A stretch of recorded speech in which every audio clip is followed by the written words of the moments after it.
picking up the ratings, heading into crunch time in the season. And a Thursday afternoon with some lines filling in out the Atlantic, bit of sunshine out there too. We're pretty confident about getting things going this afternoon.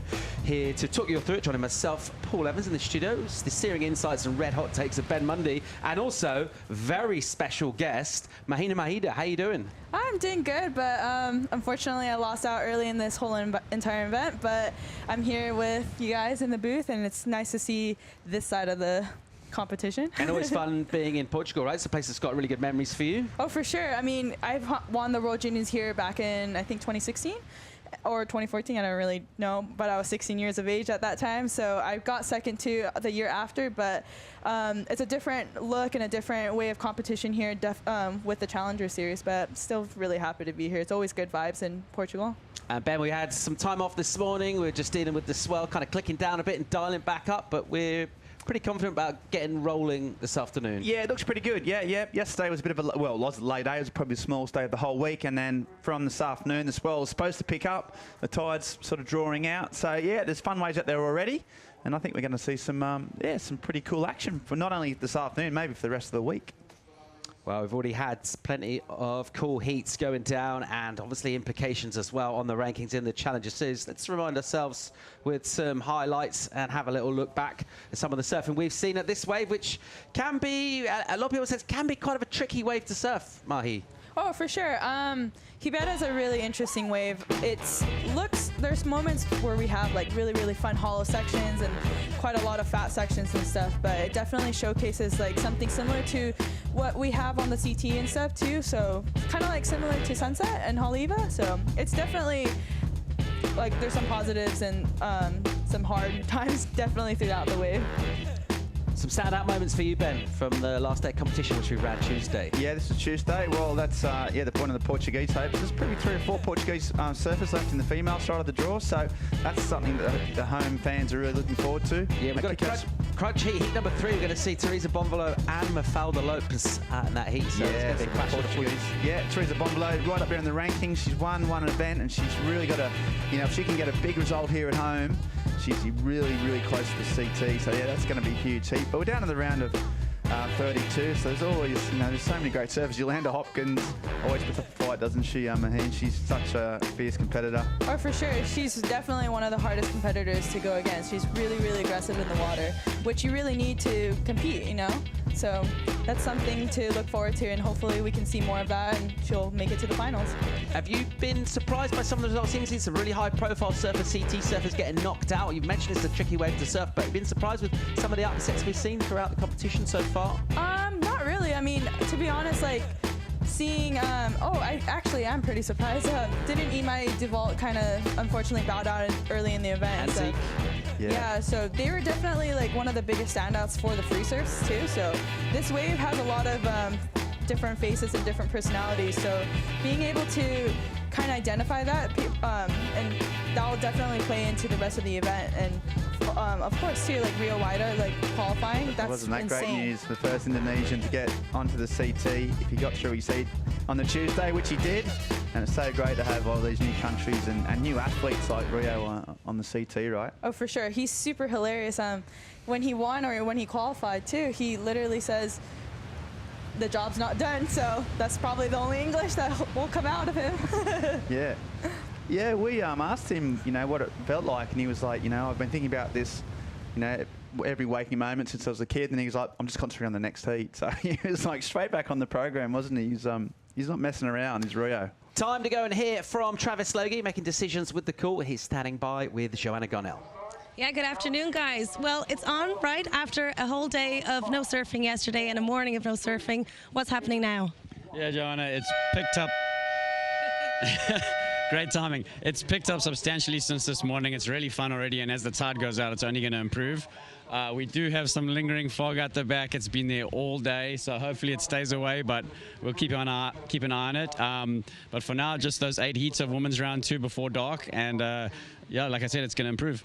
And what's going to happen if that misty fog, terrible fog, just comes shooting right in?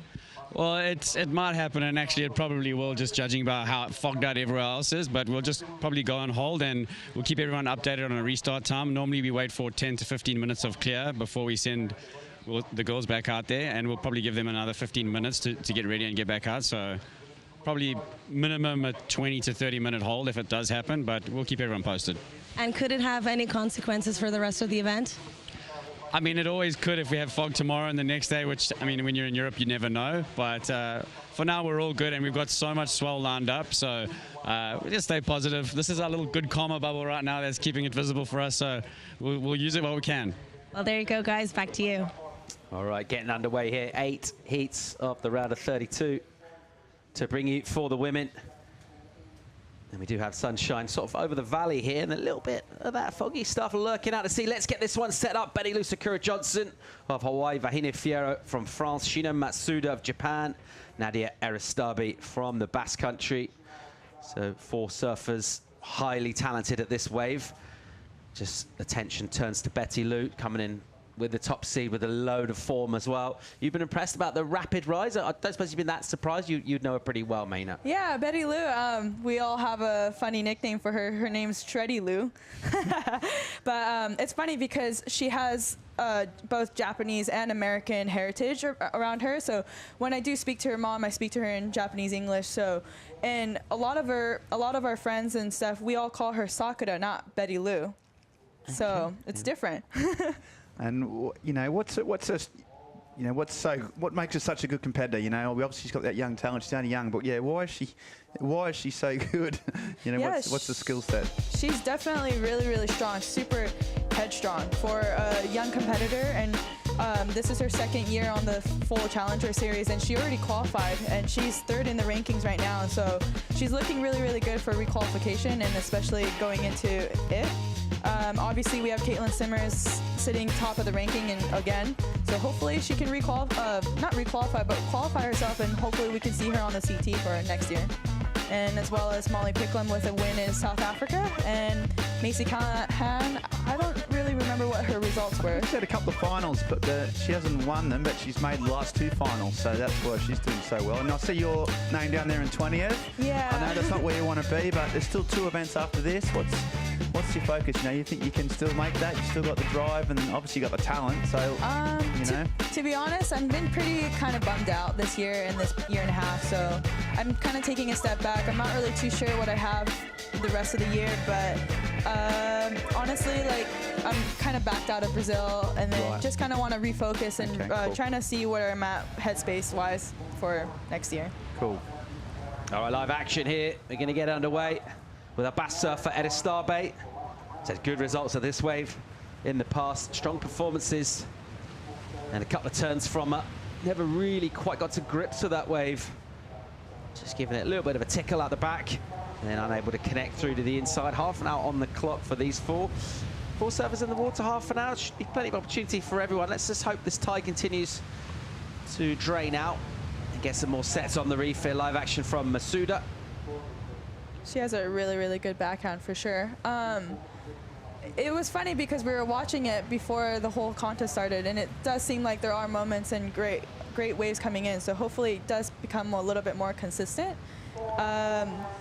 There's definitely more lines, isn't there? You can see even now those 3 or 4 sets, it seems like definite lines coming in. So it seems a bit more energy than, well, way more than yesterday. Vahine here in a tight pocket, getting a clip, and won't be able to connect. So kind of a busy start. The 3 of our surfers getting involved. No one really getting one of those runners that goes down the point here thus far. Leaves Betty Lou or Sakura out the back, waiting with priority. These 3 are definitely no stranger to their backhands for sure, and it's a really interesting heat because on paper it's actually pretty interesting because they're all 4 of them are really, really, really strong surfers, and 3 of them, it might suit to them just because they are backhands, and it is a little bit harder to identify bigger sections and stuff. So it's going to be a really interesting one. Yeah, you're a goofy footer. I mean, you know, what is it like, you know, on surfing this wave on your backhand? What are the advantages and disadvantages of going backside at this wave? I think the advantages of being a backhand surfer out here is identifying those critical sections.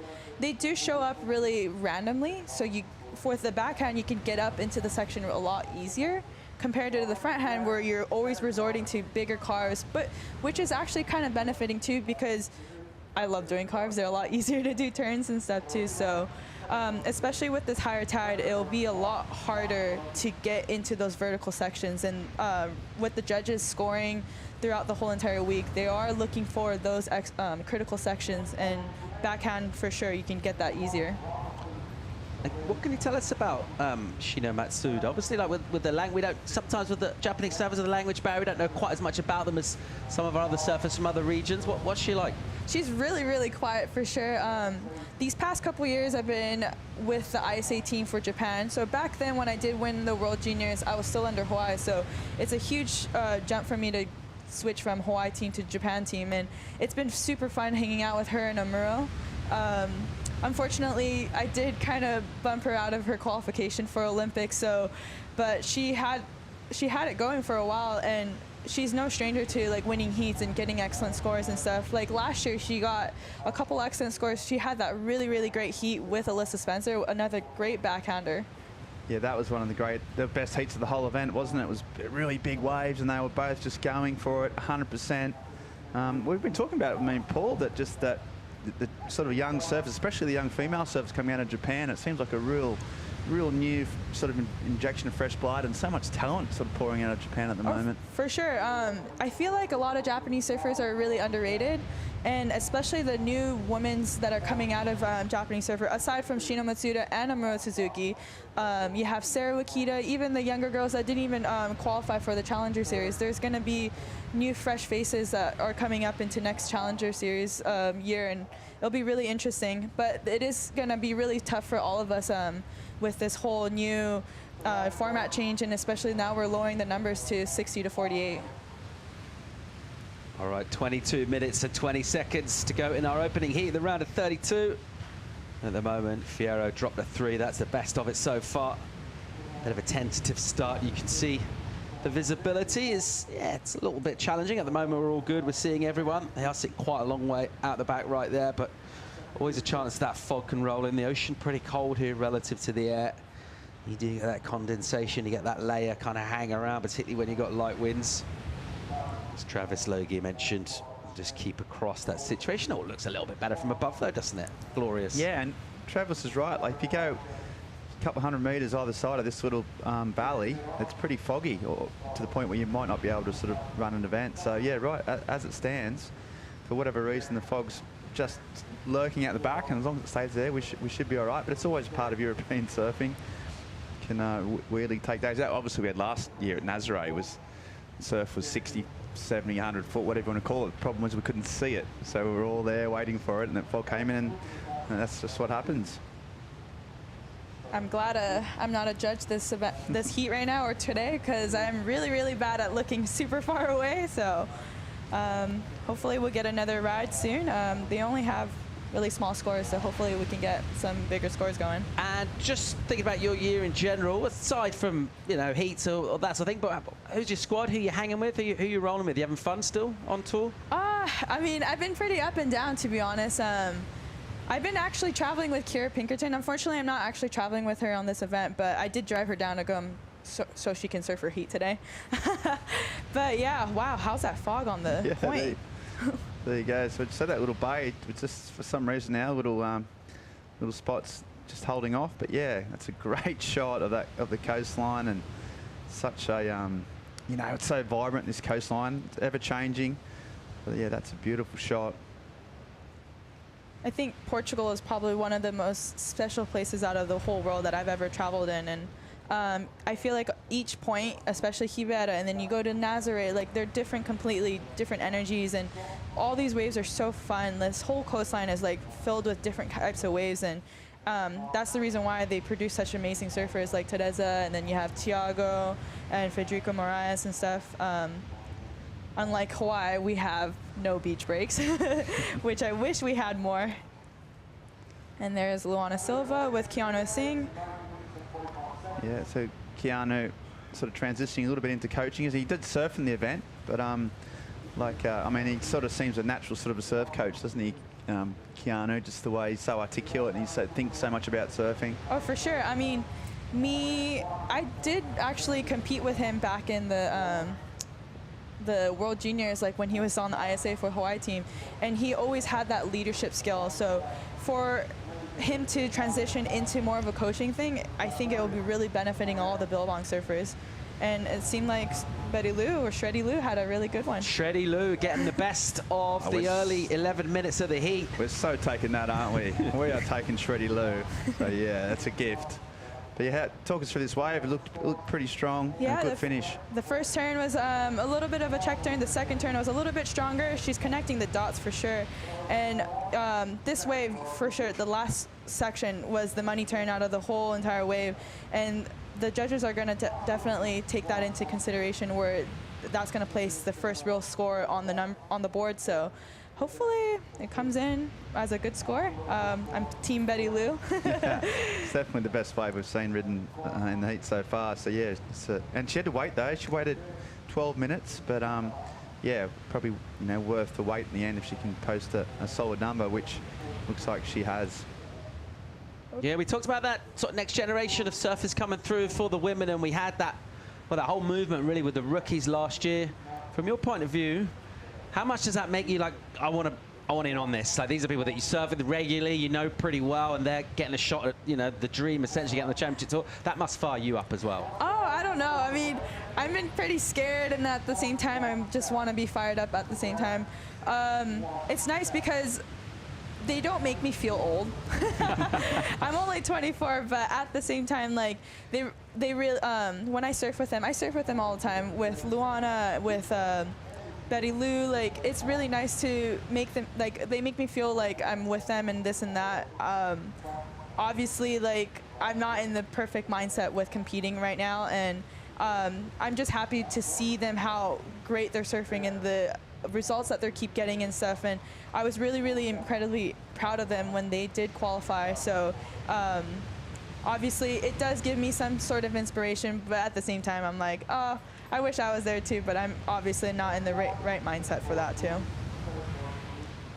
Yeah, there was so many came out, even last year in Portugal here. Gabrielle O'Brien's another young Hawaiian too, who had her first year on the CT and qualified again. So yeah, I mean, it's always been such an incredible conveyor belt of talent from Hawaii. Obviously the place for surfing was pretty much invented, and yeah, this new batch, it's been awesome to see them all come through, and all at the same time. It's definitely, even she's not here right now, but India Robinson, for her qualification last year, she did really incredible at this event. It really suited her surfing, but just seeing that fresh talent, and even she's on the older side of that whole entire group, so it was just nice to see the new girls coming in and showing their surfing on the CT. And then we just had Nadia on the wave, and now we have Shino Matsuda on the wave right now. And she had one good slash, and this is a second one. Hopefully she can finish it off well at the end of the wave. Shino with priority, electing not to go the first wave of the set. That has kind of been the talk. The second ones do tend to just drain a little better, smoother water, fill in the holes on the reef, and a couple of whipping turns from her. Aristabe in front, had a little bit more of a sluggish wave. Let's get another look here at Shino Matsuda. She's got such a great style, hasn't she? You're right, talking about that backhand style, really compressed, sort of not a whole lot of jitters between the turns, and it looks great. Had to sort of work fairly hard on these, sluggish kind of fattish walls, but then she finished it well. So, trying to get up there. Betty Lou got a 6.17 for her wave. That was the best wave of the heat so far. But Nadi's wave, yeah, just a little bit more hard work, didn't it? No steep face at all. Yeah, unfortunately, the wave didn't really offer her a really critical section, and I think this is where the judges' score is going to be a huge difference, is where Shino and Sakura did identify that one major section throughout the whole entire wave. Unfortunately, with this tide, with this higher tide, it's not really offering them the first major section, so these last turns are really critical for the judges to really identify and who's going to get the bigger score. So Shreddy Lou certainly with the best of it, that 6.17 early on. And just putting a little stamp of authority in terms of the quality to proceedings. She has a little tentative look at a wave, which does go a little soft under halfway well, yeah, less than half of the heat remaining now. Half an hour for these four. Going to take two into the next rounds, and it's always encouraging when we see lines approaching, but relatively, the surf sort of picked up and dropped off quite a lot. But one thing we noticed, particularly this direction, does seem to pick up pretty quick. Let's see if we can pick up some live action here. It's Matsuda on the inside, so looking just post another score. She just rode a pretty decent set wave with priority. That one, she never even made it sort of halfway to the lineup. She dropped to 5-4 prior to that, and we'll get another number to come in too. The heat leader at the moment, Betty Lou, with just the one ride at the moment, though. We haven't really talked about Vaheen Fierro as well. She's obviously Tahitian, and although we sort of know, maybe a lot of people might know her for the surfing at Chopu and things, she also grew up on a right-hander, so her backhand's pretty great as well. So she's got priority. Yeah, that's definitely one of my dream locations to go to. We're at one of her home places in Huahine. Yeah, it's funny because her image is obviously like big, hollow lefts and barrels and stuff, and she does have a lethal backhand. It's insane. Here we have Betty Lou up and riding. She's just getting her back up. It seems like a pretty good wave for second priority. Yeah, really nice section here for her. She's slicing on this, and she's been patient. She knows exactly the kind of wave she's looking for. She knows what turns to do as well. That was a great hit with the release right on the inside, but before she got to that, she's just kind of snapping that tail out of the water in the critical part of the wave and adding a real point of difference in terms of the sort of speed her turns are getting done. Let's check out the replay. Yeah, interesting. Didn't have priority, so it must have been that Vahina must have been a little bit too deep, and Betty Lou just pounced. And she seems to be in good rhythm, doesn't she, Maheen? She's just got nice style, and that's one of the bigger waves we've seen of the heat since we started back again. So yeah, and backing out that first wave, she's going to be in a pretty solid position. Oh, for sure. Yeah, I mean, you really have to keep going. You really have to get some momentum and stuff. And Betty Lou did see the opportunity. Oh, so Vahina did catch a wave and used her priority on the first wave of the set, it seems like. So just like what Paul was saying, like, it almost seems like the very first wave of the whole set is not giving you that hollow sections, and Shreddy Lou is also identifying the second wave of the set, just offering a little bit more of a critical sections and stuff. So it seems like Shreddy Lou just got the better of the Every time you say Shreddy Lou, Paul starts giggling. So it makes it hard to commentate with a giggling Gertie next to us. But yeah, you're right, absolutely right. She identified that wave and then absolutely nailed it. So Betty Lou looking strong. And Vaheen's wave was pretty good too. Just over 11.5 on the clock. We're going to get a number in for Betty Lou Sakura Johnson soon. Going to put her in the first place in this one. It's the round of 32 for the women, live from Portugal, EDP Vissla Pro. We'll be right back.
Welcome back to live coverage of the EDP Vissla Pro Ericeira, and we fired off competition this afternoon around about 20 minutes ago. This is our first heat of the round of 32 featuring Betty Lou Sakura Johnson gets a number in, 5.77, goes to first, and putting good points on the board from the get-go in this. So definitely identifying the way she wants. Some sharp surfing from her as well. Shina Matsuda, best of the rest. Got that 5-4, doesn't have particularly good backup for the time being. Haven't seen a lot from Nadia Ericeira. She's got priority, she want to do something about that. And also with Vahid Fierro out in the water. Her high score, the 4-6. She'll certainly need to get more, with some more points on the board in the next 9 minutes or so. And we're getting insights from Mahina Maida, which is really enjoyable. And you obviously would rather be surfing than spectating or even commentating at this stage, but always a fun event to be around, just kind of bounce off the energy of some of the other surfers and everything that's going on. Oh, for sure. Here's Kira Pinkerton with Philippe Malvo. He's the Hurley Europe team manager. So nicest guy in surfing. The nicest guy. Back when I used to be sponsored by Hurley, I worked with Philippe a lot, and especially he was one of the, he really benefited me to win my World Junior title and as well as the second place out here in Ribera. So he knows this wave a lot. So, and Kira just came fresh from her ISA win. So it's just, that's a powerhouse team right there. But back to this heat. Obviously, this heat's been a little bit slow. It's Shreddy Lou. Shreddy Lou. Shreddy Lou's doing a really good job. Picking her. Yeah, we like the nickname chat. We're gonna get some more. Yeah, let's pick your brain. Yeah. What else have you got for us? Well, what about you? Have you got any nicknames? What do you get called?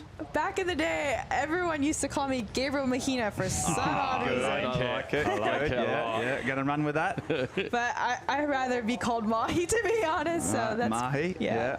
Good. But who else have we got out there? What any other nicknames we can drag out? Actually, funny thing is, Luana Silva, you know how the Brazilians, they always say the Zinha or the Zinho or whatever? So we laugh at each other. We always say Luzinha.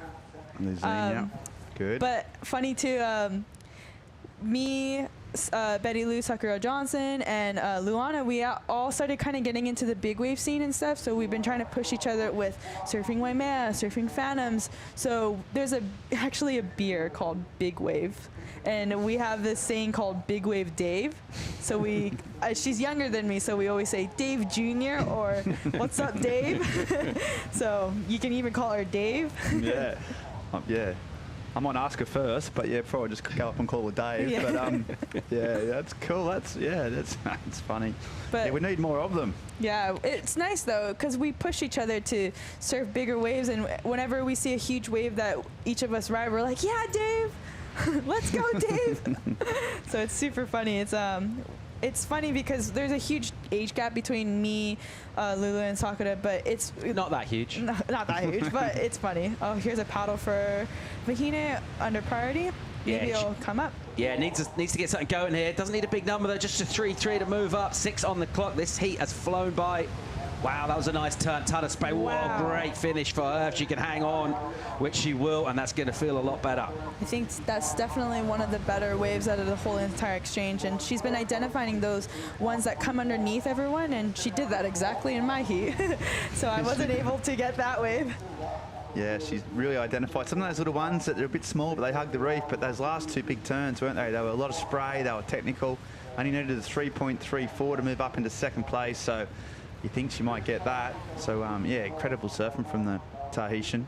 Yeah, I think that that wave will definitely be separated out of all the 5s and 4s that's been kind of riding in this heat. So it almost seemed like a really, really not good wave, and somehow it stood up and gave her the sections that she needed to get those critical maneuvers in.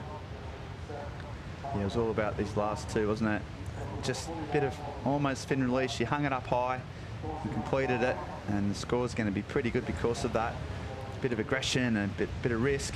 Live action from like that. Ericeira here on a slopey wave. We saw not a great beginning to Vahini Fierro's wave that ended with a bang. What's Ericeira got? She just got the legs caught a little stiff and couldn't get a landing. And this heat's not really going her way. She's in 4th right now. She's a big number. That won't be it.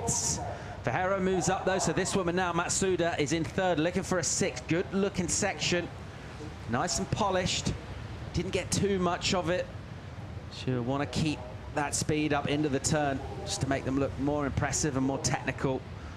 And this part of the wave here will just slow her down a little bit. So that wave kind of ran out a little bit, and it's going to take up a little bit of time. So Vahine, from a situation where she needed to get something going, she's dropped the highest score up the heat, 6.83. And when she paddled into that wave, as you said, Mahina, it looked like kind of in between her. Actually finished with a really nice inside. This wave is super interesting. You almost think that when you're out there, you identify these waves by saying like, oh, it could be a good one. But realistically, like a lot of these waves just kind of die out. And if you've never been to Rio Waida, this wave is quite long, so you can sit at different sections of the waves, and a lot of the times when you find those double ups, you're finding those good ones that actually stand up and give you those really, really critical maneuvers. And as we saw, that wave ended up being the best wave out of the whole entire heat, which got her a 6.83 and shot her back up to second. Shreddy Lou there, taking a wave, riding it around about a halfway down the reef. She's your heat leader. Prior to that number coming in, can she extend the lead? Let's get caught up with a heat recap. And it was Betty Lou showing us quality from early on. Yeah, she got off to a strong start, and 6.17 was her first wave. She's only ridden 2 waves so far, and actually 3 waves, one to come in. But yeah, off to a really sort of polished, smooth start. Looked confident, no mistakes, good read on the waves. So Shreddy Lou has been just sort of in control of most of this heat. There's a reason why she's standing pretty high up on the rankings and stuff. She's really identifying those critical maneuvers, critical sections, and just producing it. Doesn't have any weakness either, you know. She comes from Hawaii. Obviously, she was in Huntington last event where she got a result, you know, got a win. So tiny beach breaks or point breaks or, you know, big waves. She's such a great all-round surfer, isn't she? Yeah, and now we have Vahine in this recap.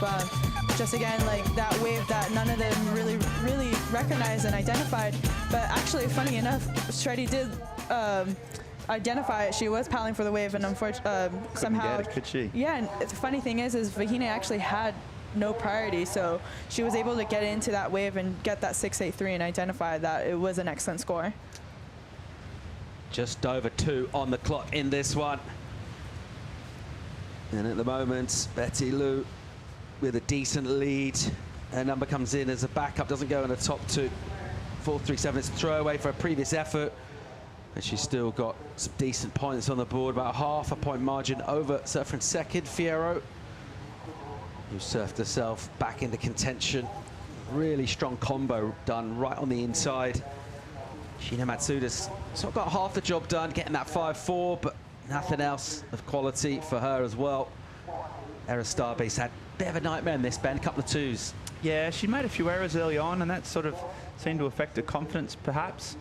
And yeah, once she fell off that first wave early, and then she just hasn't been able to get any type of good wave. Basically, they've all been pretty mushy, and just hasn't found a rhythm, and that can happen out this particular wave. You know, you get out of the rhythm of priorities, and then you lose a bit of confidence. So now it needs a massive 9.2 with only a minute to go. That's going to be not impossible, but highly improbable. It's that woman, Shino Matsuda. She only needs a 6.04. She's been surfing great, just hasn't quite had those steep walls. If she can get one steep wall with a minute to go, she'll be dangerous, and she might be looking at this.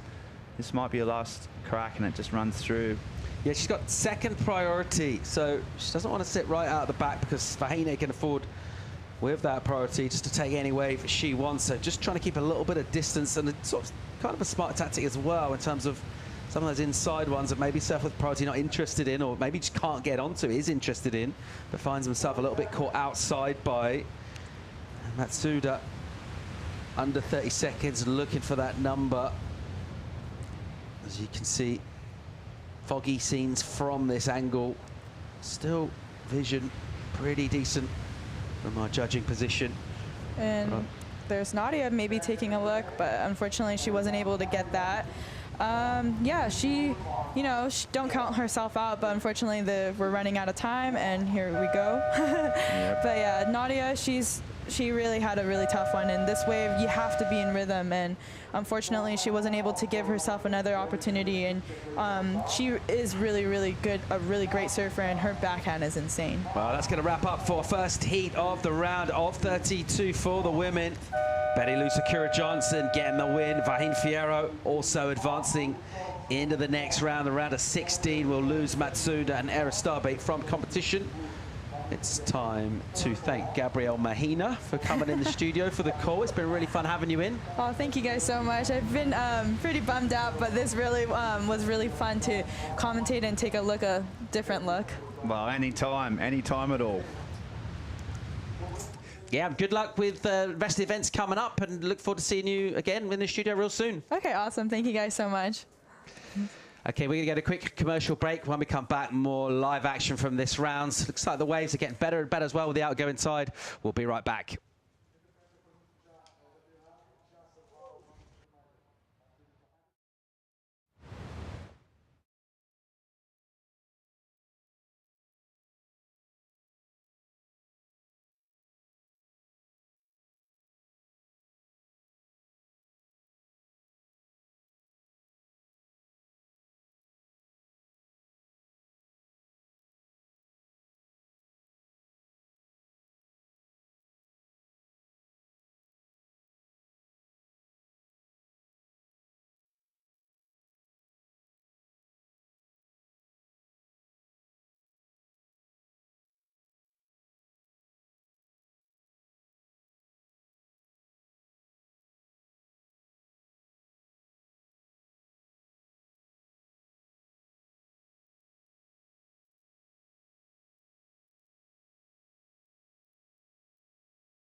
Welcome back to Portugal. Challenger Series in full swing. EDP Vissla Pro.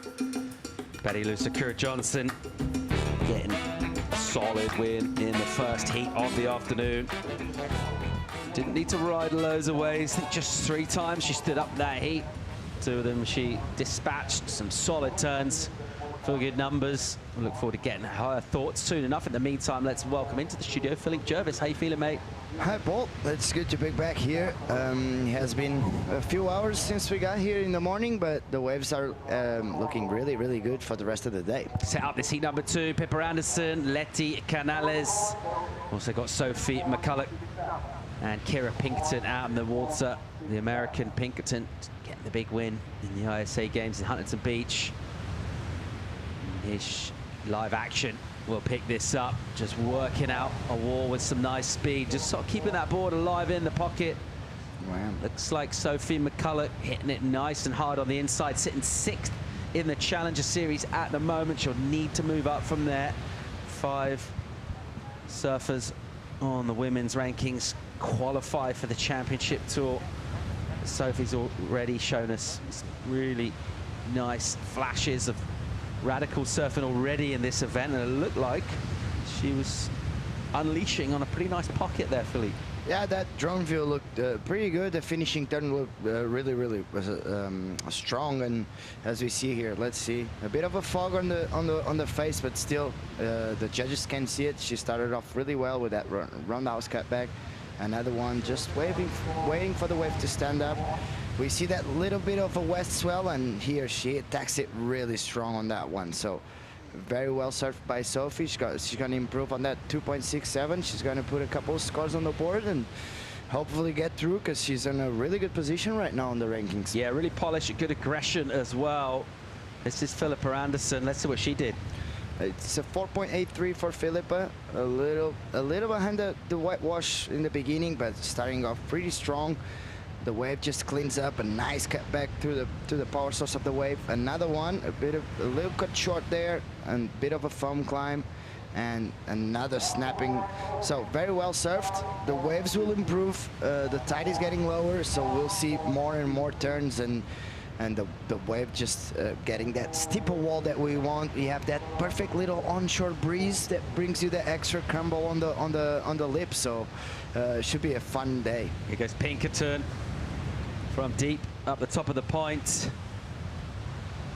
trying to keep this board alive. She's got some deep water underneath the rail, and you can see kind of picks up even from her expression there, just that little look disappointment as that wave did run out of mojo. So McCulloch with the best of it thus far, got a 5.23 for her last effort. She also got a 2.67 prior to that, so get one decent number on the board. And Philippa Anderson not coming in too far behind with that 4.83. Just snapping out that tail, wasn't she? Just kind of pushing a little bit harder, Philippa, on probably a softer wave, so generating quite a bit of that number just for her own kind of maneuver selection, really. Someone who selected some pretty rare maneuvers, executed them well. Betty Lou Sakura-Johnson, she's standing by with Joanna Garnell. Now it is now Shreddy Lou officially. I mean, Shreddy Lou, it seems to be you only need 3 waves. That's all it takes. You've been getting the wins that way. How hard was that for you today? Really tricky conditions today, but yeah, we've been just kind of waiting all day for them to make the call, and they finally did. So super happy to get in the water and get a couple. But you were a bit worried before you were going in. Did you manage to get in the mindset? Was it different from what you were seeing out here? A little different, yes, because I was anticipating on what they were going to do. That kind of just builds up the nerves a little bit, but I was able to reset back at my place and come back for the call, and yeah, just really take my time and maintain my energy for my heats. Well, you were in 4th place in the rankings, but now you're slowly going up. You're now in 3rd place. How does that feel? Oh, that feels amazing to hear that, actually. Yeah, it's all about the chase on the rankings and to be top 5, and it would be awesome to come out number 1 on the whole season. For now, you're top 3. Congratulations. We'll see you in the next round. Thank you so much. Yeah, great performance from her, but surfers of that kind of quality in that class, we've seen her win events, we know what she can do, we've seen her surf brilliantly on the championship tour. You feel like she's got loads more yet to come, and it's still, you know, there's rounds to get through. She'd be looking for a win here, right? And she's surfing well. She only caught 3 waves, as Joanna mentioned, but dropping 6 is fairly easy. Feels like it looks easy to her, and that is ominous if you're drawing her in a hit, because she's just going through the gears right now. She's that good. She knows what she can do, and we had a glimpse of her surfing last year on the World Tour. Unfortunately, just that a bit of an inexperience, just making the calls for her and going up against some of the best girls of the world. As we see here, the fog just getting thicker and thicker. Speaking of ominous, yeah, we've been seeing the fog just coming through the beach, going a little, backing off a little. So we have been. It hasn't been actually really deep fog. So the judges are still working on this. So, but yeah, Betty Lou, we have been definitely had a glimpse of what she can do, and I think, as you said, she has a lot more to give. So that little fog bank just rolling in towards us here at Ribeira de las at the moment. Good enough for our panel to keep eyes on everybody. 21 minutes still remaining in this one. One of the 2 Australians, McCulloch, the best wave so far. It goes Leti Canales, the Spaniards. First wave from her, it's not a great one. So waited a long time for that. That's not what she was after. Just keen to get something going. And it won't be much for her. Leti Canales, really polished goofy foot, super stylish. She's going to need a much better wave than that. She's got a small number in for that, though. Just the 1.5. Oh. That's Portugal. It gives us a bit of everything. Yeah, you know what? What's interesting, of all the spots in at least Ericeira for now, Ribeira de las is the one that you can actually see, because we've been looking for waves while the call was off. We were looking for waves, me and Canoa and Tomas Fernandes, and it was pretty much impossible to see the other spots, and that's why we ended up surfing here. So you had that problem as well. You went for a surf, and the beach was absolutely caught up by the fog. Yeah, absolutely lost visibility. But here somehow just he has that little window that actually allows the judges to see the waves and see the surfers. So it's pretty interesting. It's getting pretty deep though. Yeah, we've got a set standing up out here, so everyone with a sort of quite purposeful redirection towards the outside. Letty might swing on the inside. Doesn't have a priority, so she'll just go this wave. Let's see if she gets a run up. First turn is a setup. And again for her. And really similar with just those 2 turns before it goes deep. Nevertheless, she is staying on her feet, and that's what you got to do here. And in fact, nothing of any real quality came through out the back. So in terms of taking that wave, it will certainly pay off as a score for her. Is a second wave. She'll be needing a lot more where that came from. But yeah, just revisiting that Betty Lou chat. The Challenger Series really gave us glimpses of her last year. We saw her and several other surfers. Luana Silva, who won this event here, Gabriella Bryan as well. Didn't know loads about them before then. Just the way it works out regionally with how you qualify to get on the Challenger. You can do it in your region. So unless you're actually at those events, might not necessarily know too much. By the time you get to the Challenger, really cool to see these sort of meetings of different regions with so much at stake. Yeah, that's what I like about the Challenger Series and the way we have the regionals and then the Challengers, because you have surfers from all over the world. You have Peruvians, Puerto Ricans. You never thought of having a Puerto Rican on the Challenger Series, and especially, and that opens up a little bit of an opportunity for them to qualify, which is pretty amazing. We had Luca Messina's also on the CT as well, so first Peruvian to get there. We had, unfortunately, he got injured, but we also have Carlos Munoz from Costa Rica, so that opens up that little window. It's a bit easier for them to try and qualify. As we see here, Mafalda, she has good. Yeah, she has been dealing with a bit of an ankle injury, but that doesn't make her surfing any less. So she's surfing pretty well. Even with that, I've been surfing with her for the last couple of days, and she's super psyched. Mafalda will be coming up in the next heat against Teresa Bonvolo, going great on the Challengers. Also Luana Silva, who we just saw, Chelsea Twatch, formerly of the Champion Tour as well. So just loads of talent in that heat. And we'll keep rolling into heat 4, assuming the fog stays off. Paige Harrop ripped in the early rounds. Dimity Stoyle surfed so well as well. Sarah Baum got an excellent number. And also in that heat, Caity Simmers. Oh. So there's just mind-blowing talent throughout in this round already. Heat number 5, we're going to check out Molly Picklum, Keala Tomoda Bannett, Garachi Sanchez Ortun, and Zoe McDougall. So loads and loads of quality to bring you throughout the afternoon here. It's a Thursday afternoon in Portugal, and after a late day yesterday when things got small, surf picked up and has filled in quite purposefully throughout the day. And as we've been chatting about that fog bank, you can see it on your screens. Just holding off for now, just enough. If it stays up, this will be sweet. Let's see if we get some action here. Priorities with Philippa Anderson. She puts herself a little wider and further outside. Letty keeps an eye on her and makes sure she stays away. Philippa Anderson here in live action. This wave pushes into a bit of a deep. You see that wobble going up the wave, and she'll need to get in front of this double up here. She fades this one back towards the inside. Anderson in second place prior to this wave. There's a nice turn from her. Nice vertical re-entry snap. And then a cutback for a finish. Doesn't get the runner section on the inside. Here's McCulloch, heat leader. And not really able to lean particularly hard into these turns. Just a soft feel to this wave. She's desperately looking for a finish. I'm not sure she's going to get one. Meanwhile, here's Kira Pinkerton. Throws in a layback jam. So decent exchange there with some action.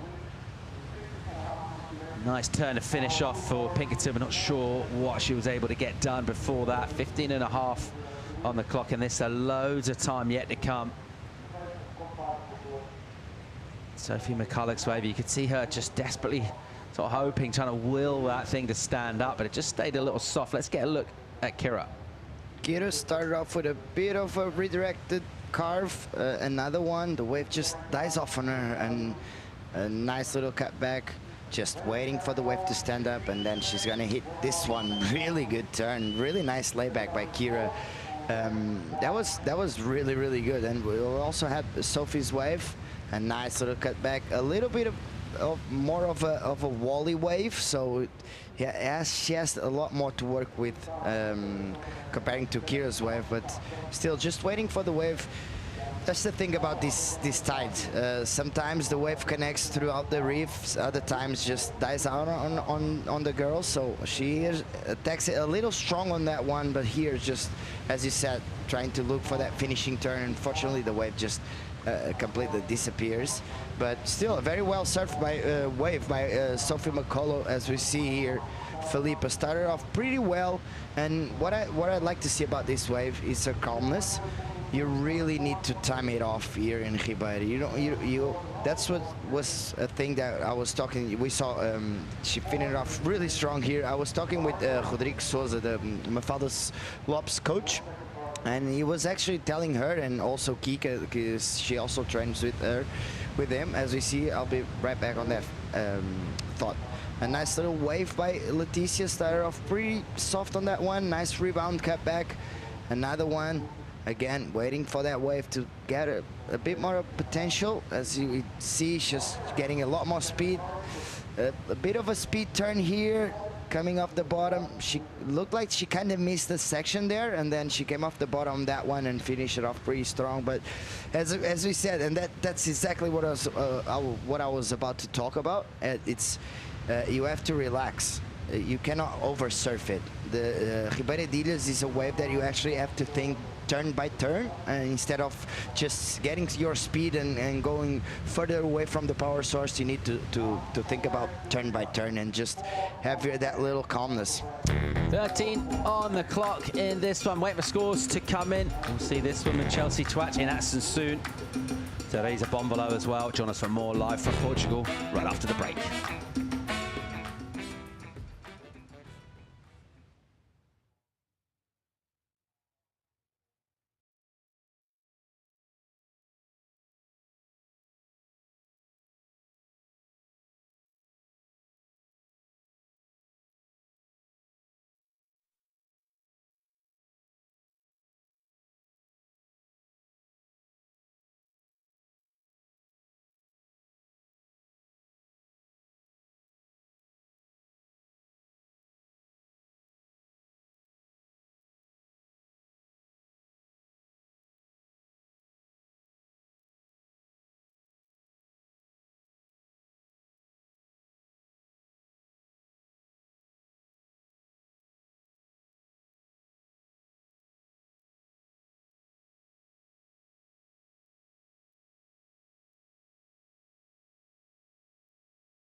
It's heat number 2 of the round of 32 of the women EDP Vissla Pro Ericeira live action from Ribeira de Ilhas. 4 surfers out in the water looking for a shot at the round of 16. And one of our 2 Australians making the better of it so far. A couple of 5s for Sophie McCullough, 6th place on the Challenger Series ratings coming into this event. Let's see if she can maintain her energy. Momentum throughout this heat. Couple of 5s, pretty decent. It's not been great in terms of the waves that come through. And you've got to say, getting yourself a pair of 5s is actually a decent return, Philippe.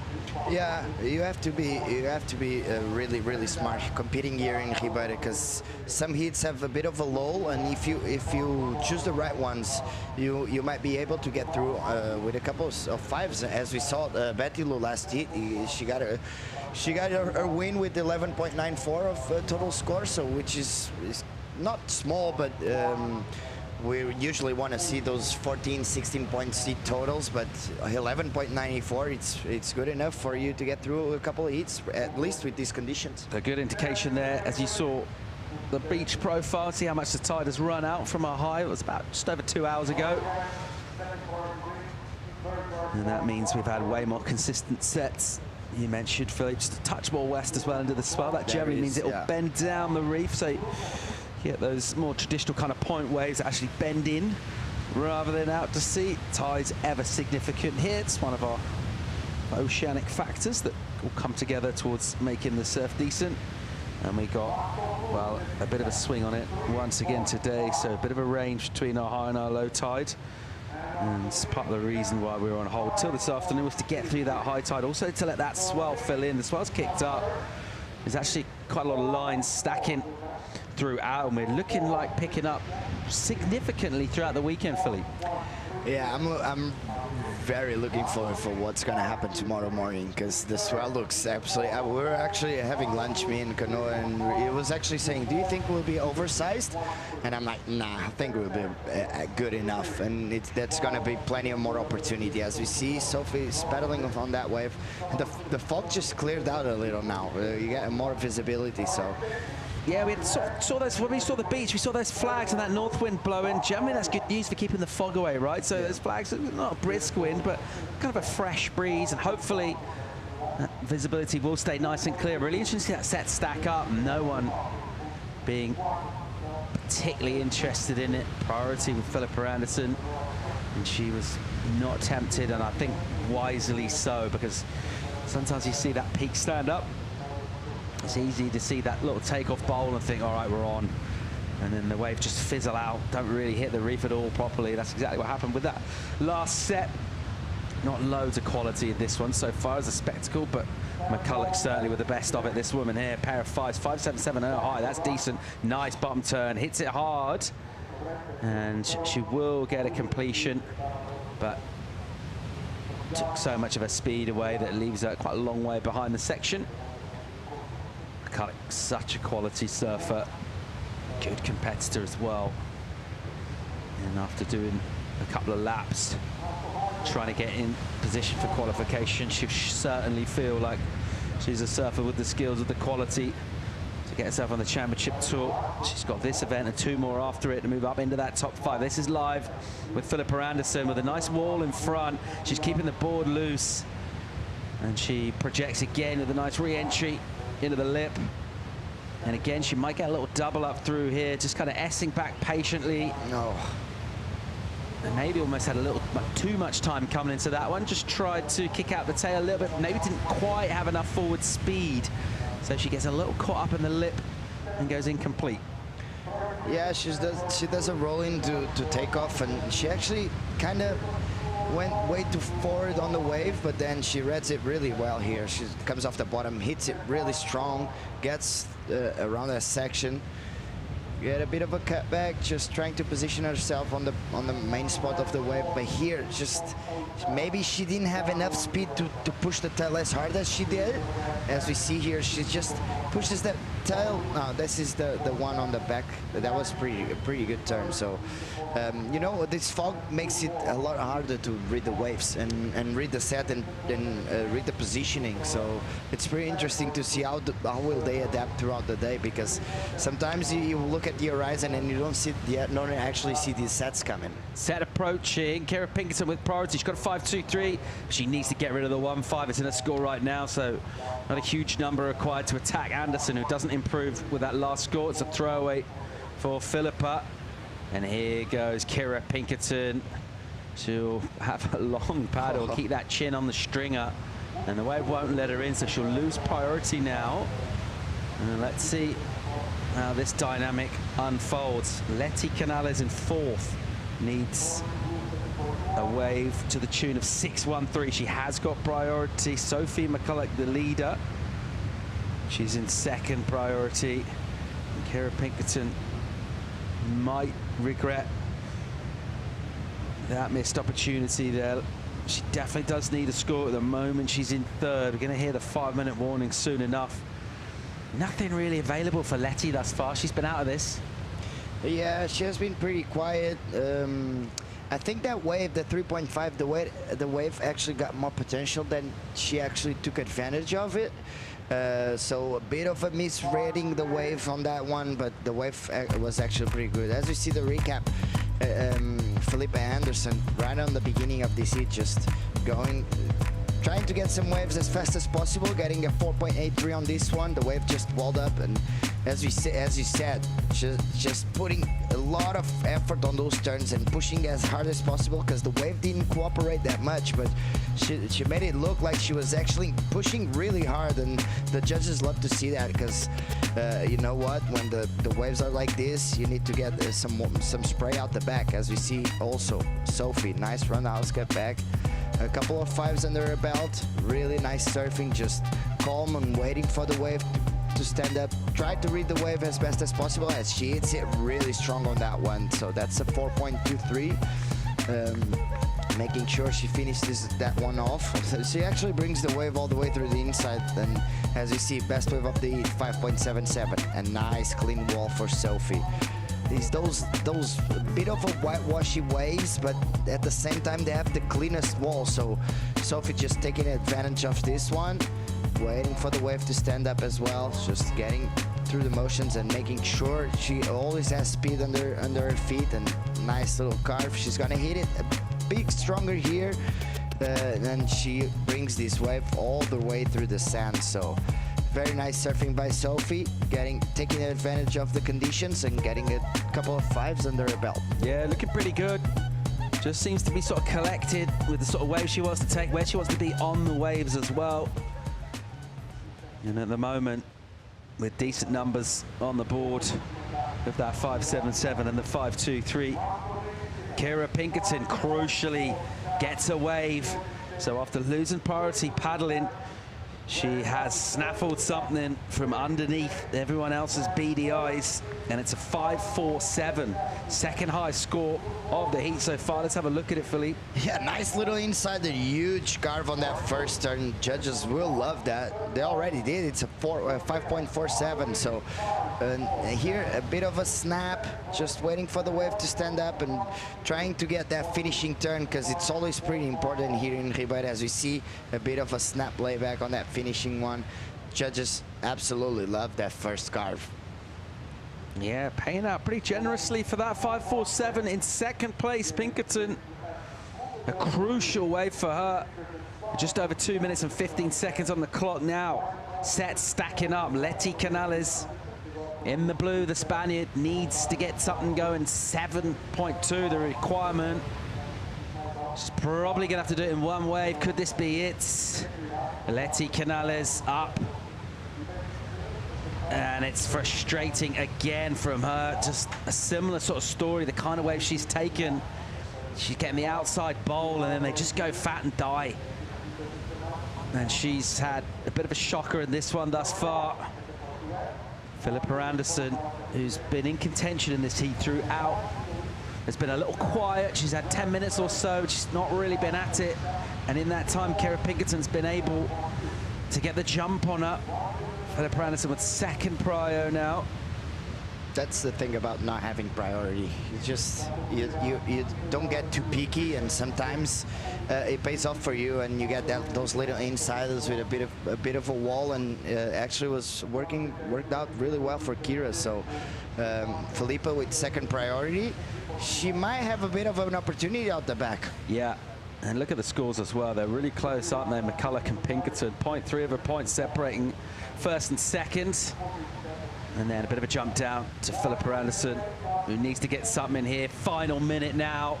Sophie will find herself a little outside on that, so won't use her priority. Meanwhile, Kira Pinkerton's going. She gets her first turn.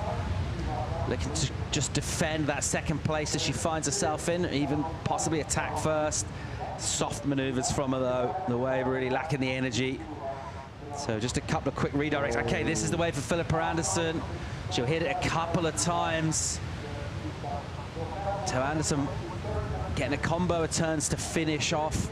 Let's see if we can find out what work she got done out the back. It's nothing too emphatic from body language or facials and what we've seen as she'll bring it in. 5.87 is a pretty solid number that she needed. Let's check it out. It's the best wave of the heat so far. So nice, perfect cutback, but the wave just here pushing it a bit harder on that wind, on that turn. So she's going to try and finish this one off.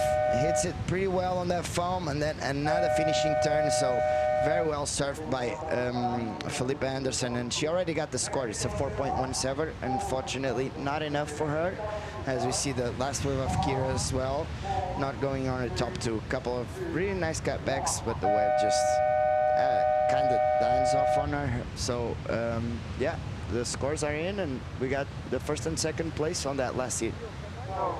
Kira Pinkerton getting important work done to get that score. And Philippa Anderson, there she is with the debrief, and she'll be disappointed. Third place for her. She'll bow out at this stage. McCulloch and Pinkerton will go on through to the next round. You're watching live action from the EDP Vissla Pro Ericeira. That's heat number 2 of our round of 32. And we've got an absolute smoker coming at you next as well. A really stacked heat full of talent. We're also going to bring some talent into the studio. Tatiana Weston-Webb's coming in for a chat with Mundy. We'll be right back.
Hi, my name is Luana Silva. I'm 18 years old. I'm from Sunset Beach, Hawaii, and I'm representing Brazil. I'm really excited to be competing here again.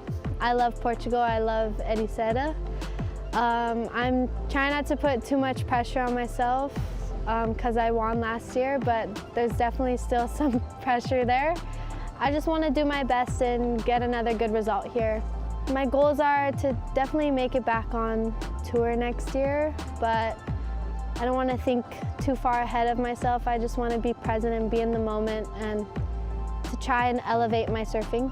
It was a great experience. I mean, just surfing with your heroes, your inspirations, and I loved being a part of that and being over there, and I definitely didn't want to fall off. I want to go back again, and I want to surf as best as I can to get there. I think everybody in the contest, everyone in this Challenger Series surfs so well and so good, and the level is so high. I think it's an advantage actually for me being from Hawaii, because I understand the power of the waves and how Haleiwa works, and I think it's a great ending to the tour. Okay, welcome back. Yeah, some good insights there from Luana Silva, who was up in the next heat, heat number 3, the round of 32. My name's Ben Mundy. I'm joined by Philippe Jervis, and in special guest appearance mode, we've got Tatiana Weston-Webb. Tatiana, how are you? What's been going on? What's the vibes? I'm great. Thanks for having me. Gosh, I love Portugal. Where can you go? That's a better place to eat and surf and sleep.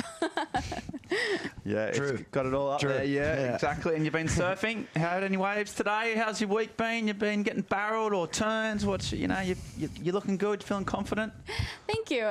Yeah, I've been surfing lots actually, more than I expected to, which has been super nice. I got Heafy really good and backdoor as well. I'm waiting for a good day at Pedra Branca because I'm a goofy footer. I want to go left too. But yeah, it's been a really fun week, and also eating amazing Portuguese cuisine and watching my husband surf in the event and cheering on my girls, and yeah, it's been really fun. Very good. And we got a pretty stacked team. We just saw Luana Silva talking through her year. She obviously was on the CT, had a rookie year, pretty much courtesy of the win that she got here last year in the dying seconds, which was an incredible heat, but didn't make the cut. It's so brutal these days, but she's looking there or thereabouts. She's such a talented surfer, isn't she, Taddy? You've seen her growing up in Hawaii. She's got a good competitive sort of mindset, it seems. But yeah, so what's her strengths, and where do you think she can go with her talent? Well, as we see a little wave here. Oh, yep, she's off. Yep.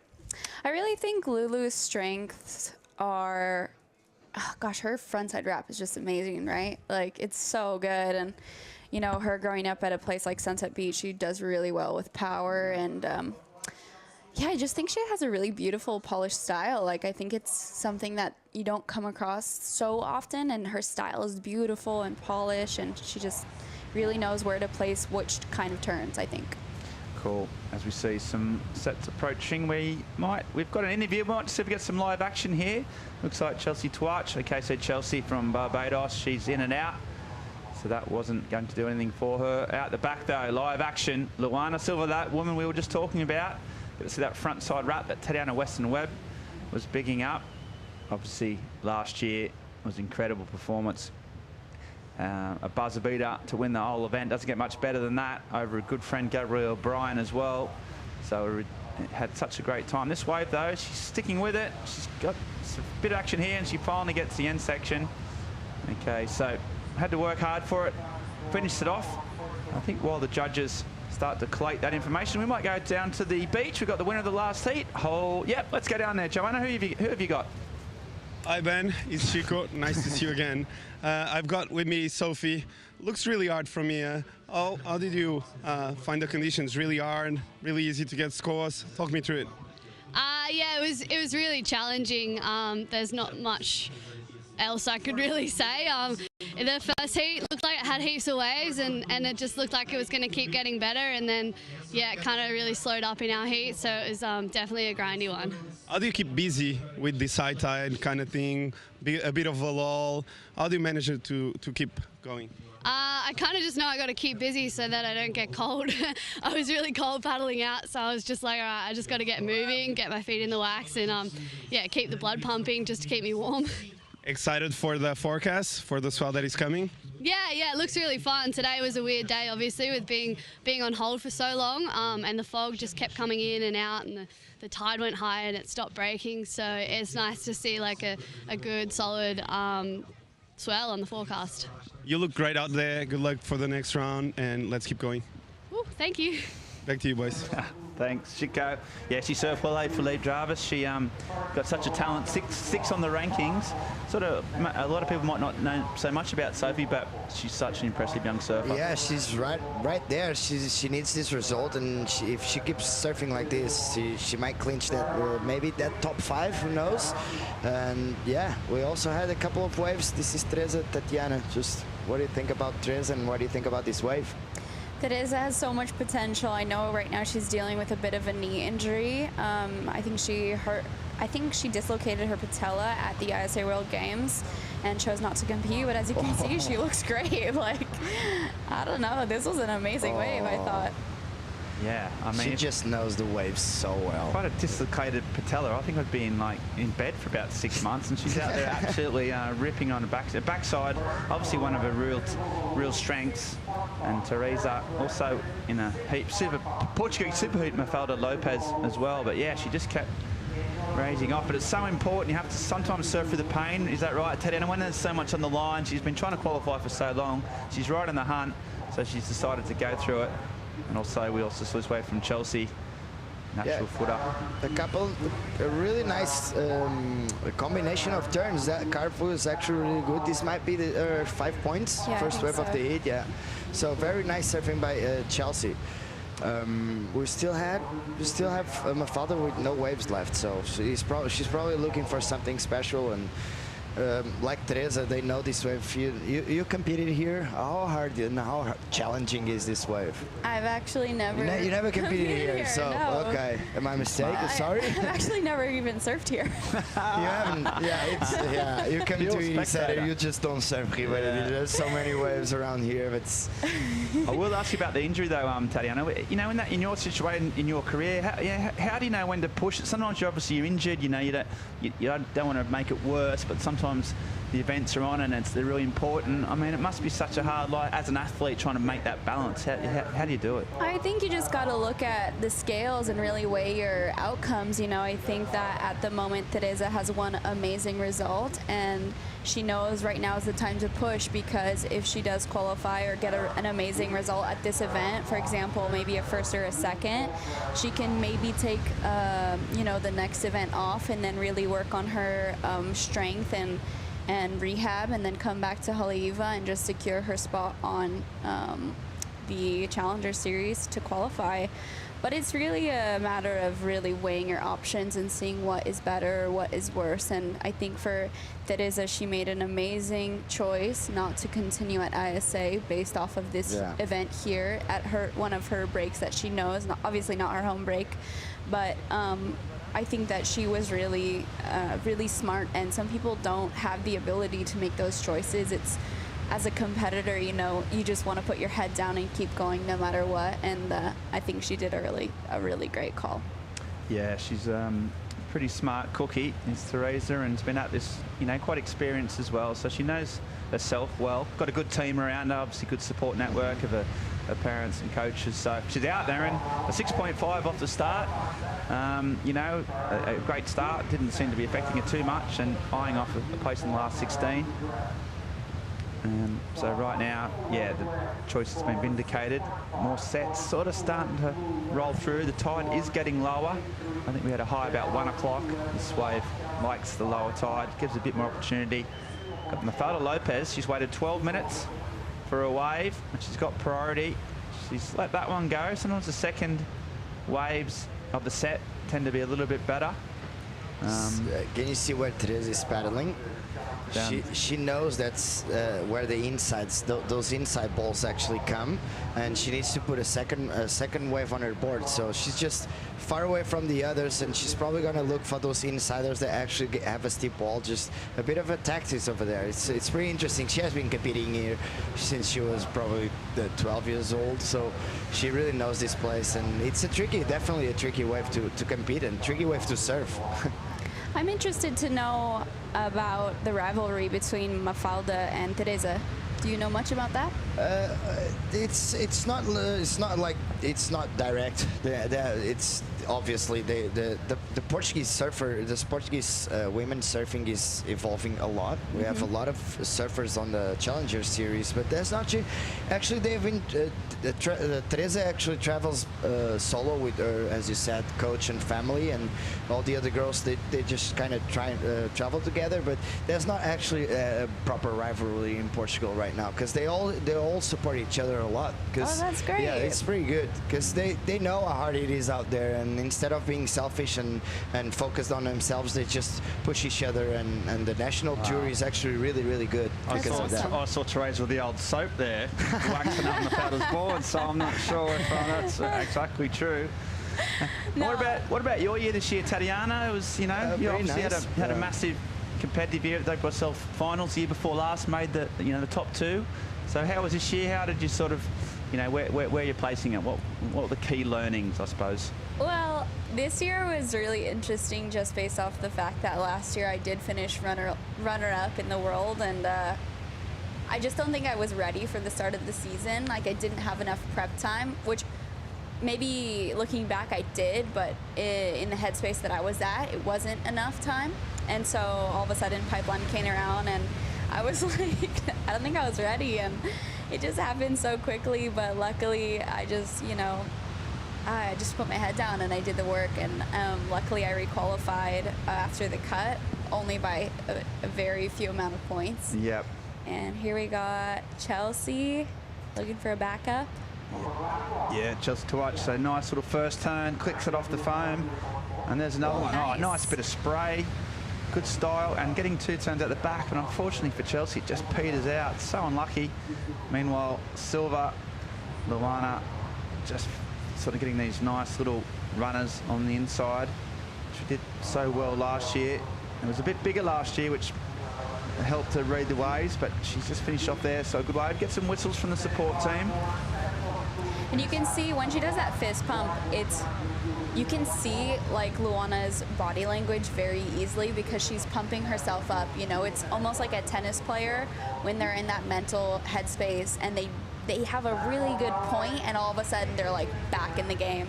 And this is where, you know, she had a beautiful carve to start and she had a great middle carve right there, snap.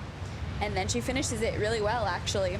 So that's her little pump, her little comeback moment. I like it. Yeah, sometimes the claims are not actually for the judges. You have the judge. You have like give me the score or something. But most of the times people criticize the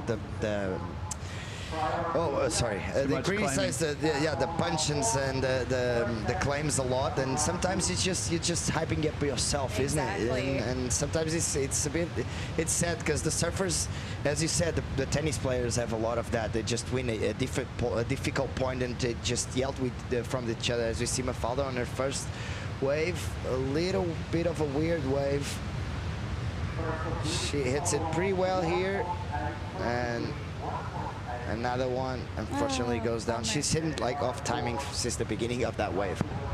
Yeah, difficult. Waited a long time for that, and sometimes there's that sort of added pressure to it when you know you've waited a long time, and then you finally get it. Yeah, it can sort of hurt your confidence. She's still got time. The thing about this wave, it does give 3 or 4 waves in the set, so she'll get back out there. And so did you reassess? You made the cut, which was obviously a big thing, Tatiana, when you're going from second in the world to potentially going off. Hold that thought as we see Teresa Bombolo. So she's trying to back up that 6.5. That's She has amazing technique. Hasn't she? Yeah, Always so good. board in the right place, got that nice weave, really good style. She stays close to the whitewash, to the power source. She's wingspanning, so she's opening up her wingspan to get that beautiful bottom turn, you know. Really good technique. Yeah, she's got, and especially, I mean, on that backhand, she had an incredible run at the start of the year on the European qualifying series. She's basically unbeatable for that. You know, April, May, June. No, you know, she won 3 or 4 events back to back, hadn't lost a heat. So yeah, she's in good form right now. While there's a little bit of a gap, we might just go to a short commercial break. Sets starting to fill in. 12 minutes on the clock. But while we wait for those sets to arrive, we're going to have a short commercial break and come back with more live action from the EDP Vissla Pro right after this.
guys, welcome back. I'm here in the Vissla Caravan Shaping Bay. I've got Alberto here with me. Well, basically what Vissla tried to do was gather a few shapers from around the world, and so they can basically share some experience between them, have a little chat with the crowd. And Alberto, what are you up to today?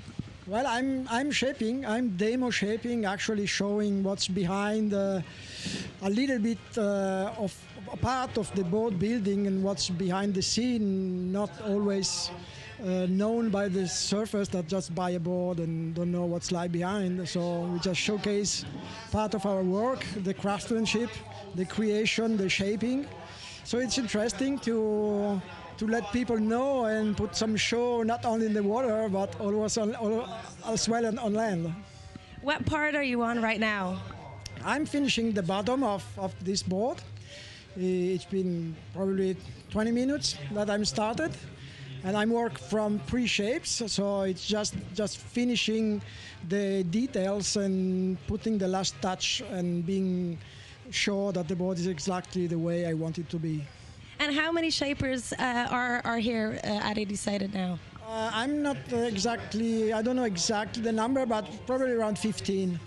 Okay, and you're all swapping some information and getting a few tips from each other? You're already experts in your craft, aren't you? Yes, but it's always fun to share knowledge and share passion more than everything. So as long as I'm concerned, there's no secrets, it's just passion, and so it's fun to meet other shapers because usually we are closed in our factories and not being able to communicate a lot, so it's a good experience as well. Well, I'll leave you to it, get back into it. Great job, it's looking really nice. And then you're gonna have this one next, right? So yeah, I'm gonna a second shape to go through.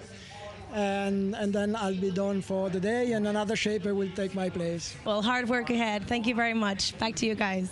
Yeah, thanks, Joanna, and thanks, Alberto. It's a pretty cool little scene down there at the caravan. You can go in, check it out, and see how boards are made. Even get it going yourself. You ever made a surfboard? You ever been tempted by shaping, Tatiana Western Webb? No. You're not in there with sharp eye, sort of learning the ropes? Marcio actually just flew in this morning, and I was just talking to him about my winter quiver that I'm going to order. But actually, no, I just feel like I don't know, a surfer's life is so busy. Oh, look. Oh, wish you got to hit that last section. But no, especially a surfer on tour's life is usually so busy. And honestly, where I'm based in São Paulo, and then on the other side of the world in Kauai, I don't have a lot of chance or time to go and experience shaping for myself. Okay, and Marcio's pretty good at it, isn't he? He's quite good at making surfboards, isn't he? Old sharp pie. So I think you might as well, if you're going to get him off. So here, the last section just got a bit caught up there, Chelsea. While we were talking in the booth, there were some big numbers, and I'll get you to talk through this one, Tatiana. Teresa backing up a score. I think this was her second 5.83. Yeah, beautiful three-turn combo, and then just finishing it off really nicely, great timing, and obviously the score speaks for the wave. Yeah, she's got a 5.83 to go with a 6.5, so she's currently out in front. All the scores locked in. Chelsea Twatch, a 5 and a 5, 2 5s. And that means Luana Silva, the defending champion, now needs a 3.07, so a relatively small score to get up into second. And Mafalda Lopez will be disappointed so far, 7 minutes to go, and she hasn't been able to get any type of sort of scores on the board. She's waited a day and a half to surf this heat. She's the local hope, so right now she won't be discounting herself completely, but she needs to get a wriggle on pretty quick. Just from watching Ribeiradilhas and being an observer, never surfing it, but being an observer, I really feel like if you don't get one of the first waves of the heat, you just don't get into rhythm unless there's tons of waves on offer. And unfortunately, these last few days of waves have been very far and few in between, especially the good ones. So it's just so important to get into that rhythm and start your heat and surf and catch waves. You see the girls that wait for a long time. Sometimes it's hard to get back into that rhythm. Yeah, that's true. Definitely happened with Mafalda, hasn't it? She's never got a good start, and then she's been sort of behind the 8 ball ever since. And now got second priority, so she'll hope Luana. And here she, okay, this is Chelsea, so fourth priority. On the inside, trying to get a little runner, zigging and zagging and S-turning until she can finally open up. She does a nice turn. I like the spray she generates out of those whippy top turns. She's only had one so far and hoping for a wave. And once again, I feel for her. She looks like her surfing's great. And meanwhile, Silva, such a gnarly competitor. And she's trying to get a 3.07, trying to find a bit of open green face. And she just can't quite get it. Also impressive, we just had Mahida in here, and she was saying how they've been trying to push themselves in the bigger waves. Luana having a, really good in that big stuff, isn't she, Tatiana? She's such a committed sort of surfer in Hawaii and starting to charge some massive waves. Yeah, she's pretty amazing to watch at sunset, and here we see her dropping in. Beautiful first turn, and we already saw her last turn, so let's see what she did in the middle here. Nice little cutty, staying close to the whitewash. Bang. For sure, I think she gets the score. By how much, I'm not sure, but I think she gets it. Yeah, she only needed a 3.07, so you think those solid turns out the back and the little hits on the inside. This was Chelsea's. Philippe got one good section in, but just sort of it went missing. Yeah, the wave didn't cooperate that much. It just walled up for this stronger one, but unfortunately the wave just kind of disappears on the bank. That's you were saying about that rhythm. It's really important, and here, especially here in Rio Waida, I've been saying this since it started. If you go on the best waves, you're probably going to make it through. Yep. And it's really difficult to know which ones are the best, but if you go on the best waves of the heat, you're probably going to get through. So, and obviously, if you start as early as possible, you're going to have more opportunities to go on the best. But it's really, really important, the wave choice here. Very, very important. 100%. Yeah. And Teresa just trying to get it back up, trying to improve on a 5.83. She's out in front.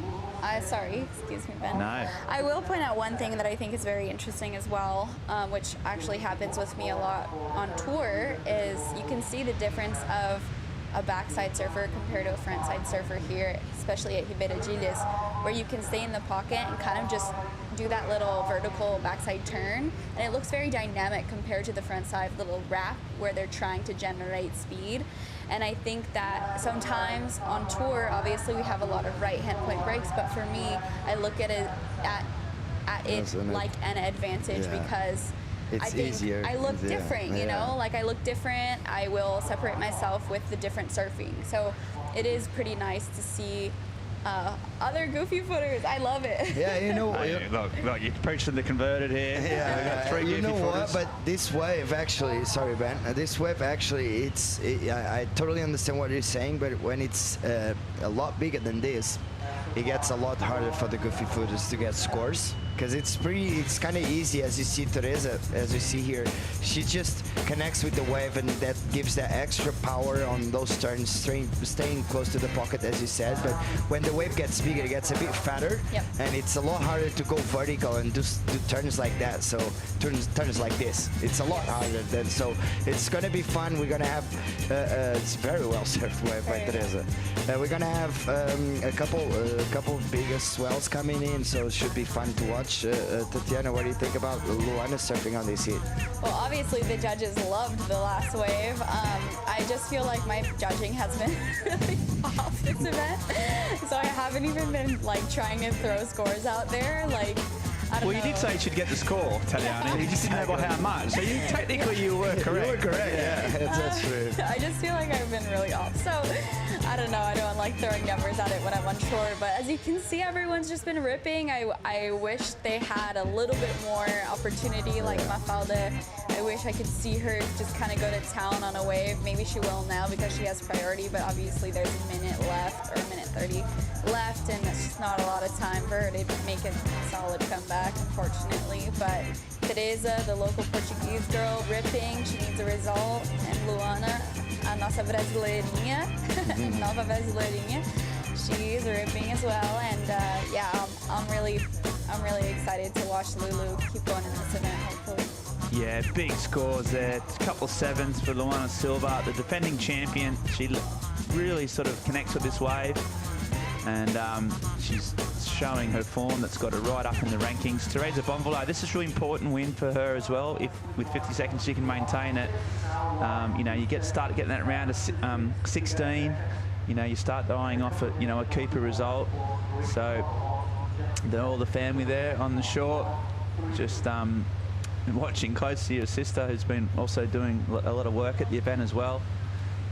And the Bonvolos, well, right now, 30 seconds on the clock. They looked a little bit tense, but I reckon in 25 seconds, they might be a bit happier out the back there. Here goes Mafalda. She's going to try at least, she needs a combination of scores, so she's not going to do that, but hopefully go in with a bit of, she chose the but wrong even that one again. is just pretty indicative of what's been a really difficult heat for Mafalda.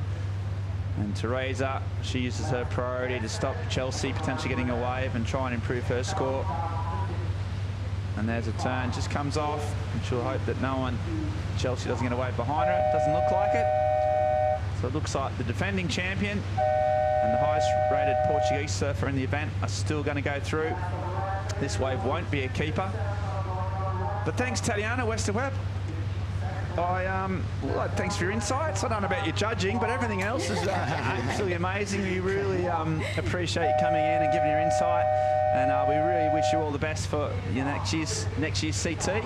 Get that prep in this year for Pipe. You have a lot of time. You're going to come out strong. Yes, now I have a lot of time. Yeah, this year, this year you guys from the CTF actually have a lot of downtime. What are you up to for the next couple of months? For now, eating a lot of good food, and then pretty soon, December comes around, I'm going to start my training routine and be ready for Pipe when it comes around in January. Okay, well, we'll look forward to it. Make sure you're checking out Tati as she starts the CT at Pipeline this year. So another big start to the event. Teresa there, well, she'll be really happy despite the knee injury. Despite the knee injury, she seems to be surfing strong. She's got some big numbers. She was confident, didn't make many mistakes. So really impressive surfing from her. The cameramen have been doing such a beautiful job. I think the shots have been beautiful. So yeah, thanks for having me. There we go. Thanks, Tatiana. Yeah, we'll sign off. Another great job in the booth from Tati. Thank you, Philippe. You were good as well, mate. Thank you so much. Yeah, no worries. I obviously was. You're good. You're well, very I was good, here. man. You know, I was here. Good, so that's all I can do. We're probably going to go to a short commercial break though, and then we'll come back with more lake season. So yeah, don't go away, folks. We've got a packed heat. Pay Tarab, Caitlin Simmers, Sarah Balm, and Dimity Stoll coming up right after this short commercial break. We are live.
My name's Caity Simmers. I'm 16 and I'm from Oceanside, California. The reason I kind of got into surfing, just because my dad surfed and I actually hated the beach. My parents would have to like bribe us to go to the beach. We just would boogie board all the time, and then we started standing up on a boogie board. I definitely would like to be at the tour at some point. I mean, it's the highest level of surfing and it would be cool to win a world title. I guess that's why I'm doing it.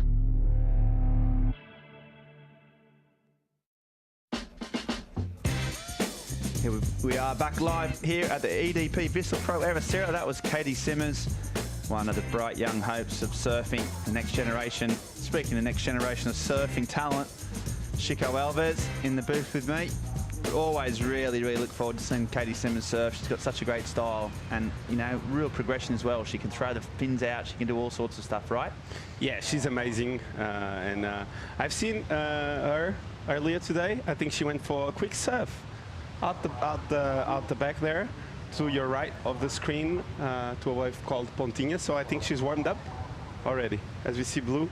Yeah, Dimity style. So Dimity banging down the line, had a bit of CT experience. Also done a great job often on the mic, doing a lot of presenting work for some of the CT events, and also often DJing as well. Nothing she can't do, this woman. And she's desperately trying to get back to the CT. And got off to a pretty strong start, a 5-point ride for this one, so nice to get straight off the mark and into it. Yeah, really nice rep. The first carve was really close to the pocket, looked really good.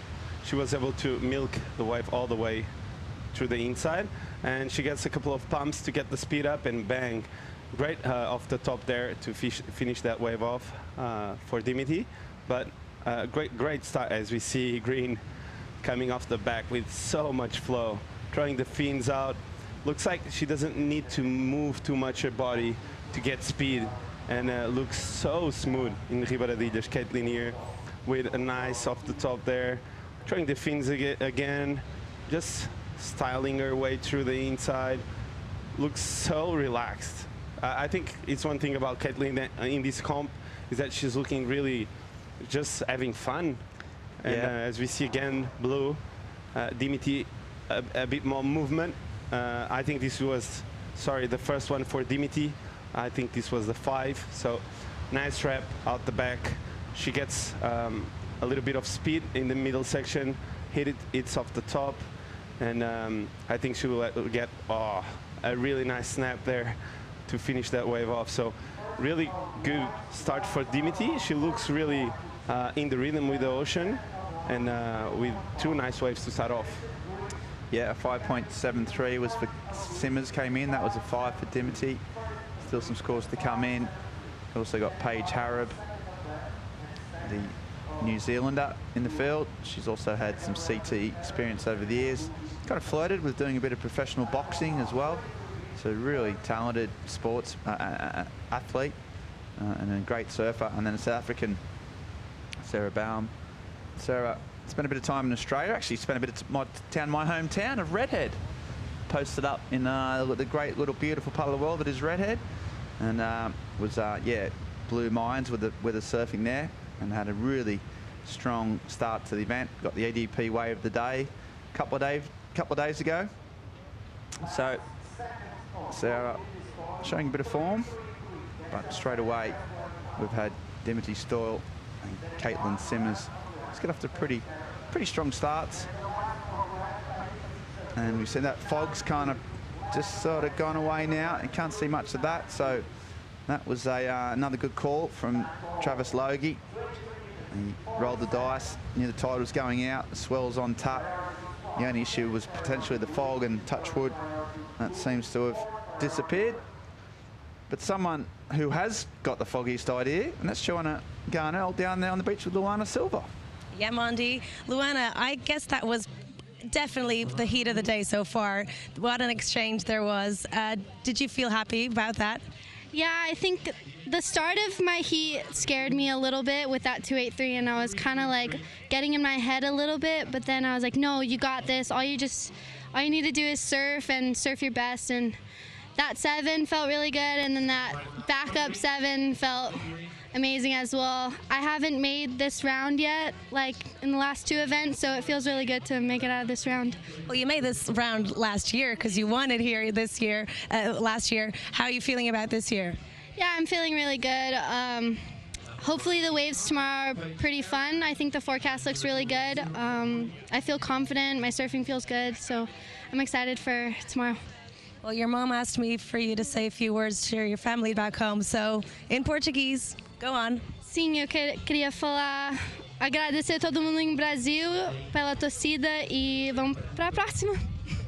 Just thanking everyone in Brazil for the support, and let's go, next one. Hey, thanks Joanna, and thanks Luana. Yeah, she seems happy. Quite like that, Chico. She's like, you know what, hadn't had a solid start, but instead of going in all negative, she just, you know, decided to back herself and back her surfing. Meanwhile, Paige Harab up and riding. Yeah, Paige Harab here doing the interview, getting 2 quick snaps near the pocket. Really tight surfing from Paige. We've seen her for a while on the circuit.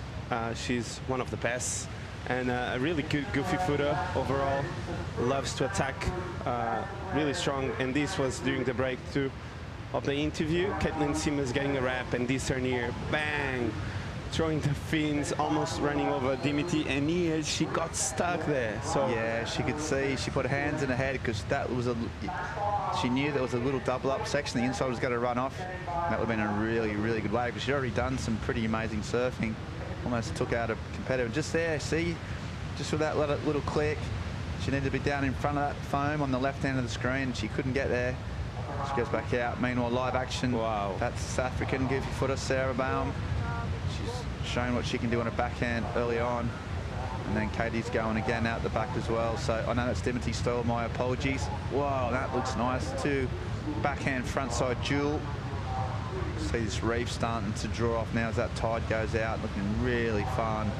So many opportunities. That's a great shot. Surreal on the QS. You see 3 surfers all up and running at the same time. Mate. This reef just delivering. And we see a big finish there from Sarah Baum, and then another one from Katie. She was the last one. She got the 3rd wave of the set. You're right. Chico, she just looks so relaxed, doesn't she? Wow. Like, doesn't do any unfussy movements, and then every now and again she just blasts the fins out. She does it regularly. I think not a whole lot of the top women surfers do that, but Katie really does know how to put together a fin waft. But this was great surfing, wasn't it, Chico? Yeah, Sarah, first day, 8, and looking really good. Again, that first turn was massive out the back. Judges will love that. And she got the finish. So really good wave for Sarah. That first turn, a good exclamation point on the wave. And now it's time to build the inside section. And I think she got a really good finish, as we've seen from above. Bang. Vertical snap there, throwing a bit of the fins. And yeah, she got the completion. As we see out the back, Dimitri getting a click off the top too, and a nice snap. Really aggressive, really tight surfing from Dimitri. You can tell she really likes to surf on the pocket, not getting too much ahead on the face of the wave, and getting a lot of turns done on this wave. And this shot was just amazing, Ben. Yeah, it was incredible. It shows you just this kind of almost, wow, that was great surfing, Dimi. She got a lot of turns in, she smashed it. And then out the back, yeah, it's kind of just about coming to the optimal tide here. Just the mid tide's usually about right, going low. And Katie's just looking so sharp. Haven't been able to finish all the waves, but her surfing is really, really on point. It's going to be a good heat. This we've got some three big numbers. You think, or you know, solid numbers at the very least, are going to drop. Judges got a fair bit of work to do. You know what impresses me the most about Caity is that she's so relaxed, but at the same time, when she attacks the lip, she gets really radical, and that's so stylish and so like different in terms of variety of maneuvers too. It's just like out of the box kind of surfing, as we see live action. Paige Harab there, getting a small wave with not too much potential, but yeah, as I was saying, not too much like moving around with your arms and knees and everything, and looks really smooth. And that's why it's almost surprising when she do a massive turn, like a big fin blow, because she's so relaxed and you don't really see it coming. Then yeah, exactly. Pow. She just goes through the lip, or she busts the fins out, or she'll do an air. She's got a good air game. So yeah, really complete surf up at such a young age, only 16 years of age. And I don't know if you saw, but on that wave, she comes from behind, she gets the layback out the back, she waits, and she throws the fin on the inside. So it looked like a normal wave for Caity Simmers and for us too as spectators, but that wave was really good and really well surfed by her. So I can't wait to see where the judges will put that score. And amazing wave too by Sara and Dimitri. So this heat is getting really spicy. It really is. Yeah, they're getting some numbers. They're all dropping pretty good numbers. Probably Paige, the only one that's been left a little bit behind. So some of those scores just dropping in now. The girls all getting back out in position. Going to aim to run all the heat to the round of 32 today, up to heat 4. Had a slow morning. The swell hadn't quite filled in. Then we had a bit of fog and a bit of tide. All those three things have changed in the appropriate way. The fog went, the tide went out, and the swell increased. And some numbers dropping here for Caity Simmers. You're right, she got huge, a 7.83. Really, really impressive. Dimitri Stoll got a 5.43. And Sarah got a 6.5. So, you know what? That was all three pretty similar waves, but it was Caitlin's surfing that just elevated her score. She looked relaxed, she looked smooth, and this is the wave that really suits her style. And she's got out to a pretty commanding lead with a 13.56 heat total as Dimitri tries to hunt her down. Wow. Nice little first hack. Looks loose. Looks like a double up. Yeah, they might have. Well. Oh. I just talked too soon, Ben. Yeah. Sorry. Always. Yeah. I just always talk too soon. Always talk too soon. And you just said too much too early. Yeah. Hard to read those. Sometimes those waves, even from the shore, you think they're going to be good waves, and it's even harder when you're a surfer out there. Sometimes they just think you know they're going to wall off and they don't, and vice versa. See what Sarah can do. Main improve on us. Wow, she goes for a big fins first Rio 360 sort of manoeuvre. Can't quite unpick that. Just trying to improve on a tiny 2.67. 14 minutes on the clock. Simmers holding a commanding lead at this stage. Sarah Barham only needing a 3.93. Hence why she went for the one single manoeuvre. And the lines are just stacked to the horizon. More coming in. Paige is in a really good spot here. She's got the first wave of the set. On her backside, comes around the corner. Gets up nice vertical first turn. And then waits for the next one. A bit late to that, but still hangs on. So she's done 2 turns out the back. And she'll hope that the inside provides a bit of green face. And she aims it off down the line. Another phone climb. She wants some green face or some lip to work with. Fortunately, just not doing it.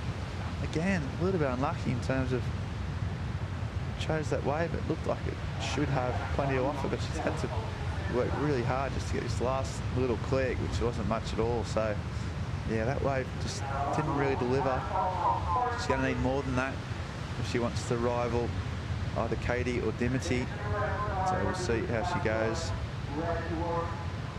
She looked always a bit behind the section, and on your backside when you're too far behind, it's really hard to surf. Like if you're on your backside, you want to catch those ones that you don't need to run too much on the wave. As a regular footer can come from behind and really apply pressure when he's doing those transitions, as we see here, Caitlin. Yeah. Wow. Just little stuff like that. She's got little bits of flair, little different angles of attack. And yeah, she just goes for the 360 sort of foam climb, and almost a signature move, but it doesn't play off. But yeah, just for that little bit of fizz, a little bit of flair, you know, it just marks her out as a bit different. Fortunately for that one, not going to be a keeper. She's still in the lead though, and she'll probably be aiming off, try and pick up on the little insiders while she paddles back out. She looks so comfortable out here.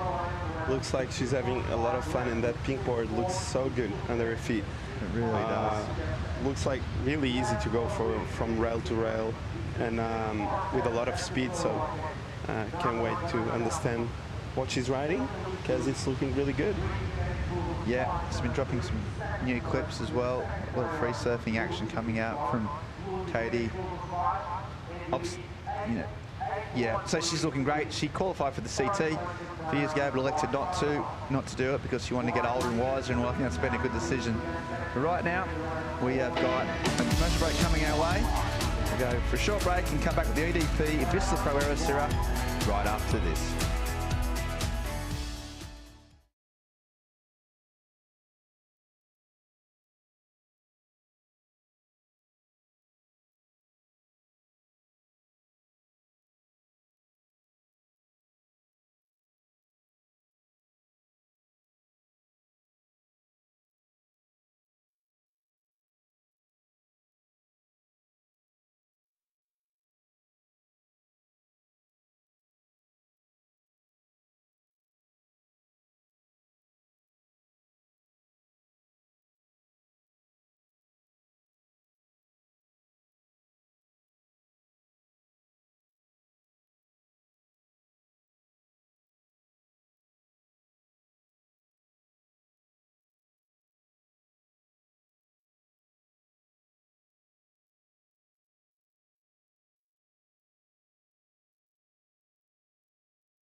Welcome back to the live action from Ribeira de Ilajueira in Ericeira, Portugal.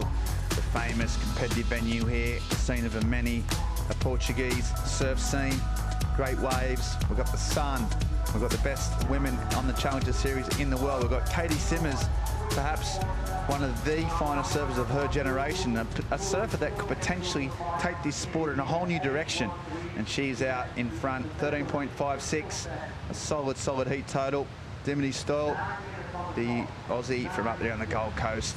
She's hanging on to second place, but not by much. She's got a 5.43 and a 5.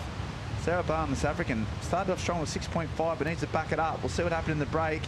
This is Dimity while we're on the break. So here she goes again. Lovely texture on that wave. There's a nice hack, a lot of spray, little vertical movement. I see lateral sort of slash, but now she's hoping to double up. It looks fun this wave. Wow.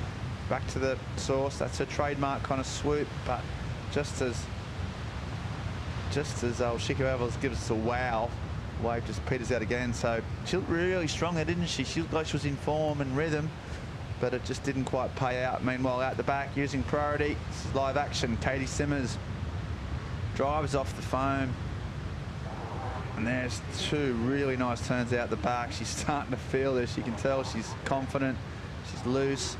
Even though there's a bit of foam on this wave, she's just driving through that. Now she puts on the afterburners.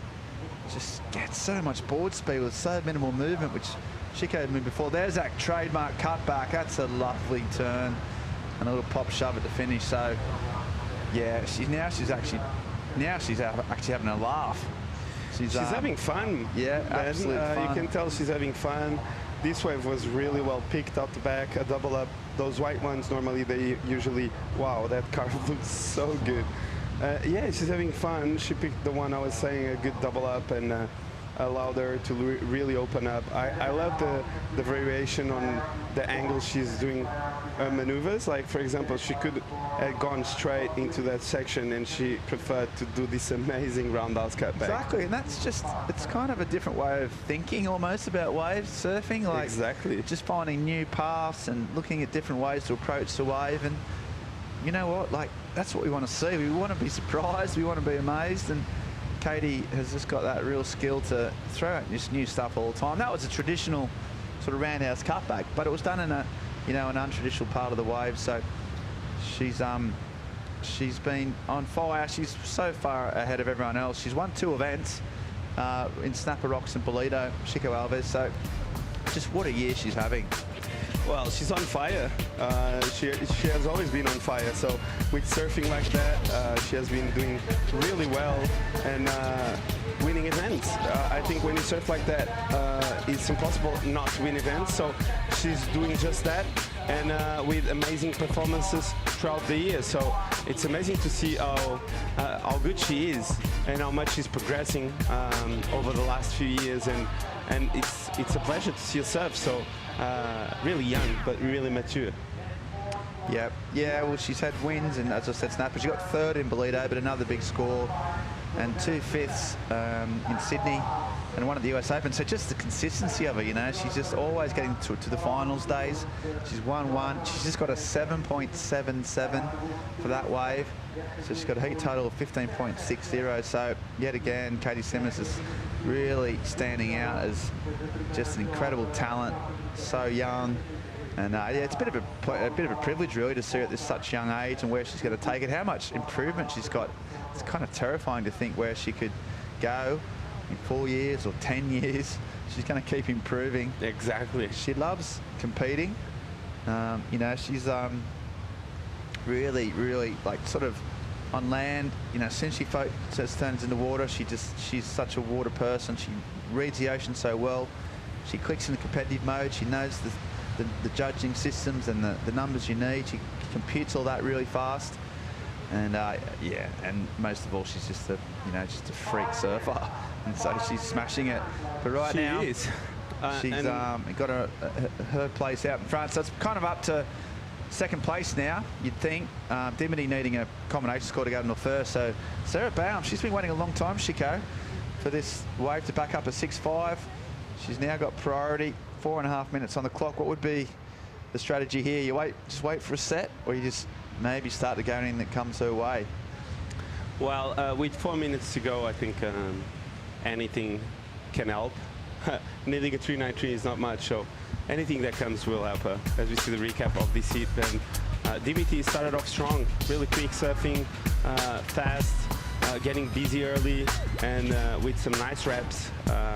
She's known for that, so every time Dimity stands up, you know she's going to be fast, light on her feet, and really aggressive. So Dimity here with her best turn so far, in my opinion.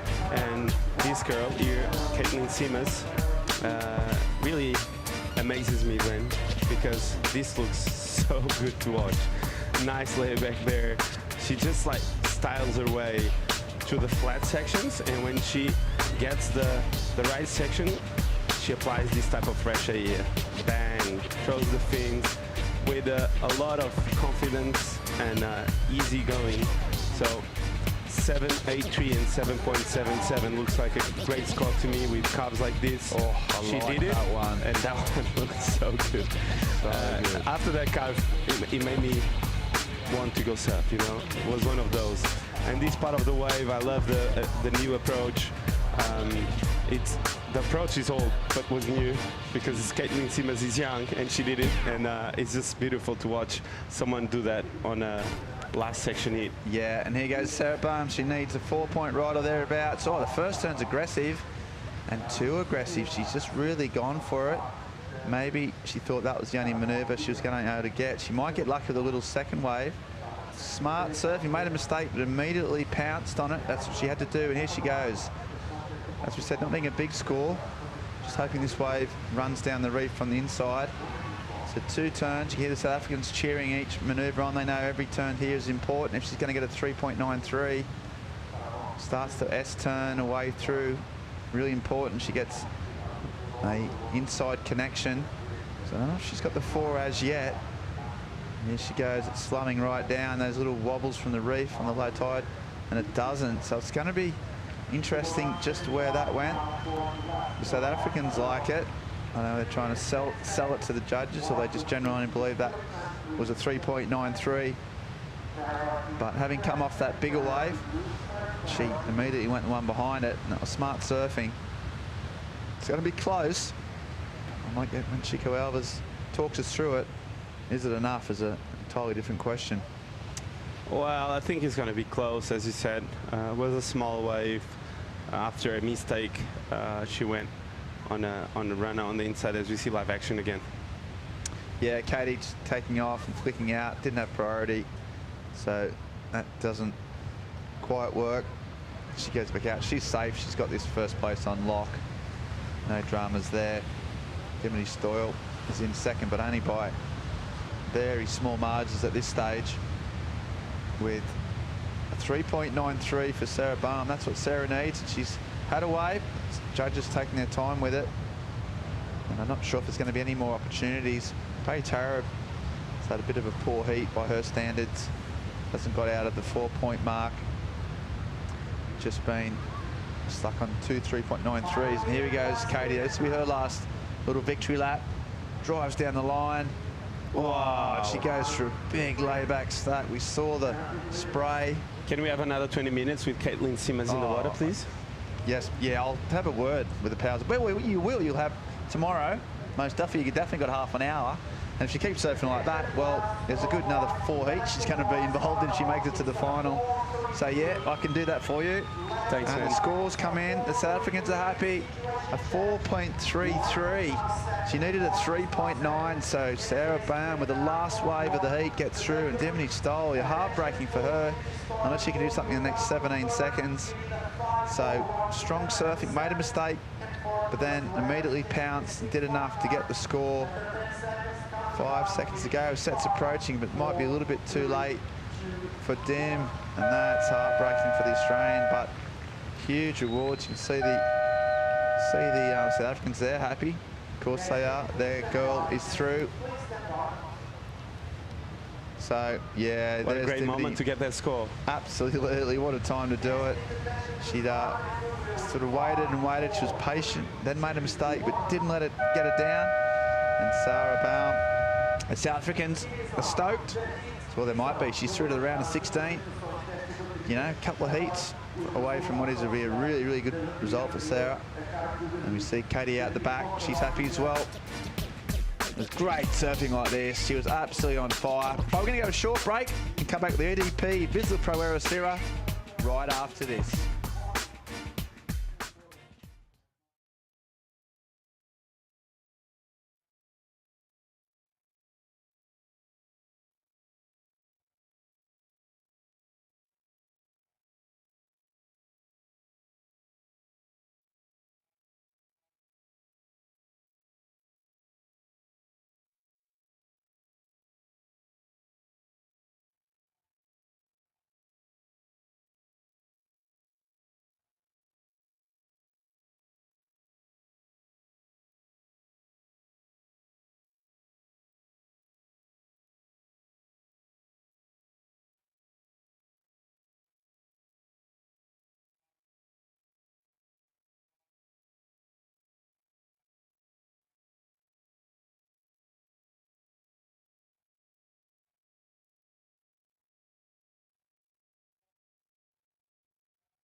Welcome back to the Challenger Series in Europe. Ribeira Dilas, Portugal. The spot EDP Vissla Pro. And this woman, Caity Simmers, again, very impressive. Dropping numbers, getting through heats with panache. But just looking really impressive, Chico, and I think we are looking at a legitimate star of the future right there. We are. She is already, but amazing surfing. I'm amazed by the way she's surfing Ribeira Dilas. And yeah, I haven't seen many surfers have Caity Simmers approach over here. So. All right, let's set us in the water right now. Keala Tomoda, Bennett, Molly, Picklum, Zoe McDougall, Caity Sanchez, Ordun. And we'll take 2 of those through to the round of 16. Swell is on the increase. Went not quite flat yesterday, it's pretty small. Underwaist high, certainly not enough. Still looking pretty small this morning. This swell has freshened up and filled in and brought us some decent action. Here's Keala. Wow, really good first snap off the top. Nice wrap there. Looks like the wave maybe will flatten out, but that first carve looked really good as she tries to connect with the inside section, and nope, no bonus for Keala, but really nice first turn. Looked really light on her feet and looked like a really good surfing to me. McDougall here in live action. Again, trying to connect, get a section here. Nice snap, just releases the board. And then she knew she kind of released it a little too much. At the same time, the wave disappeared. She'll get an incompletion right there. Be another small number fresh. Got a throwaway locked in already. 3-3-3 came in for Keala Tomoda Bennett from Kauai. And we've got in red, of course, Molly Picklum is going very well indeed in the ratings. Second place, not a long way behind Caity Simmers as well. And she'd like to keep the pressure on here in Ericeira. And we're looking at a really good forecast as well for tomorrow, particularly decent sized swell, pretty solid. Had it pretty big last year, 6 to 8 foot. Could be something of that order, maybe not quite as big, but we're talking pretty confident, pretty solid waves tomorrow. And a strong finish over the weekend. A lot of surfing yet to come. And a lot to be decided in our Challenger Series tour. Portugal playing a key role, of course, in various stages of the Sport Championship Tour over here in March. 3rd event of the season, so 3rd of 5 before the mid-year cut. A crucial event for surfers that do qualify to make their mark, make a statement. And then back here for challengers, we've also got a bunch of qualifying events as well.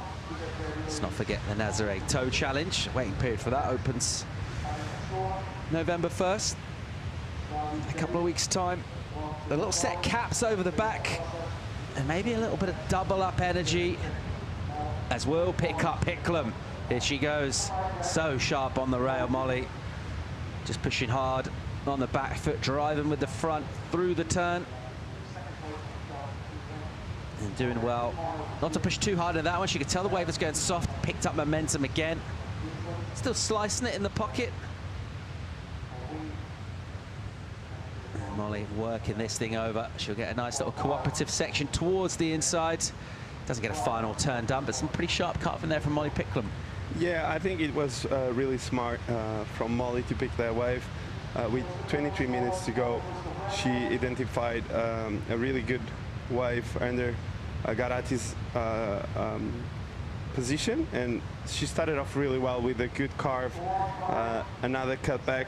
The wave was quite slow. I thought it was going to get better on the inside, but she had to work really hard to get some turns done. So I don't think it's going to be a huge score, but other than that, it's the start and maybe her backup, who knows. So it's just a good way to start a heat with a wave, and but mostly I think the score will come from that first turn she got on the outside. This one was the most impressive one so far, and yeah, she has been really impressive throughout the whole year, and one of the best.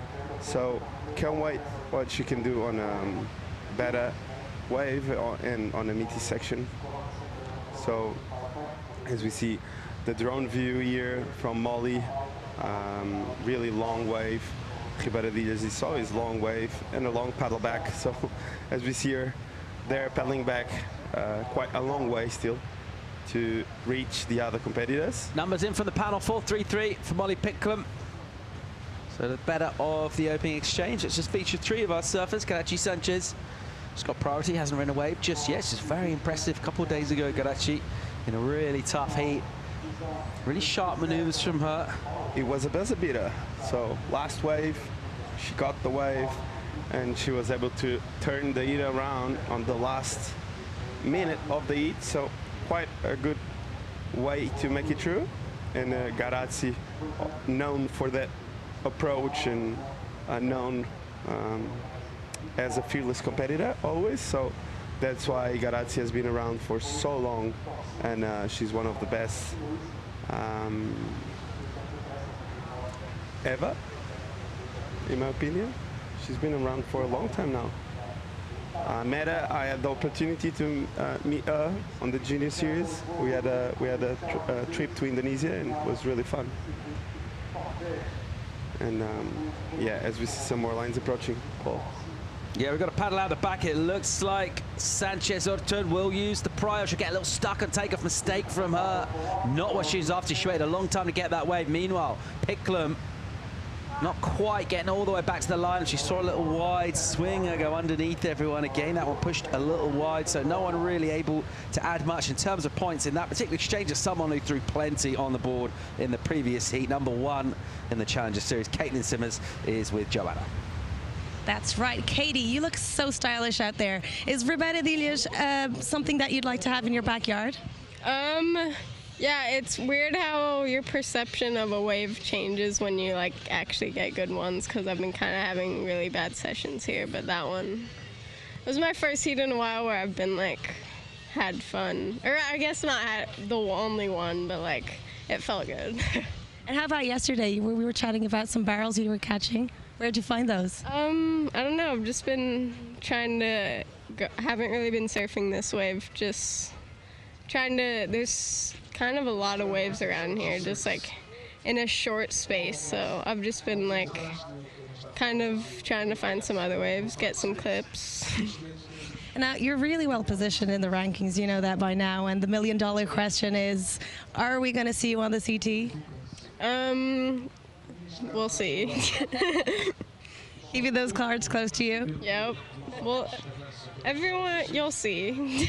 I know, everyone's pressuring you. And hopefully I make it. It's pretty stacked this year, and it's like everyone's like telling you that you made it, but it's like, or I feel like the person in 10th place this year would have had enough points to qualify last year, so it's like, we'll see. There's still 3 more events, so.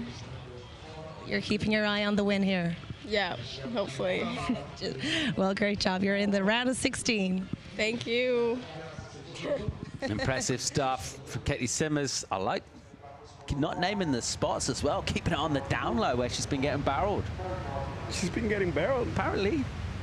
Oh, I need to ask her where has she been over the last few days. All right, under 19 to go in this. Picklum with the better of it thus far. All caught up with scores, 2 waves apiece, which gives a nice symmetry to our scoreboard. Yeah, and the best of it is the Australian, the world number 2 on the Challengers, Molly Picklum. She leads this woman, Keala Tomoda-Bennett. She's got a 3.33 very early on and just a small backup of the 0.5. So McDougall with a couple of ones. Sanchez Ortun made a mistake with a priority on an absolute bomb. Philip Jervis has been keen to say you can't afford to make mistakes out here at Rebedadilhas. Is Garazzi going to get away with that? Let's find out. Here we go with Keala Tomoda. Floater section, and she'll just stay close to the soup, holding that rail in the water, and then look to tee off on a bigger wave, pushing wide, pushes hard, almost gets caught as well to hang on, fading into the bowl. She'll want a strong finish in here. A little snap turn, not a massive maneuver.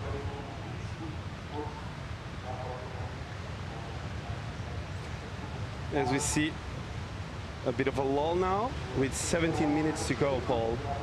It has been a slow heat. Garazzi, here she goes again.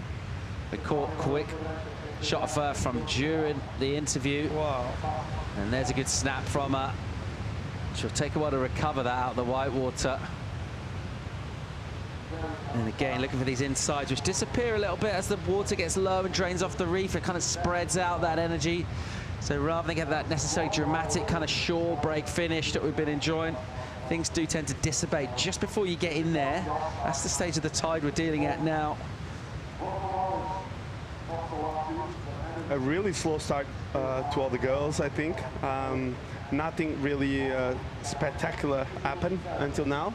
I think we had the heat before, we had a really good flurry of waves, and now the ocean needs to rest a bit.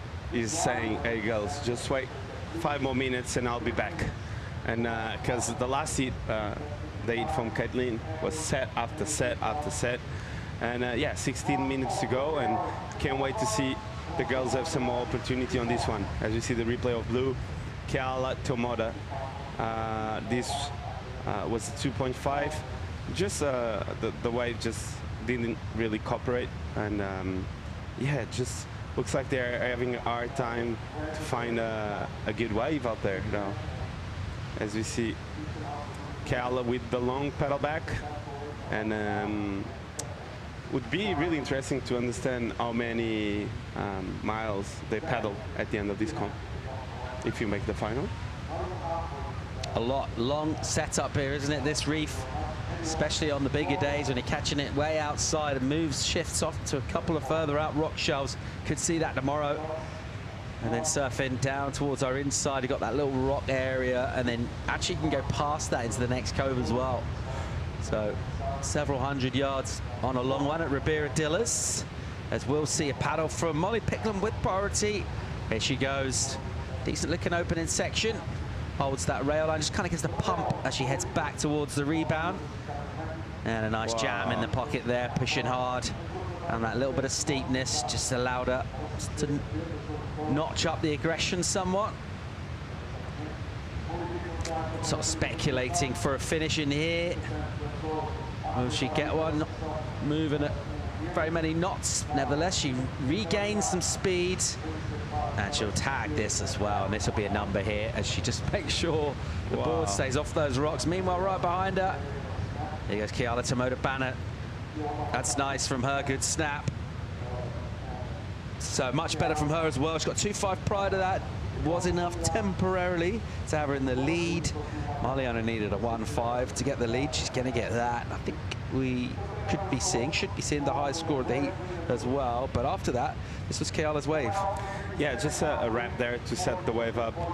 Looks like a double up to me. Quick carve there. She's waiting and waiting, and wow, she got the snap. Great snap, really clean in transitions. And she gets in there one more time, and she kicked out. So better wave for Keala, and this was Molly's wave. I think this is going to be her best wave so far. She started off with the wrap, and this carve looked really good, really stylish on the pocket, and then she milked it all the way through the inside, and she was able to fit 2 more turns in there. So I think this is going to be her best wave, and yeah, she was able to actually fit a 2-turn combo here. Quick snap there, and the wave allowed her to quite get vertical here. Not really vertical, but she was able to finish it off, and the board was right on the rocks there. So she threw the board there, and it was right on the rocks. As we see the replay for Zoe. Zoe looks like a bit out of rhythm on this heat, waiting to get something on the board, and I think she'll better her situation with this wave. Nice off the top there. Let's see if she was able to get the finish, and yeah, she did. So I think she will improve on that 2-point total. Much better from McDougall. So 3 good rides there. Meanwhile, here goes Caity Sanchez Ortun. Again, it's a little soft. This one is nice and steep though. She gets a tight radius jam down. Just kind of spreading those wings and trying to stay relaxed, not trying to force the maneuvers, hurry too many. You have to pick your moments here. She's been good at that in the previous round, particularly what she got for us on the inside. Bang, tags it. Nicely done. And again, she'll just slice right in front of the rocks there to avoid trouble. So numbers in for everyone. We could be seeing, well, I think we're almost certainly going to be seeing high scores for all of our surfers. So all 4 of them are going to improve. And we needed a little bit of that. It wasn't a classic thus far. It's another look here at Gerassi's wave. Yeah, she gets off the top there on the outside section. She gets a wrap. This was a beautiful wrap here. Really nice carving snap. This wave was one of the best waves we've seen the whole heat. So Garazzi identifying the potential and making the most of it. And yeah, she was able to finish this wave off really good. on this last section, I think she did a really good job here, getting low and bang, almost digged the nose, but was able to make it and not break her board in the rocks. So it was really good to make the turn and not kill Look her how board close there. she is in there. Yeah, she was really close. That is commitment to a finishing turn right there. That's how much it means on the Challenger Series to surfers like Caity Sanchez-Ortun, and just putting it all on the line for a finish there. Finishing, well, a matter of centimeters away from the rocks. And we're shaking things up with some good scores coming in. Tomoda Bennett, she's improved. Got a good number to drop for Molly Picklum too. McDougall also improves, as will Sanchez-Ortun. We've got a break. We'll come back with more live action. Loads of great surfing to bring you right after this.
Welcome back to live coverage of the EDP Vissla Pro Ericeira. Heat 5 of a round of 32 from the women in the water right now. And Molly Picklum just turning the screw a little bit, drops the 5-5 before we went to break at the beginning of a really good exchange where we actually got improvements for all of our competitors in the water. Second place is with the Hawaiian Keala Tomoda Bennett. She improved her position by getting a 4-7. As did the other Hawaiian in the water, Zoe McDougall got the 4-9. Sanchez-Ortun, the Basque, gets a 4. It's not a high score in heat, but it's pretty close. And requirements are very gettable for 3rd and 4th right now. Zoe needs a 3. Caity looking for a 4. And we're heading down 8.5 minutes. This is going to fly by. This is going to go really, really quick. And any kind of maybe strategies to do with what sort of ways you want to get, and maybe thinking about quality and really going out there and blowing up might have to just be adjusted to a somewhat more pragmatic approach. It's not huge scores in this one. Caity Simmers got good numbers in the last heat, a couple of 7s for her. That's been the exception rather than the rule, really. All right, here we go. McDougall, soft looking wave. 8 on the clock. She had 2nd priority. And she'll go over a section. And this is crucial what happens next. If she has to fade back and it goes soft, it's going to really hurt the potential. She can surf with a speed and attack. She can earn herself some points. And after a period of bouncing, she's back on a little crisper inside run-up. Little slash in the pocket from her, wrapping it back and tagging the lip. So McDougall only needing a 3-1-3, 7.5 to go. I think it's going to be right there. She surfed it really well. Zoe there, you can tell she has the finesse, and she's really talented. She didn't really got the waves on this heat. I think that any of them got kind of the wave of of this heat. So it's been a really slow heat. So let's see the replay of Zoe.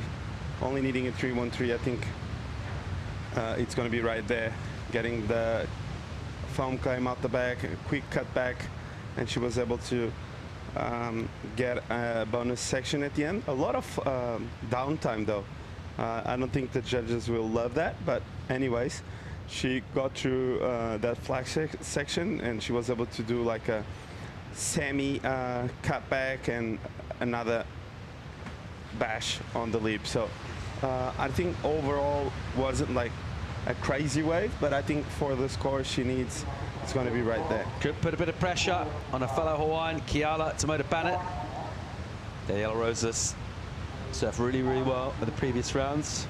It's just good fun on the beach for her interview as well. She was pretty stoked to have made it out of that last round into this one. She's got an opportunity here. She's got a tough heat though. Also going to see Bronte McCauley, Zali Kelly, Ariane Ochoa out in the water right. That next one, number 6, but right now with under 6 to go, lines filling in. Zoe McDougall's going to get the number. She'll put about a point on it, and maybe a little more than the requirement, which was the 3-1-3. Here goes Garasi. First snap from her. There's a second one. She has to pull it short though. The wave fizzles out. It's not going to be huge. 4-0-3 for McDougall. Goes to second, crucially. Kiala Tomoda-Bennett with priority. She uses it straight away. Looking for 4-2-4 now. Nice looking wave. Does well to deal with the white watery lip. Snaps it. And on a rail, just opens up.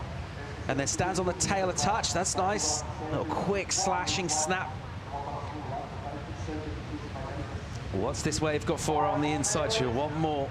She puts it back into the soup. And again, just standing on that tail, trying to be patient. Okay, finishing turn. It's nicely done. That requirement of 4-2-4. Oh, they are all so close. I think it's going to be a close battle until the end there. As we see Molly in action again. Picklum live action, your heat leader, swooping back to the whitewash. Molly Picklum, 4-3-3 is the backup number for her, and she's heading towards an oncoming section. Swoops off the bottom, just gets an extended carving snap, and again, driving hard. That board looking nice and crisp, as is her rail work. Bang, finishing turn, snaps, bust out the tail, and you can see that took a bit of physical effort to get her all the way down there. She had to do quite a lot to surf that wave, all that way to the inside, just trying to find points. She knows she's vulnerable. She hasn't got massive numbers on the board thus far. Let's check another look. Well, when the wave here is not that good, it's really hard. You really need to put in a lot of work in terms of physique. So this score was all built up by Molly. It wasn't an easy wave to ride, and with not too much push, as we see here on the inside, she was able to get a quick carve. Really hard one to do. This one looked a bit better on the pocket because she had a bit more speed. So she needs to improve on the 4-3-3. So I think it's going to be right there. Molly putting a lot into that one. Eating the heat prior to that. This is a crucial number though. This is Kiala. She's looking for 4-2-4. I think this wave, it's going to be her best one. It looked really good. I really enjoyed this turn here. A little bit more clean. She was able to get a bit of speed there. And as I said before, this hit looks really slow and really hard. Like the ladies didn't got any kind of opportunities in terms of sets and big sections. So I think this last turn was the best one of the wave. She really put an exclamation point on that one. So yeah, great wave for Kiala. All right, 2.5 minutes to go in this. Still waiting for numbers from our panel. A 4th ride for Molly Picklum. Wait for that number to come in, and while we wait for scores, let's check a recap of this one. Molly Picklum, get down to business early on, surf this for a 4-3-3 she go. Yeah, she got busy early. She got this double up wave. I thought this wave was gonna open up a lot more on the inside, but stayed quite flat. But she did a really good job to keep plugging away turns and making sure she would get something on the board. So 4-3-3 start for Molly. Yeah, at the start of the heat, I said, let's see if this is going to be her backup, and still is. So a slow heat overall. Callie here, trying to make the most of this wave. This was a 3.33. Right at the start of the heat, she was able to get a really beautiful snap there on a meaty section.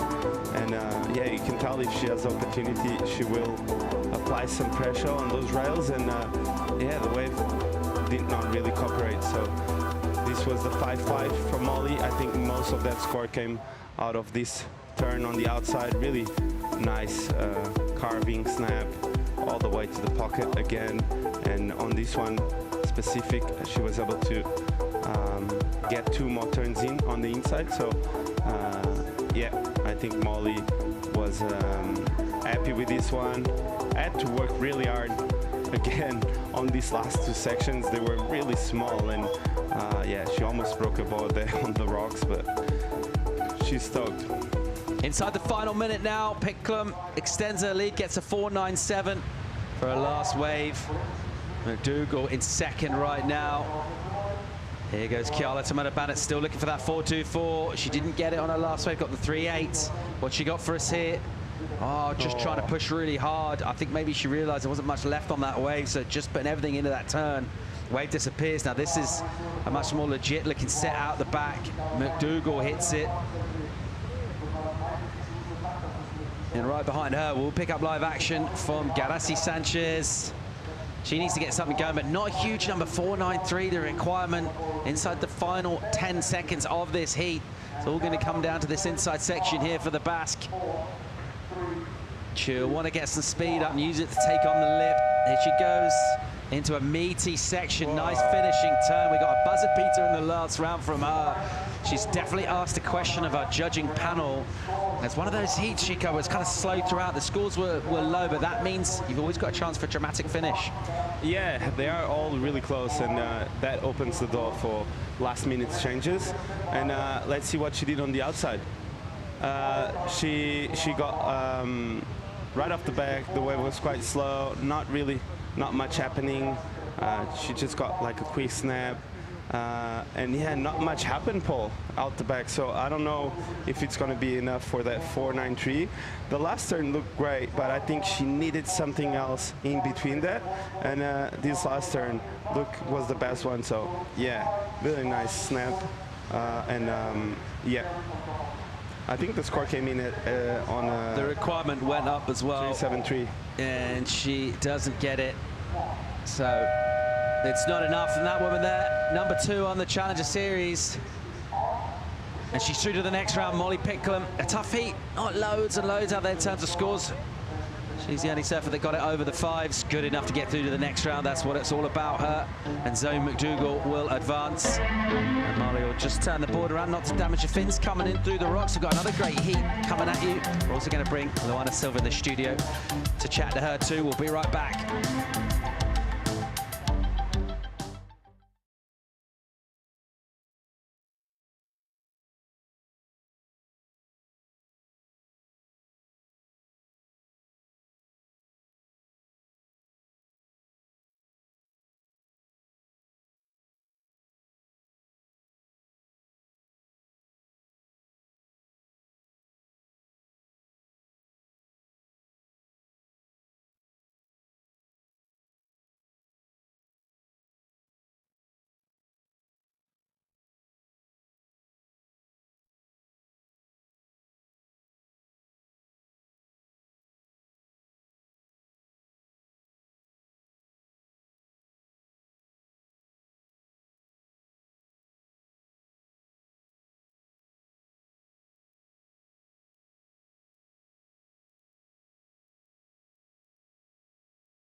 The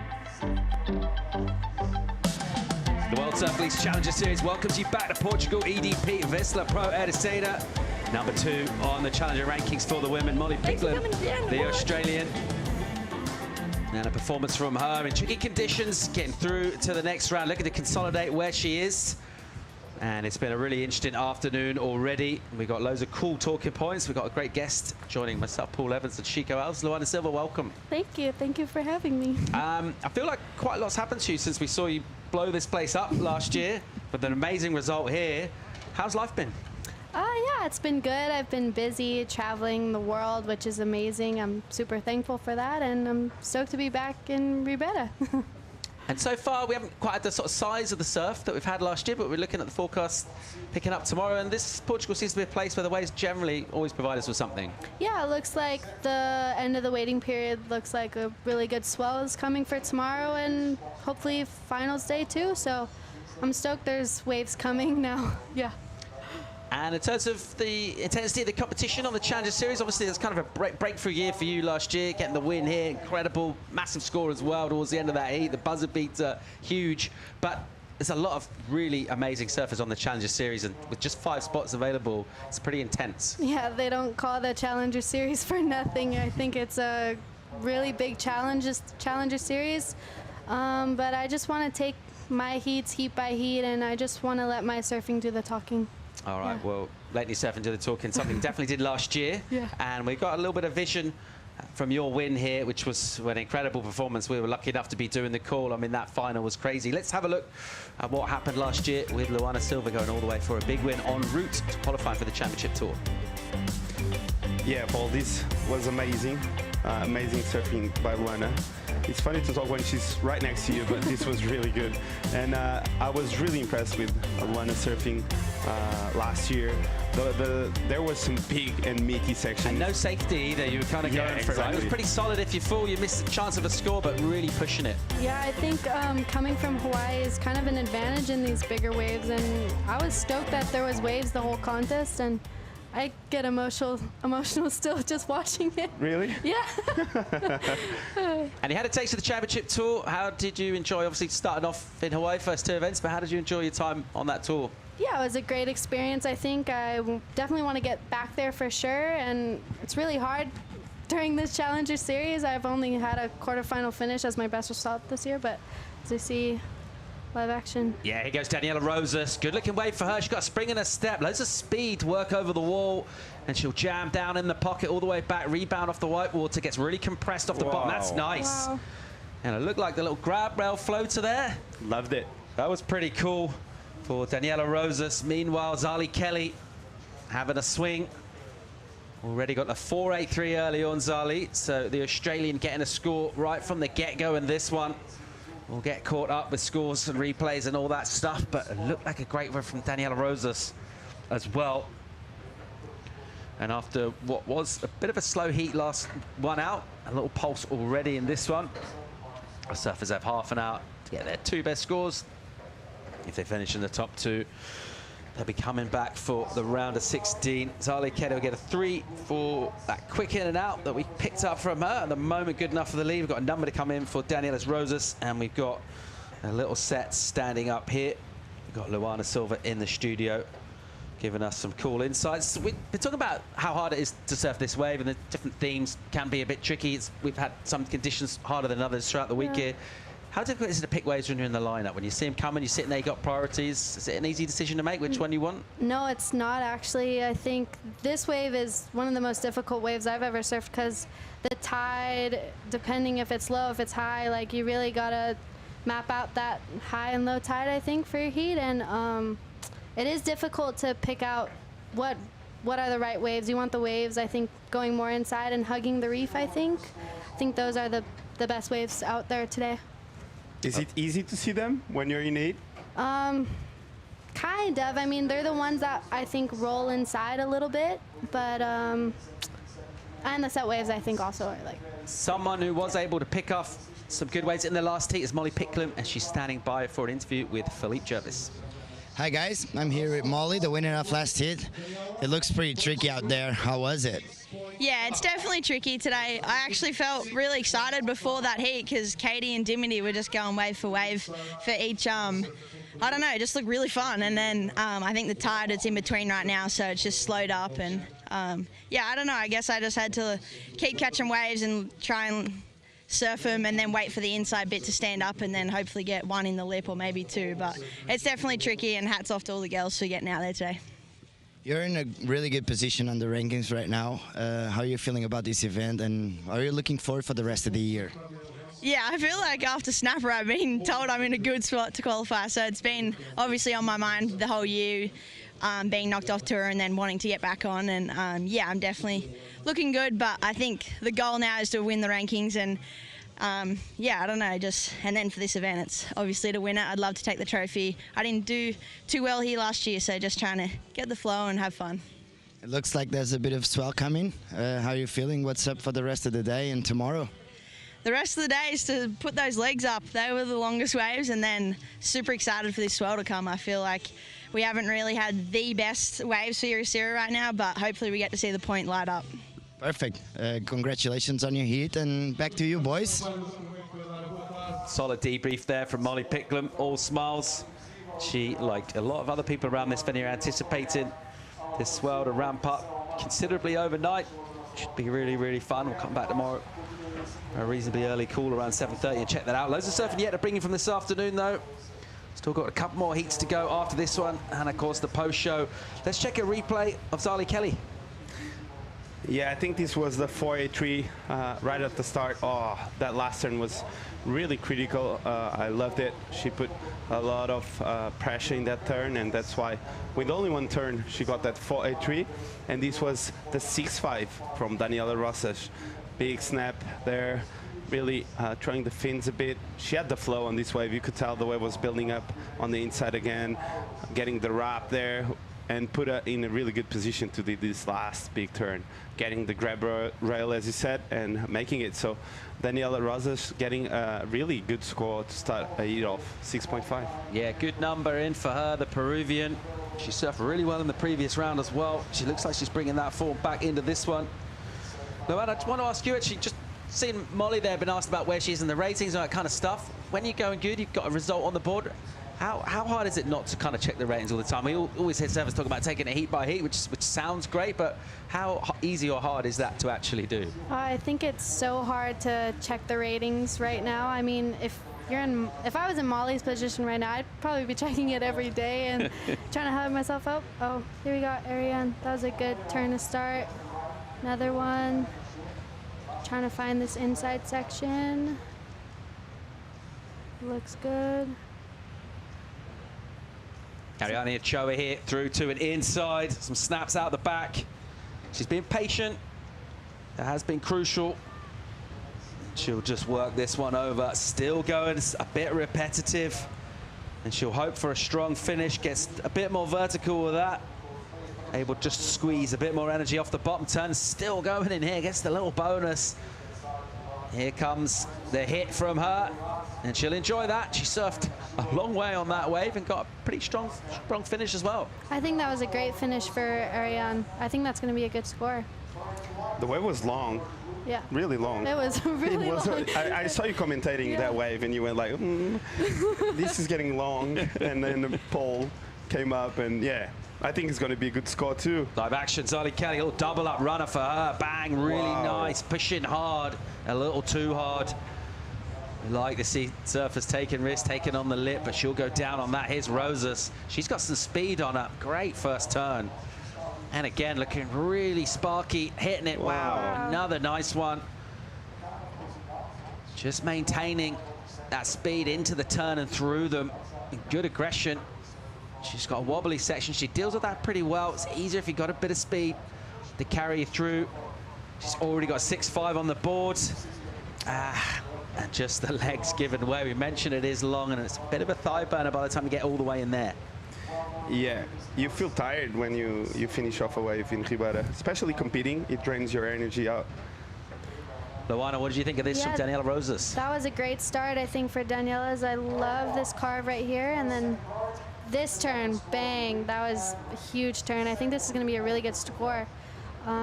She brings it all the way to the inside. Oh, I can imagine the legs are burning right now. This middle section super tough. Looking for this inside section. If she finished that turn, that would have been such a huge score, and I think it's still going to be a great score. As we see Ariana again, Oshoa on your backside. This wave was the one we were talking that was really, really long. So yeah, Ariana doing a good job for waiting for that last section. She was really patient about it. And yeah, she was on your backside. You really need to kind of wait on the pocket. And once you see the section popping up, you attack it. And yeah, she's doing that really well. Last year she did really well here. She made, I'm not sure, but I think it was quarterfinals, but I have to double check that. And this last turn was really good. Bang. So I think this was the best turn of the whole wave. And yeah, that's a money turn. So 5.27 for her. Yeah, good numbering for Ochoa. The 5.27, second highest score of this heat so far. Where's Bronte McCauley? Haven't seen anything from her. She's got priority. The Goofy out of West Oz. She's in the lineup. She might be tempted. We've got some lines swinging through, but so far she's not found a wave to her liking. She's been a spectator, and there's another score going to drop for Rosas. Decent one. It'll be similar to her first. It will come in just under. It's going to be a decent number. 6 for Daniela Rosas. So a good total on the board already. 12.5 out of 20. Still 16 and 20 seconds to go, so a pretty decent return for just 2 waves. Yeah, I think Daniela is on another gear this hit. That board is looking really like fast. I don't know, she's picking the right waves, surfing right in the motion of the wave, and every time someone stands up and is surfing on the rhythm of Ribada, it's easy to get scores, but yeah, it's a wave that you really need to understand where to put the pressure, where to apply big turns and not. And as I've said many times before, I think the judges have been really clear about big turns out the back, or if you don't get them out the back, finish really strong. So those 2 options are the options here. And it might be difficult for someone that is competing to understand on such a long wave where to apply pressure, where the score is coming from. And yeah, it's coming from the outside section. So every time someone attacks the outside section, the scores have been popping quite good on the screen. We've got our defending event champion, Luana Silva, in the studio with us, talking us through this, giving us some good insights as well from her experiences on the championship tour. At the moment, it's Daniela Rosas, 12.5 on the board, surfing like this. It's got her in the lead. Zaldi Kelly at the moment in second. Join us some more live from EDP Vissla Pro Ericeira right after this.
Yes, welcome back, guys. Ben Mundy here, down on the beach. I'm in the EDP activation area. EDP, massive supporters of Surfing, sponsors of this event, do the EDP Surf Tomorrow program, which is a great program about coaching and mentoring the next generation. But in here, what we've got, it's a pretty cool little thing. It's a place where you can come if you're at the event. You can come and create your own cap. And over here we can see a little machine where you can get your own name written on it. And, you know, obviously I'm getting a free hat, of course. But, yeah, the kids have been loving it. They're all getting their new hats with all their signs on it. We've got one here, for example. I think that's Kiko. Whoever Kiko is, he's got a new hat. And we've also got you can win a trip to Hawaii if you're between 14 and 18. Oh, hold on. I think I've got a new hat. Look at that. Wait. It's the Little Red Rocket, which is a nickname that I've had for my over the years. So I've got a new hat. I can't win a trip to Hawaii, but if you're 14 to 18, you can do a little surf vid of yourself. And you upload it to the site there, and there's a chance to go to Hawaii. There's so much cool stuff on here in the EDP. I got a new hat. EDP is supporting Portuguese surfing, and I'm pretty happy about it. Back to you guys in the booth. The machine didn't quite have enough lettering capacity to get Space Ghost, so Mondy's next time, Paul. Next time. He's gone for Red Rocket. He's got a lot of nicknames. Great job. Thanks for that, Ben. Well, really cool activation from EDP, the Surfer Tomorrow. Attention's back on the present, the here and now. Daniela Rosa still in the lead, 6.5 and the 6.0. Good total from her. Ariane Ochoa with the 5.27. That's the next best number that's in. Let's get caught up with some replays here with, well, we're down to less than 11.5 to go. And Bronte McCauley's had a couple of waves as well. You see her paddling back out. Let's check out Zali Kelly. Yeah, this was on the start of the heat. She got up really quick, and this wave was 4.83 for really well surfed, and getting those calves in, just wetting and weaving. I think it's really nice when you stay on the pocket and finish your turns off like this. This was actually during the break, sorry, and this is White upper riding, Bronte McCauley getting a quick turn there, and the wave just died off. So really bad start for Bronte. She's sitting in fourth with 10 minutes to go, so quite of a shocker for her. Yeah, a bit of a nightmare thus far for Bronte McCauley. Hasn't got much on the board. Hello, I want to ask you about, you got the chance to qualify for the CT, got to surf those first 5 events. Any highlights from those? Any favourite moments? What stands out at you? I think here we go, Bronte again. All right. Never mind. I think actually my favorite moment from this year was competing at home at my home break at Sunset Beach. That was my best result. It was a quarterfinal finish. And I just loved taking away every event experience that I got. It was a really good learning experience, and I just really want to get back there. And you broke through pretty young with the result here and getting the qualification, going up against the very best in the world. Were you overawed by them? Were they nice to you? I mean, I guess you know some of the athletes already, but what was it like being amongst those surfers who I'm guessing until fairly recently would have been your heroes? Yeah, I mean, I was a bit overwhelmed at my first event at Pipe, but I looked up to all these women, incredible women, and they were all my heroes, and now I'm like going against them, and it's like, no, these guys are your competitors now, which is a huge thing now. Yeah, I was really stoked. Well, such a cool story, and I think that a lot of that established order as well had their eyes on you guys, the new generation coming through, because it was a really cool story with the rookie movement, which is still very much alive with that young talent on tour, and that's why we're here on the Challenger Series, looking to qualify for the Championship Tour. Here goes Daniela Rosas, your heat leader, swooping back with some outside work done, a little softer runner before she had that more double up energy to the wave. This one just run a little soft, and she'll run out of steam. She's surfing a pretty smart heat though, Chico. Yeah, she got up quick, and she picked the right waves, and when you're in the rhythm in Ribada, you're in the rhythm. So yeah, Daniela making sure she's not falling, doing the right turns, as we see live action. Ariane on a good wave. Wow. Yeah, Choa, that was a great hit from her. Nice combo. So this is only her third wave. She does have a decent number in for her first. And looking to make that connection, which she does. And again, another strong finish for her. She's got a little bonus left. Just clip the white water to finish. But a good way to finish with that big snap. Similar to her previous wave there. She went hard on the end section. She did, and I think she will better that 3.6 she has. That wave was really well served. I really enjoy when Ariane gets the opportunity to really open up on her backside. She's really aggressive, as we see here. She gets the cut back on the out the back. Another quick one, and this one looked really good. Bang! Really vertical snap there, and off the top, sorry. And yeah, she's looking really good, and she got the bonus section over here, and she made it. So a really good wave by Ariane, finishing it off here. Bang! Another one, and she looked really tired here. As you can see, her facial expression is just saying, please, God, give me another leg. This wave is just that tiring. As we see the replay of Daniela Rosas again, this wave wasn't a really good one, but she's looking really good, and she's in first place, so nothing really to worry about in her case. As we see the drone shot, really beautiful drone shot. Our driver has been doing such a good job to make us see another angle of the wave. And yeah, our drone pilot, the master of the aircraft. As we see wide pedaling ball. Yeah, Bronte needs to get something going here. She needs a big number, 8.24. She can do it with a single score. Otherwise, she's going to need a couple of high fives, sixes, something of that order. Chasing 11.34 from Ochoa right now. Here she goes, quick snaps from her. She's got the speed, but the wave, it's just a little smaller and doesn't really allow her to open up, and she'll know that as well. So she's going to need to surf really a 6-minute heat now. Get out the back, get more work done. Yeah, this is the replay. I don't know, I think she's just lost a bit of a rhythm on this heat. She waited a long time for her first wave, and sometimes when you get caught up on the outside waiting for that wave, that really good wave that it's in your mind, you think you're going to get it and you don't get it, you kind of get desperate for something, and sometimes that's not good and it can play against you. So really hard heat for Bront. She did really well on the last round, and yeah, this looks like a good one for Daniela again. Yeah, heat leader Rosas. Good speed from the takeoff allows her for a whipping turn and a quick check out from her. She went add to her top 2.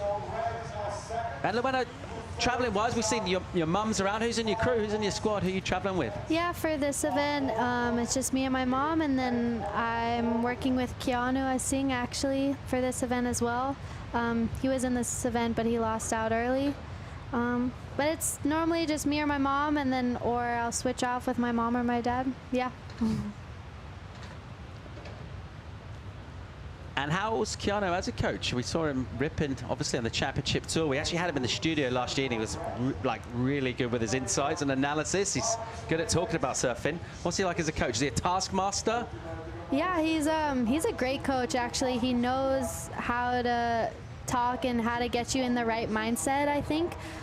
He's a little bit like my coach back home, Reynolds Hayes. They talk very similar to get you good in the right mindset. Yeah. So they both are very similar, and they both help me a lot. And they have been really close since a young age, right? Yeah, Reynolds right. and Keanu. I remember seeing them on the ISA back then. Yeah. And Keanu was on Billabong before, and Reynolds was coaching Keanu as well. So I'm really grateful for his insight, both of their insights, actually, and they're just amazing people to work with. Here's the swell coming. Yeah. Look at this thing out the back, just absolutely booming. So about twice the size of anything we've seen throughout the afternoon. And it's supposed to come tonight and fill in for tomorrow. A couple of ones that arrived at the party early. Wow. They'll just clean everyone up, except possibly Bronte. Having a look at a wide one.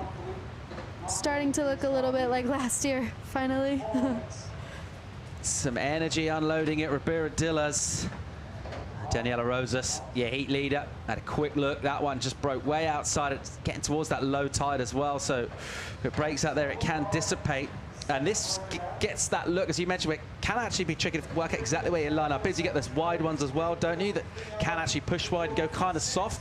So sometimes you do have to do a little bit of duck diving to stay on that peak when it picks up here. Let's check out the heat recap. And the story of this one, heat number 6, well, our Peruvian has been a ripping Chico. Yeah, it was all about Daniela on this heat. She got the 2 best waves of the heat, applied the right pressure. She was surfing on the rhythm of the wave, and this last turn was massive.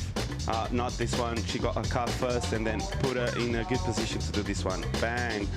Grabbing the rail, making sure she makes it, and looking really spicy and really good. As we see again, this was the backup, the 6-point. She got a really nice, aggressive turn out the back. This card set it up, and boom, a lot of spray coming out of that board. That turn looked really good, and yeah, she was able to finish it off afterwards. So yeah, she was able to get through the flats really easy, getting a little wrap through the pocket, and yeah, wind up again, and leg burner on that one. Yeah, unfortunately coming unstuck, and this was Ariane getting a 527 out the back. No, sorry, this was the 607. This was her last wave, her best wave so far, and surfing really good right on the pocket, right where she left last year, and looks like she's one of the names to beat on this event with turns like this. And yeah, Ariane there looking really comfortable in Rio Waida. Got the 607 for that. Good value for second at the moment. Zali Kelly needs a number, 562. She's in last place in priority though, which is not great news. Bronte McCauley's got second prio. Ariane, with the P next to her name, can to a certain extent control what comes through. Of course, if she goes away, there might be opportunities behind the scene. Couple here just stack up, and it looks like Ariane Ochoa is gonna go. No, she doesn't. So here goes Bronte, looking for an 824. 1 minute 20 on the clock, and she's gonna have to come from a long way behind. Unable to do that. That whitewater will shut you down. Bronte McCauley is struggling here. She'll get out into the lineup with less than a minute to go, probably with 4th priority as well. And she's just had one of those difficult heats where the waves didn't come from. Maybe the slow start is what cost her. She didn't look interested for the first 10 minutes or so. Yeah, looked really just waiting for that one wave that didn't appear, and Daniela under it was catching the 6s. So sometimes the obvious here is not the obvious, and yeah, sometimes you need to keep busy, and that's a good strategy to make heats out here. Hopefully tomorrow gets bigger as we expect, and it will have a lot more to offer and a lot more opportunities out there. 30 seconds to go, live action. Ariane Ochoa uses priority. First turn's really good. We're watching it from the drone. A little bit on the face for the second turn. The wave will go fat. But what she also did was just made sure no one else could take this. And she'll just bring this one all the way to the inside. Nice. It's got the aggressive bottom turn and just kind of fires up for a couple of quick hits as well to finish. So a well-surfed heat. She didn't catch a lot of waves. That's just her 4th ride. Still going, gets a good finish. And bringing that one all the way in. So Ariane Ochoa from 2nd place as she took that, used the priority. Do you have a number to come in though, Zali Kelly? So we'll just wait and see how all this unfolds. Zali Kelly was looking for a 5.62. She's going to get a small throwaway number. See the judges already just locking that in, so it will be Ochoa. And this woman, Rosas, who looked really good out there with the speed, the wave selection as well. And some really crisp surfing in the pocket. It's been really fun to see that go down. Got a couple more heats to bring you from this round of 32. And we also got the swell already beginning to fill in. And we're looking like tomorrow, the biggest day of our waiting period here. Yeah, the EDP Vissla Pro Ericeira Challenger Series event. And it's really getting to a stage in the event now when you get through to the next round where it's big points on the way to qualification. We've had Luana Silva in the studio. Been really cool having you in. Thanks a lot. Well surfed earlier, and good luck for the rest of the event. Thank you so much for having me, and I'm excited to get back out there tomorrow. All right, well, swell on the increase, and we are looking at a really fun finish to this event. We're enjoying what we've seen so far in terms of action from the afternoon. There's a couple more heats left to bring you, as well as the post-show as well. We can get a quick commercial break. We'll be back with more live action from Portugal right after this.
Welcome back to live action here. We are motoring through the round of 32. We had 8 heats today. We've done 6.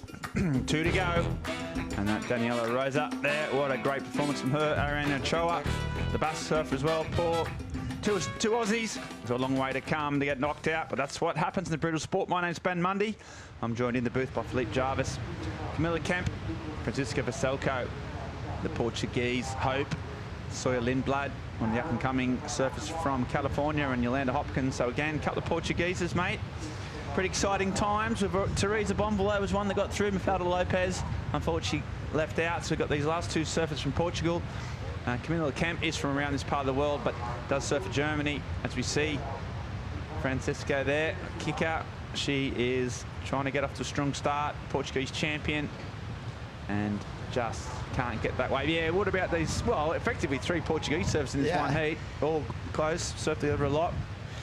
That's what I wanted to say. Like Camilla is from Deutschland, but she represents the German flag, but she lives in Portugal and has been Portuguese for since ever, I think. And you know what?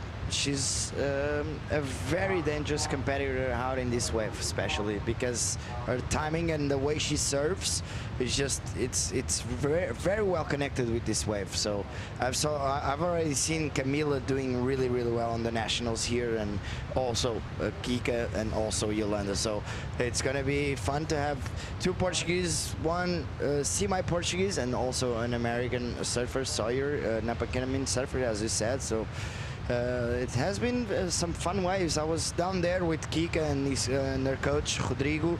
We were actually talking about a few strategies and what to do, and just let him just share with me what's the inside and what's going to happen. What's the game plan exactly? Yeah, what is it? What's kickers? What's well, what's you know what? It's that that size and tight that actually it's really hard to connect from the outside to the inside, and we have seen this. So it's very important to do two things: surf as powerful as you can on the outside, and most of all, and that's what he was afraid of, because Kika sometimes when she gets priority, she gets a little too peaky. And stay active most of all, because sometimes with this size and this tide, some insiders that nobody looks at them sometimes are even your best scores might come out of those. So just stay active and make sure you don't wait for too long, because he had Mafalda Lopes a couple of heats ago just doing a 2-point heat total. That's what happened with her. I actually spoke with Mafalda a little bit, and she was pretty sad. But sometimes you just don't connect with the ocean. It's part of the game. Yeah, Mafalda never really got in rhythm. As you see out in the back there, Yolanda Hopkins from just down the south coast, south of Lisbon. And she's actually, sorry Ben, she's actually from where I grew up surfing. Ah, and where's that, Alentejo? No? Alentejo, yeah. It's a place called São Torpes. Yeah. And it's pretty much my home break and my second home. Me and my parents have a home there for a while now, and I go there every chance possible. And you know what? Yolanda is also on the water. Yeah, no surprise. So here she goes. So Yolanda Hopkins on live action. I had to talk to her coach, and he was saying they just wanted to do 3 turns out the back, but he was a bit worried that she was going to try and go too hard too early. That was his main problem. She was so revved up. She hasn't been able to get any turns on that wave. So while that just peters out, I think we've got Joanna Garnell down on the beach with the winner of the last heat. Yeah, that's absolutely right. Daniela, you were basically running the whole heat the entire time. That must have felt really good. How happy are you with your performance? Well, I'm really amazed. I'm actually really amazed by me. It was a tough hit. Well, Bronte always win at me, and Sahli, Gelly, and Ariane, I know it's gonna be hard, and yeah, I try my best. At the beginning, I found that one, and I was like super lucky for it. And yeah, I kind of did a super great hit for me, and trying to figure out this wave.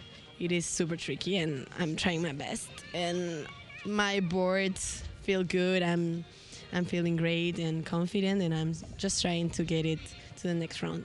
Why were you scared? Were you seeing something here on the beach and felt something different inside the water? I was super nervous. I was super anxious. I was not scared at all, but it was okay.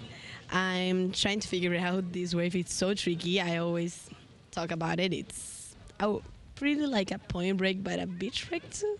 It's so tricky, but I'm kind of, I don't know, trying to figure it out. And what have you been up to these last 2 days? I see you're hanging out with your buddy Zarina in Havana. Yeah, we went to Lisboa, and it was super beautiful. I was there like when I was like 15, so it was like great to be back. And yeah, we've been moving around here. I have a friend here that's called Marina, so she lives here. So yeah, she kind of like show us Ericeira and the villa and everything. So yeah, it's been great. I love Europe, and yeah, it's super good to be back here in Ribera de Isla, and I love Ericeira. Well, we're glad you're having an amazing time. We can't wait to see you in the round of 16. Congratulations. Thank you so much. Back to you guys. Okay, yeah, thanks, Joanna. Yeah, one super stoked. Danielle Rosas as well. She would be into the round of 16. Having a great time getting shown around Portugal by a good friend.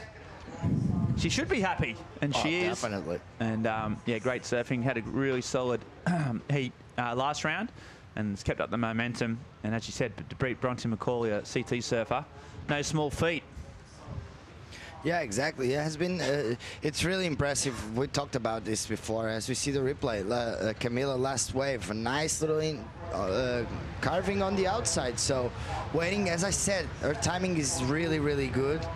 Unfortunately, it's a bit of a mistake, as we see this 6-point right from Sawyer. So nice choke-up waves, a couple really strong waves by Sawyer Lindblad. Actually, I think the wave doubles up, and she's gonna go for at least one more. Let's see. Goes behind the section on that one, just waiting for the wave to double up again. Still waiting, maintaining that speed, and still trying to get some more. Nice little hit off the top. and one more. So very good wave by Sawyer. A 6 point, that's gonna be pretty much a keeper, Ben. Yeah, these strong conditions. start from Sawyer. She's the top ranked surfer in this particular heat. She's ranked 14 on the Challenger Series event. Been consistent rather than absolutely, you know, big event wins or even finalists. She had a couple of ninths in some of these Challenger Series events. So she, you know, she's pretty close. Started off well in Sydney with a solid result.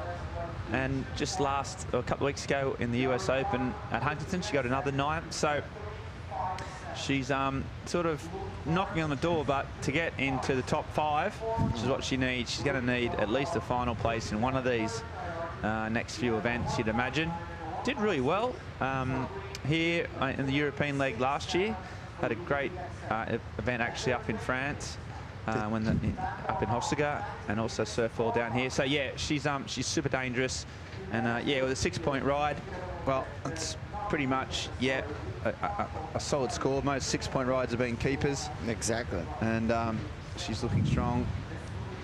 None of the other girls able to get any sort of purchase. Camilla Kemp had a good section, just fell off.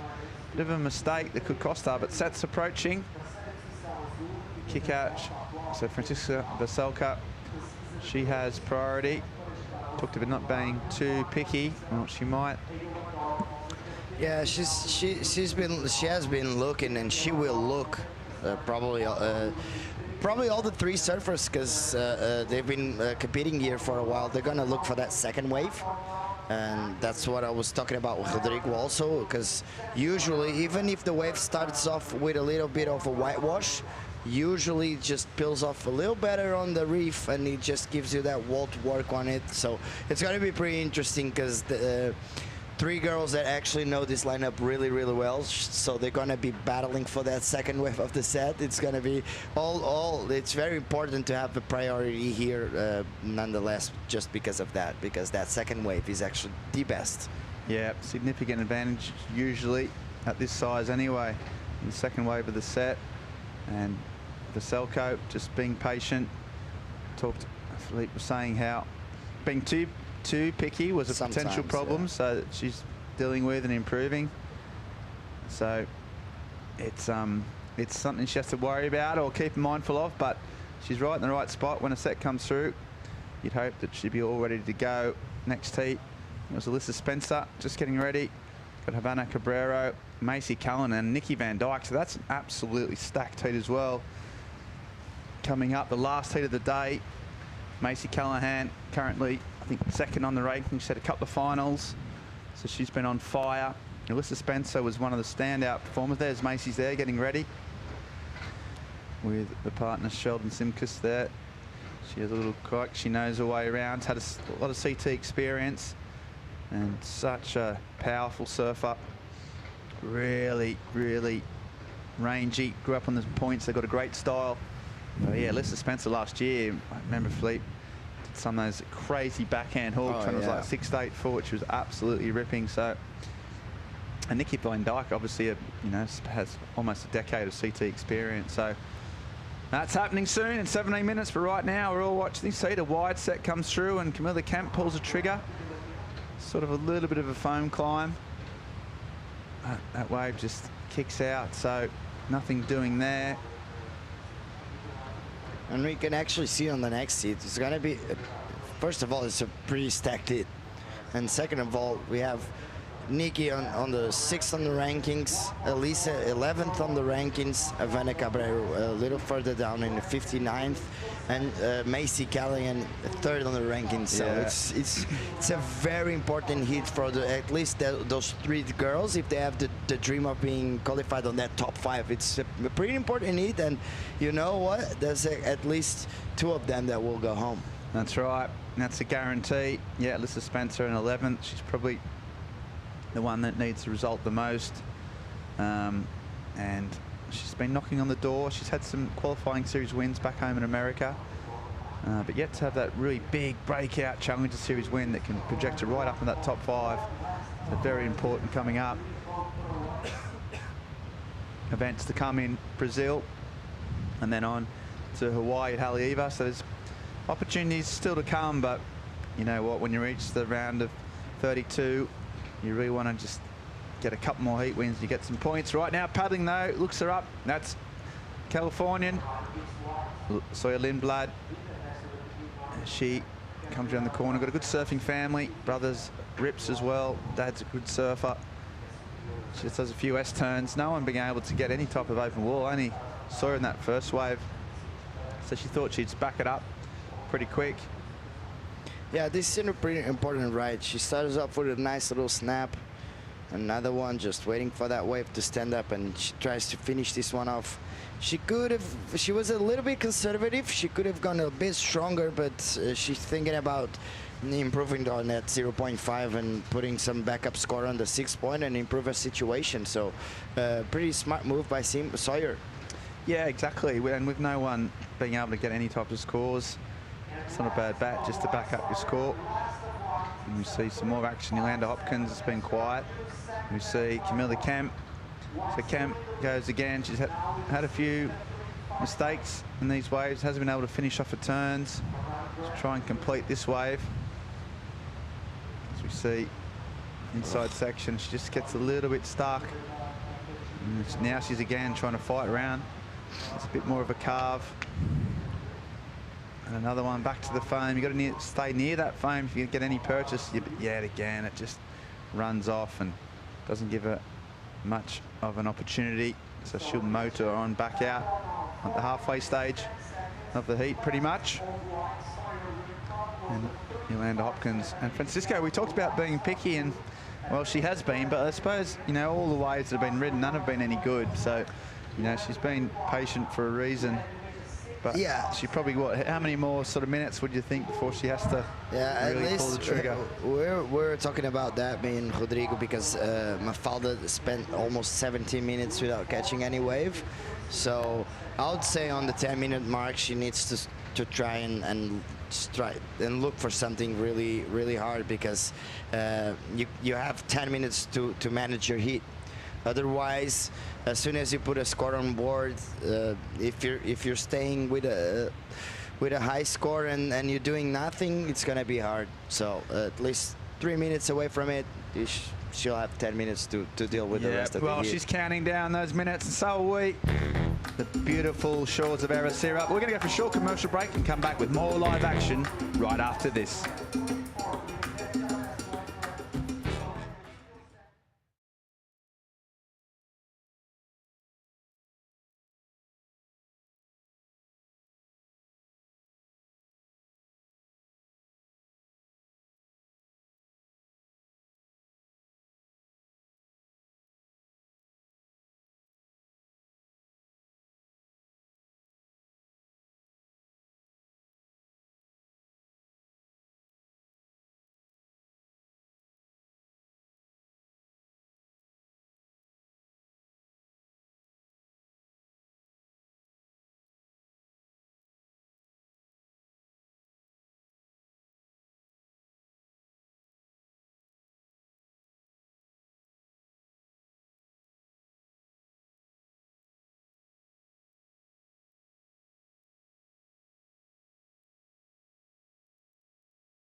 Back to live action here, the penultimate heat of the round of 32 of the women's of the EDP Vissla Pro Ericeira. Been waiting for some action. It's been a bit of a wave-starved heat. It looks like Francisca Vaselko, the Portuguese hope, who waited a long time with priority, has caught a wave. It didn't seem to be a big number. We'll get a replay of that, so that could be a mistake, having waited such a long time. But only Sawyer Lindblad, the Californian, the highest of the ratings. She's only surfer so far been able to get any type of meaningful score, a 6.00. And now they're waiting patiently on the reef, hoping that the last 10 minutes is has a bit more energy. and a bit more activity than the last 10 or 15. Yolanda Hopkins too, sitting in 4th place now as priority, but she's been uncharacteristically poor wave choice. She's only got a couple of ones, so she needs to get busy. And Veselka, Hopkins and Kemps, the 3 Portuguese surfers, all really tightly bunched together. It's anyone's game with 10 minutes to go, Philippe Jarvis. You really couldn't, you know, choose who's going to get through this. Yeah, I would say that Sawyer looks a bit comfortable right now, because there's not too many high scores out there, so she's probably looking for to improve on that 3.57. So both Kika and Camila, both Francisca and Camila with a couple of 3s, and Yolanda still waiting to get a proper score on board. So it's going to be a tight one. I would say at this time of the heat, Sawyer looks pretty comfortable right now. Yep, and Sats approaching Yolanda in with priority. There's one behind this one as well, so she's going to have to make a decision to make. See Veselka going wide just in case. It looks like a little double up, and Yolanda has said, you know what, I'm going to go with this. And so here goes Hopkins driving down the line. First turn's important, a little bit lateral. And now you can just see her waving those arms, trying to get a bit of speed so she can come up with something. So sometimes those second waves we've been talking about have been the better ones. This time she's stuck with it. But once again, a little bit unlucky. One of the bigger waves we've seen. And she just didn't get any points on that whatsoever. She'd be lucky to get a couple 3s. Meanwhile, out the back, bigger sets pouring through. And on the inside, that's another Portuguese hope for Selko. So she's looking for a bit more action. Nothing vertical, not a whole lot of spray, but a little double up here. If she can get down the line, there she goes. There's the first turn. That's the best turn she's done on this particular wave, but she couldn't get the double up. You see Philippe Jarvis just groan in frustration as we just got over that little hump. Yeah, she could have maybe had another bit more point scoring opportunity, because she finally got a turn in. Looked like she had got her rhythm back, and then out the back though, Karen Heat leader trying to back up a 6. Just a little bit more dynamic, a bit more vertical from Sawyer, but that wave just fizzling out as well. So no one really able to grab this heat by the scruff of the neck. They're all sort of just trying their best, and they've taken off on the set waves, but they're just not finding the connections, or the waves are just running down. So maybe low tide, you can definitely see there's a bit more size. There's Yolanda Hopkins' coach. Looks like Sawyer has got a wave halfway out. Should go try and go big here. That's a better turn. It's a bit of shampoo. And so not a huge total, but enough to have her safely out in front at this stage. Kemp, Veselka and Hopkins. Veselka just sending a 3.21 to move up into second. So she might be there or thereabouts. We're out the back on a nice looking wave. She struggled to get into it, but she does make it. That's Camilla Kemp. So she does need a score now. We had Veselka got just over 4, so just enough to move her up into second. And now Kemp fights back, only needing a 3.64. She's desperately trying to get a section and doesn't. And so down the line, Veselka, that's a better looking wall. She can get some turns in here, a bit more of a style, a bit more speed. Nice corner there. No. And this is poor surfing from these surfers. Not sure if they're feeling the moment or a bit nervous. Hopkins, she's had a shocker as well. So the 3 Portuguese surfers not surfing anywhere to their potential, their ability, Philippe Jarvis. Yeah, not really. They're trying to find the feeling and the flow and the connection on their waves, out there. It's a lot harder than it looks. Honestly, I've had some really tough hits out there, and these kind of conditions, it's not easy. It's very hard actually to read the waves and to understand which ones are the good ones. A couple of mistakes by all the surfers. We can see Sawyer definitely a bit more comfortable, and it's gonna be a fight for that second place for what I've seen from so far. So always difficult. A lot of this is Sawyer's second to best wave. Or it is the last one. No, I think it's second to last. So I know it's the last one. She hits it really well. It's a 3.77. So she's going to improve on that one. We're just still waiting for another one. And this wave by Kika, it looked like it's, as you can see, it's an insider. It's a double up. She actually read it pretty well here. as you can see, the wave just doubles up, and she managed to get some more power on that one. Unfortunately, here, the wave doubles up again, and she didn't have the momentum get through that section and keep on going on that wave. So she gets a 3.83. She also made a bit of a mistake on that last one because the wave looked really good, and she ended up falling on that. I think that's the most glaring error. I mean, that section was just a double up, and sometimes you just can't get over that little hump. It goes fat. It's fair enough, but the next wave, I think, had a lot more scoring potential. She just fell off. So that was a mistake. But you know what? Look, she's in second place still, potentially. She's got 5 minutes. So there's no way that this is over. And both Yolanda are only needing a 4.69. Camilla needing a tiny score. So they're all still in it. Have to regroup. So Sawyer Lindblad got a pretty good lock on it. Got a fair bit of control. It's going to come down to potentially each of the 3 Portuguese-based surfers having one wave, and winner takes all, really, which would be a huge result for all 3 to get into the round of 16. Surfing on your home break. Well, one of them's going to definitely get through. There's no doubt about that. It's just which Portuguese surfer it will be. It's, as you can see, Sawyer actually improved that last wave that we saw the replay with the big finishing turn. It's a 4.83, so definitely improving on that one. Still waiting for a score of Camilla Kemp.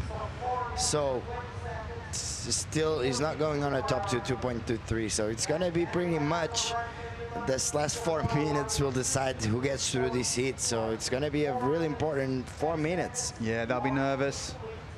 Big result on home turf. You see all the judges all nervous. Valda Lopes down there supporting her mates. This is attention, red, Camilla Kemp. You're now third. Red is now third. It really red, does depend on this last 3.5 minutes. John's watching closely. Yolanda's had a really poor heat, also by her standards. Her wave selection's usually one of her strong points. She knows this wave really well. So that's a bit of an issue. Camilla Kemp had a few opportunities as well. Just probably Camilla's fallen off some sections as well. Yeah, definitely. Camilla. But there's more motion in the ocean.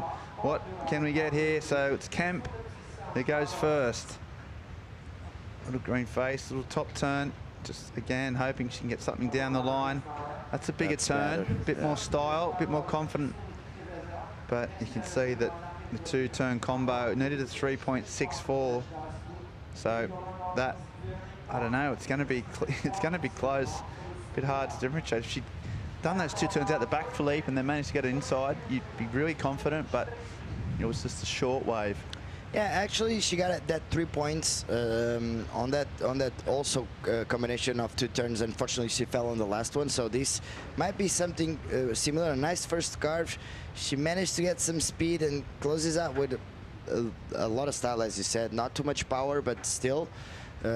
This might be pretty close, but also might be her best wave, because it's the only wave that she actually could make a couple of turns on it. So might be her best wave. Let's see if it's enough to get through that. Yeah, she needs 3.64, and that's not a big number, but she finished a wave, completed a second turn. So we'll see. Judges, difficult job trying to differentiate these low scores.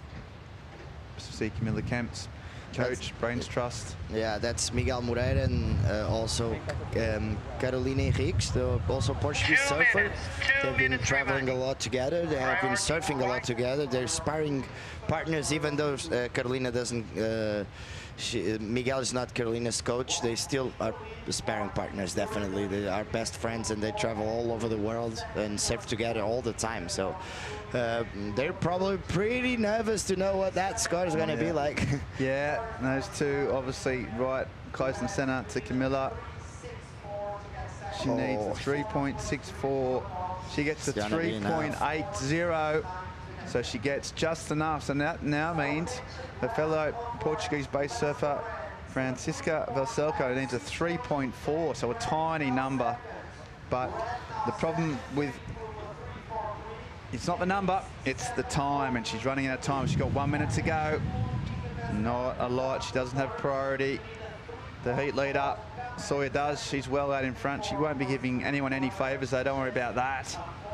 And so now, all eyes on Yolanda and Francisca if they can get 4. 3-point wave. There's They'll be into the nothing round of out there. 32. There's nothing out there. Looks pretty flat. The surfer's willing in something. Looks like maybe potentially just one little lump out the back of 3.4. Such a small score, especially for a surfer of Paselko's talent. So she'd be absolutely trying to look around. She's looking, searching, trying to go inside a bit, trying to get the inside runner, try and get anything. She needs to stand up, but as that time ticks down, so does her hopes. But out the back, lines of approach. There's look pretty sizey. Lindblad goes. Yolanda, she was too deep. She's going to go for a Hail Mary. That's a big turn, though. And so if she can get around the corner and get a few more in, because that might be the best sort of turn we've seen of the whole heat. Is she going to get through? She's struggling to get through it. She's hoping. Here's a little corner. Here she goes. She's a fighter. She never gives up, that's for sure. Now get one more section if she can and whacks it and doesn't claim it. Wow. So, you know what? She's done her best. Only needed a 4.86. It's a big all score. going to come down to that first turn, basically. She finished it off. She's on the rocks. So Yolanda, last few seconds, really good competitive smarts and never gives up. We know that about her as a character in surfing, but here we go. It's a big section. Pretty sick turn. So it's the best turn of the heat for me. And then she managed to get another one in. She actually had a little bit of a mistake on the second from last turn when she got a little bit sticky, but closeout Rio out the back was the one that's probably going to be determine whether she gets through this or not. Plays it really safe there, I suppose, as well you might. But I think, Philippe, you're the Portuguese, you're the coach, you're the man. What do you reckon, yes or no? That's a big turn on the outside. The judges will love that. But still, she had a lot of downtime behind those whitewash. Yeah, I watched it with you. So what do you, yes or no? Come on, for mate. me, it's the second best wave of the heat. So, I'm going to go with a yes. A yes. Yeah. Okay, good work. I like that. It took you a while to get off that fence, but you hopped off it. Yeah, I think she might get it. I think that one turn was pretty big, had some fins out, especially in the context of the heat that didn't have much going on at all. But the downtime and the sort of safe finish is what, is the potential issue. So she's right on the money, and the score's coming in. One judge went as high as 5.8. She's got a 5.17. And Hopkins is through. And here she goes. Oh, she couldn't believe it. She didn't know. She's stoked. Oh, that's incredible. So Yolanda Hopkins, at the expense of a Portuguese rival, comes on in a dying second, buzzer beater. And then John's happy with that one. Rodrigo is not, the coaches, unfortunately. plenty to talk about, plenty to unpick. And with a brief, only bit of magic really of the heat, she's done that. She goes over and talks to her fellow Portuguese competitors. So on that incredible finish, we're going to go to a short commercial break and come back with the final heat of the round of 32 right after this.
Challenger Series is in town. EDP Vissla Pro Ericeira. We're finishing off a Thursday afternoon on the west coast of Portugal. Checking out a very stoked Sawyer Lindblad, who showed us some flashes of quality in that heat. Good value for the first place. It was a struggle for second. Someone had to get it done. And the buzzer beater from Hopkins smashed out of 5 in the dying seconds of the heat. Well done to Sawyer Lindblad for getting out of a tricky one. And Paul Evans, joined in the studio by Ben Mundy. Have you enjoyed the afternoon, Ben? Oh, absolutely, Paul. Yeah, we had to wait to come on in, but we got there. And yeah, it's been 8 heats. There's been some great surfing, some great action, and we're still not done yet, Paul. Let's check out great day. Nikki Van Dyke, Alyssa Spencer, Havana Cabrero, and Macy Callahan out in the water in our final heat of the day, sending surfers through to the round of 16.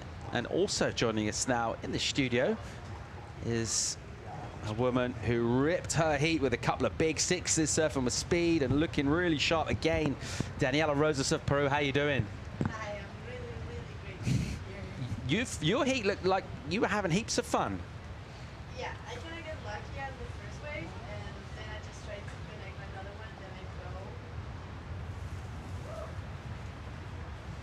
go. And yeah, I had a great start of the heat. I got a good one, and then yeah, I'm trying my best to be here. It is like my best result here. I'm just really, really happy and enjoyed it all. And in terms of the Challenger Series overall, you enjoying it as a series, enjoying places to get to go to? Obviously, Portugal's a pretty nice place. Everyone seems to enjoy their time over here, and looks like the swell's picking up as well, so things are looking pretty good in Portugal. Yeah, it's been great. We went to Lisboa yesterday, so I was really, really happy to, I don't know, just know something else and not just surfing. And yeah, we just having fun with the girls. Havana now is in the heat, and we're cheering her up, and yeah, super happy. And what about where you're from? What's a bit about your background? A lot of the surfers and a lot of the fans from surfing might not know exactly where you're from and what you're about. So where's your hometown, and where did you learn to surf? Well, I'm from Peru, obviously. I'm from Lima, from the capital, in Chorrillos. It's like in the coast. So I'm always training there. I'm going to a little bit of the south of Lima, Punta Rocas, Caballeros, all the waves there. And yeah, I'm training a lot. I love Peru. I love food. I love everything. I love the waves. So yeah, Macy. Okay, Macy Callahan up and on. This is a replay while we're on the ad break. That's a big closeout section. She does a huge turn, and she's still going. So just that touch of class. Macy, I think 3rd or 2nd on the ratings. Had some finals, a CT surfer, and just a bit of class as that big closeout re-entry. And she finished off strong. So not easy to find those big connections, but she's found it, Daniela, and she looks good. She looks amazing. There she goes, Nikki. Nice. It's a pretty stacked heat. We talked about it before. This is Nikki Van Dyke. It's been on the CT a long time and just does drifts the fins. I thought she was falling off, but she made it. So Nikki, Macy, some of Australia's best ever surfers. And then, of course, Alyssa Spencer, who had a great result here last year, Paul. So, yeah, this is really, really stacked. Can you tell us a little bit more about Havana? Well, I know her for like about 4 years, I think. The first time I know her, it was in San Bartolo in Lima, actually, in a QS. There she goes.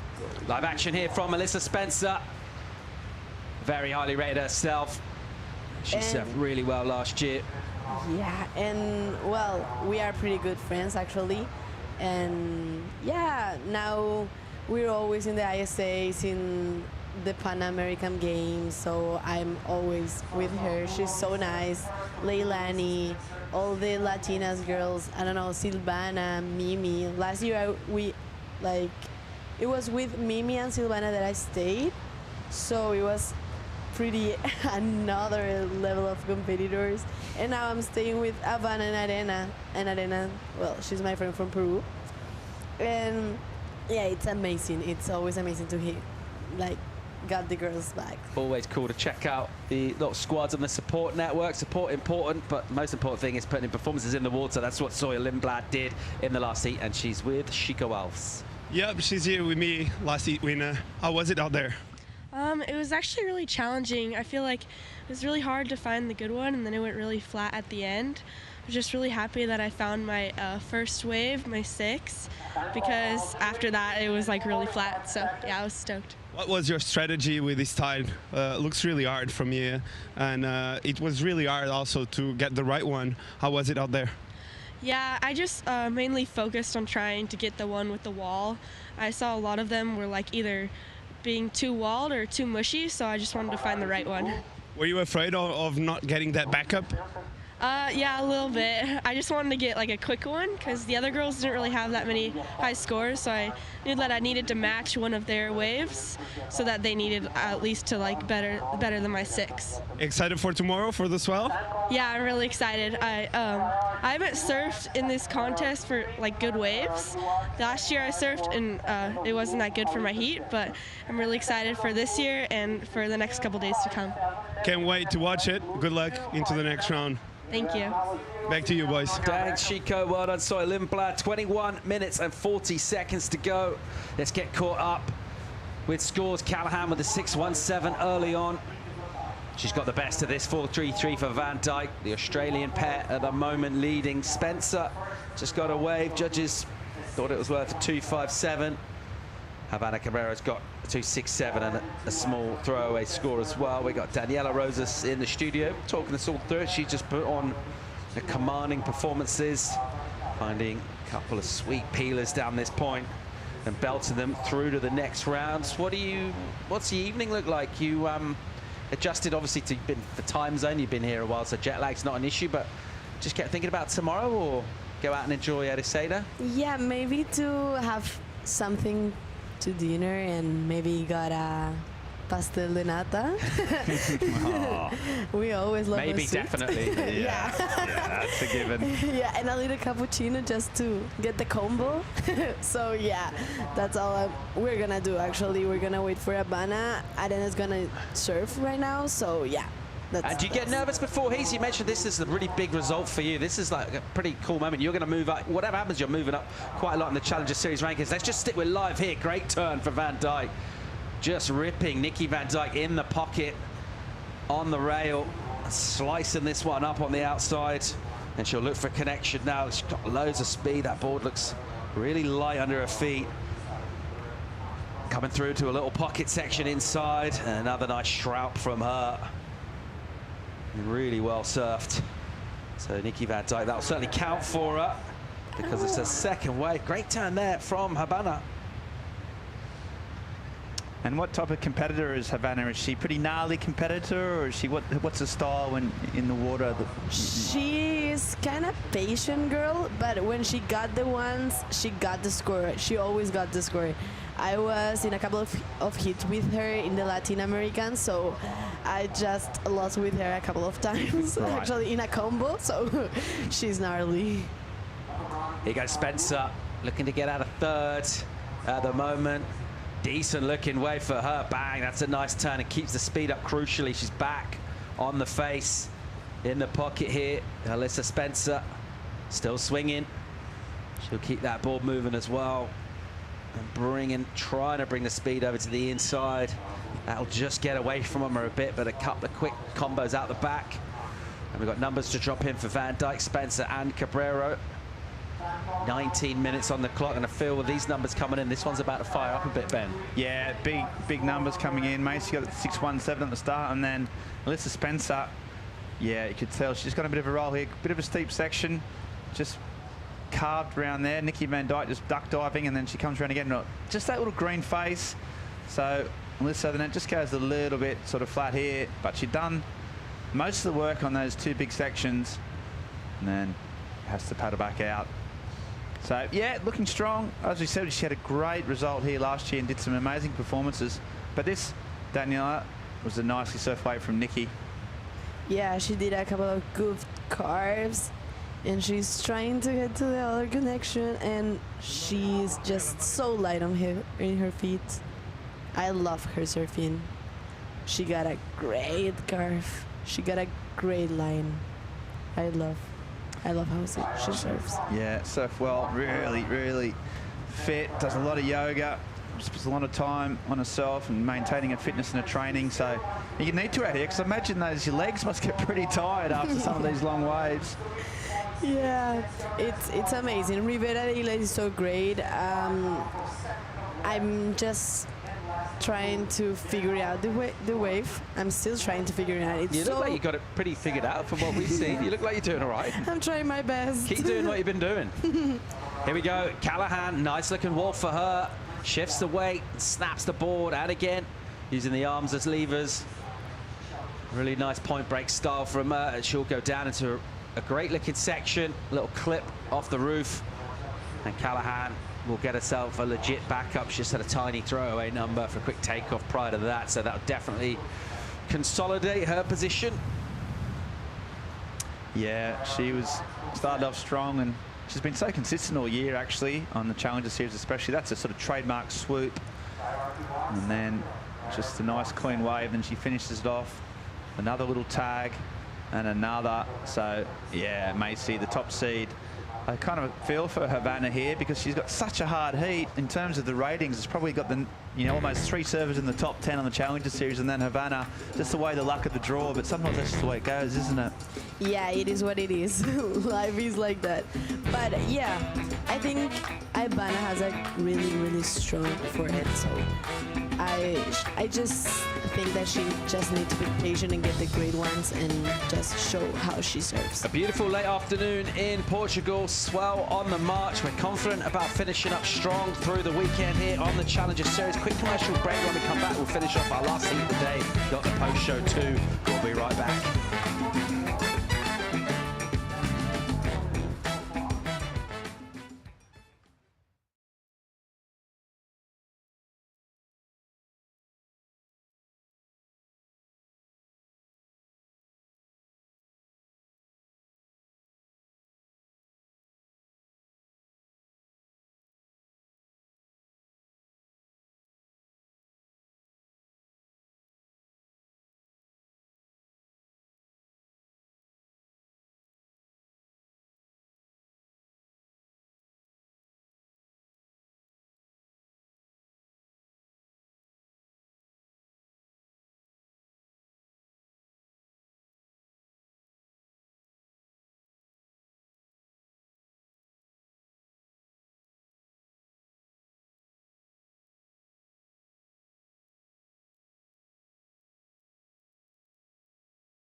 Good evening from the west coast of Portugal. Welcome back to the EDP Vissla Pro Ericeira.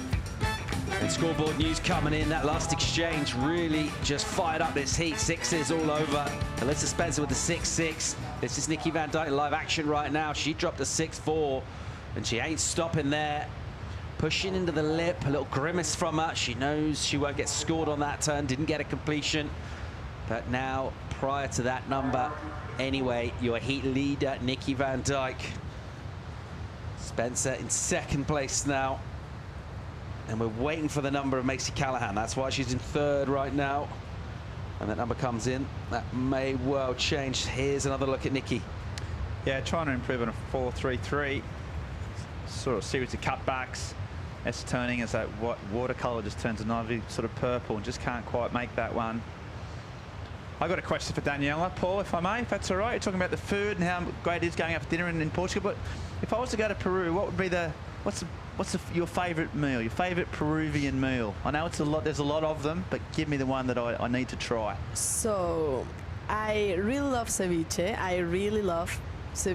My mom, she's actually chef, so I'm kind of like Yeah, but I love like my mom's food, like not like ceviche or I don't know, lomo saltado. It's like my mom's food. Like I don't know where she's been, but I love my, I don't know, home food.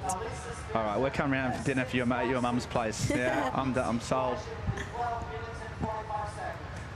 And that big number did drop from Macy there, a 6.5, Paulie. So just showing a bit of class, really. Yeah, good score for her. Composed surfing, a couple of sixes. Van Dijk in second now, in live action here, highlining. Nikki Van Dijk, big wrap and turn, pushes really hard. The wave goes soft, so she puts everything into that turn, almost like an opening and a closing turn. It'll be an incomplete turn as well, won't add much to the scoreboard. Get down towards that 12-minute mark. Spencer in third with first priority, only looking for 4.13 because Nikki was unable to add anything there. So that requirement remains pretty modest. Havana's been pretty quiet though. Yeah, I'm just praying that she's got the great one. I know she can surf. I know she reaps. I know how nearly could be the carves and the strong maneuver that she has. So I'm just hoping that she's okay and she's patient and she gets the great one. Come on, Havana. And how about your travel schedule for this year? We've got the event coming up in Brazil, then over to Hawaii. You looking forward to the events coming up? Yeah, I'm actually going to Brazil like at the end of this event because I have a 5,000 points right there in Saquarema too. So I'm just trying to get to the qualification area because there was like 3,000 points at the same dates that was Manly. So I couldn't be there, and yeah, now I'm just trying to get to the top 5, I think, or 4, and qualify again to the next year. That's my whole idea, and yeah, for sure get a pretty good result here. I'm just trying my best to get to the point and maybe qualify to the Challenger. And the South America region, in terms of qualifying for the QS, what's the scene like? Pretty strong. There's lots of talent. We've seen, surfers such as yourself over here, but is it in a pretty good place talent-wise at the moment for the women? Yeah, for sure. All the girls are reaping. Everyone has a lot of talent there, and there she goes. Come on, Havana. All right, here goes Havana Cabrero. Looking for a number. Whoa, that's a great turn. No. Yeah, that was a close one. Just the one hit for her, though. It was nice and spicy, but she would have loved the wall. Didn't get anything else after this hit. Talk us through it here, Daniela. Nice turn. She got that turn and another one, just get a combo, and she could have like a 6. So, yeah, it's been great. South America had a great talent. There is like Silvana Lima, Mimi Barona, that the girls that went to the Olympics, so it has talent. And now with Luana Silva and Summer and all the girls that are coming, it's gonna improve, I think, and that's the best for us. I actually think it is complicated to qualify, but I think it's gonna improve everyone's talent and moment. And yes, in Peru we had a lot of talent right now, so yeah, I'm just looking forward to qualify with a Peruvian team, with Arena or Melanie or Kalea. They are my great friends from there, and we are all want to give our best in these 5,000 points and maybe qualifying, and yeah, hopefully be here next year and qualify to the CT. That's our main idea, main goal. All right, live action. Here goes Havana Cabrero for Puerto Rico. She goes in a good looking inside section, pushing hard on the rail.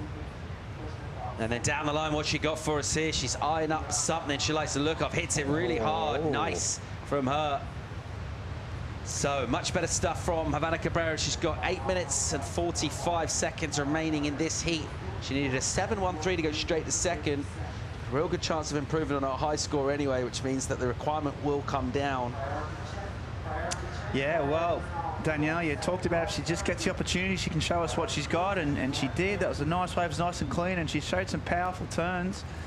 I don't think she's probably going to get that big 7-point right, but she's going to, potentially get really close to her competitors and still got 8 minutes. There's still plenty of time, right? Yes, now she's on a hit, so she just needs to get a great backup and maybe be there. 6 carving. What part of the wave did you like the most on this? She got a great carving arc. Like, she opened her arms so great and she finished so good. She had a lot of energy and a great power maneuver. So yeah, just give it all. Sharp finish there for Cabrera, rewarded by the panel. 5.73 doesn't prove the high score, means she brings her requirement down. 5.01 now, very gettable. She's game on here. 7.40. However, someone's going to have something to say about that. Alyssa Spencer, the American Goofy, now in 4th with first priority, still requiring the 4.13. And with 7.5 minutes on the clock, you'd be backing her certainly to put herself in a position to find opportunities of that order. Van Dijk, she's got a chance to improve as well and make that requirement difficult for the chase and pack. All scenarios on the mix here, Ben. Anything can happen. It's really well placed, this heat, the final heat of today. They've all got a 6 or thereabouts. Only Macy been able to sort of back it up. So all the other 3 surfers are just desperately trying to get up to that mark, and it's very close. Not much different in all their surfing. Havana proved on that last wave that she's right up there in terms of the talent and the technique, so she's in the mix. Hopefully just get a flurry of activity as this purple sort of haze sits in. We've got swell, we've got waves, so let's hope for some fireworks. All right, live action. Here goes Spencer. She's used the priority. Quick redirect from her to remind ourselves of the requirement. 4.13. The wave will get small in here. She'll take on, she kind of hit the white water rather than the lip, really. Not a great wave. Did she pull the trigger too early on this? 4.13 the requirement. Yeah, it's going to be pretty tight. If only we had a Challenger Series surfer in the booth that could help us out with some of the judging, then we might be able to get a bit of help. She needed a 4.1. Do you think that might be the score or close enough? What do you call them, Daniela? I think it's gonna be close. I don't know if it's gonna be the score, but maybe it's gonna be super close to it. But yeah, Alyssa is capable of everything. She got a strong backhand snaps. She's super timing. She's always on the great waves, and I think there's enough time to get another one. And all the girls, come on, all the girls are ripping. All the girls have another level of competition. So I think she's ready for it. She's coming back strong, and she's... Yeah, it has been a pretty interesting kind of a heat. We've seen Macy Callahan started off really strong down the line. This is a big turn, big closeout re-entry, and still manages to get a little bit of action down on the inside. So this was really quite early in the heat. So set a marker pretty early, and the CT surfer is pretty much probably a couple of heats away. We don't know the actual official permutations, but she's really, really close to CT qualification, and there's a good reason for that. Nikki Van Dijk, so she's currently 6 on the rankings, so she's also just 1 spot off that all-important top 5 CT spot. So it's all massive heats for all these 4 surfers. Had this wave, first wave of 6.4, just finished off strong, which hasn't been able to sort of get any sort of higher score than that. A 4.33 means she's vulnerable. That's why she hasn't been able to be safe. And then Macy going again, a little chip in. Just gone a bit faster than most of the other surfers. Just had a bit more rhythm, better waves, really. At the end of the day, that's what's got her up into first place and pretty safe. And we've been joined by Danielle Rosas and Havana Cabrera. She came back into it, so now it's really tight. This is her best wave, and this has got her back into it. And yeah, that nice swooping cutback, nice natural foot style, and then this nice finish where she got pretty radical, put it on edge, and got 5.73, and that meant that she's right in the mix. She only needs a 5-point ride now with 4 minutes left, well, just under 4 minutes to go. Some sets approaching, so this is where it starts to get pretty nervous. Yeah, so Alyssa Spencer's number came in under, didn't it? 3.77. So just not quite there. She's going to need another wave. She's going to need to get in the lineup as well. In order to do that, let's see if she can find herself an opportunity. Nikki Van Dijk will have priority. If she sees a good-looking wave, she will take it, try to take control. Macy Callahan, your heat leader, with second prior. That's crucial inside as we go towards the final 3 minutes. If you're chasing a number, as this woman is here, you not only need to get away from your opponents and find that wave, you need to get a 4-1-3. That's not a big number for her. She's going to try and find something on the inside here. Maybe that used to priority to go the wave before. Soon as she stood up, it did have the feeling. One of those waves that wants to go soft from the beginning. That's the requirement there for Habana Cabrero, the Puerto Rican. It's not a huge number. She's got herself back in this by getting a high 5.7.3. And now she needs a 5.01. And that's why you see that geographical spread of our surfers. Because third and fourth priority just want to keep away. Yeah, trying to get a bit of breathing space. The priority is not an issue. But right now, we're making a move. As we see some little bumps. Havana desperately trying to will in something, will in a wave. And we'll see if Callahan, she looks pretty strong. Nikki Van Dyke looks safe. Alyssa Spencer needing a 4.13. And Havana Cabrera needing a 5.01. And there's just a little bit of ocean motion. And we might get one more set. We might get one last attempt for all the surfers, hopefully to do their best surfing and see who wins. Beautiful scenes for fans, nervous moments for competitors. Final 90 seconds of a really interesting, fascinating, pressurized afternoon on the Challenger Series in the round of 32 for the women. Who's getting to the round of 16 at the moment? It's the Australian pair, Callahan and Van Dyke. And Alyssa Spencer, who's one of our pre-event favorites, certainly to be in and around finals day. She's such a good surfer. Right now, she's on the ropes with a small number required. Just needs a 4.13. We got the Rip Curl gang there. Yeah, Martin and Morgan Sibilik. Buck and Alyssa. They're all staying in the house up there on the hill. He doesn't look too happy with her at the moment, does he? But it's yeah, it's hard to watch if you're really close. You know these people, how much work they've all put in, and only two can go through, and that's the heartbreaking side of it. So priorities with Macy Callahan. Nikki Van Dyke's used hers. She's just got a small number, so won't be any additions from the surfer in second. In terms of making that requirement go up thus far, still is time though. Little wave will swing in. That was Van Dyke. Just 20 on the clock. Alyssa trying desperately to find something. We're going to count down soon from 10 seconds. It is just trying to get anything and stand up right now. Here we go. Not sure if this is going to get in time. We're counting down a final couple of seconds. There's the horn. And it's a job well done by Macy Callahan, who looked pretty polished and in control. Just rode 4 waves. 2 of them were good enough for 6s. She takes out the heat. Second place, Nikki Van Dyke. Also get in on the 6 action. 6.4 by her.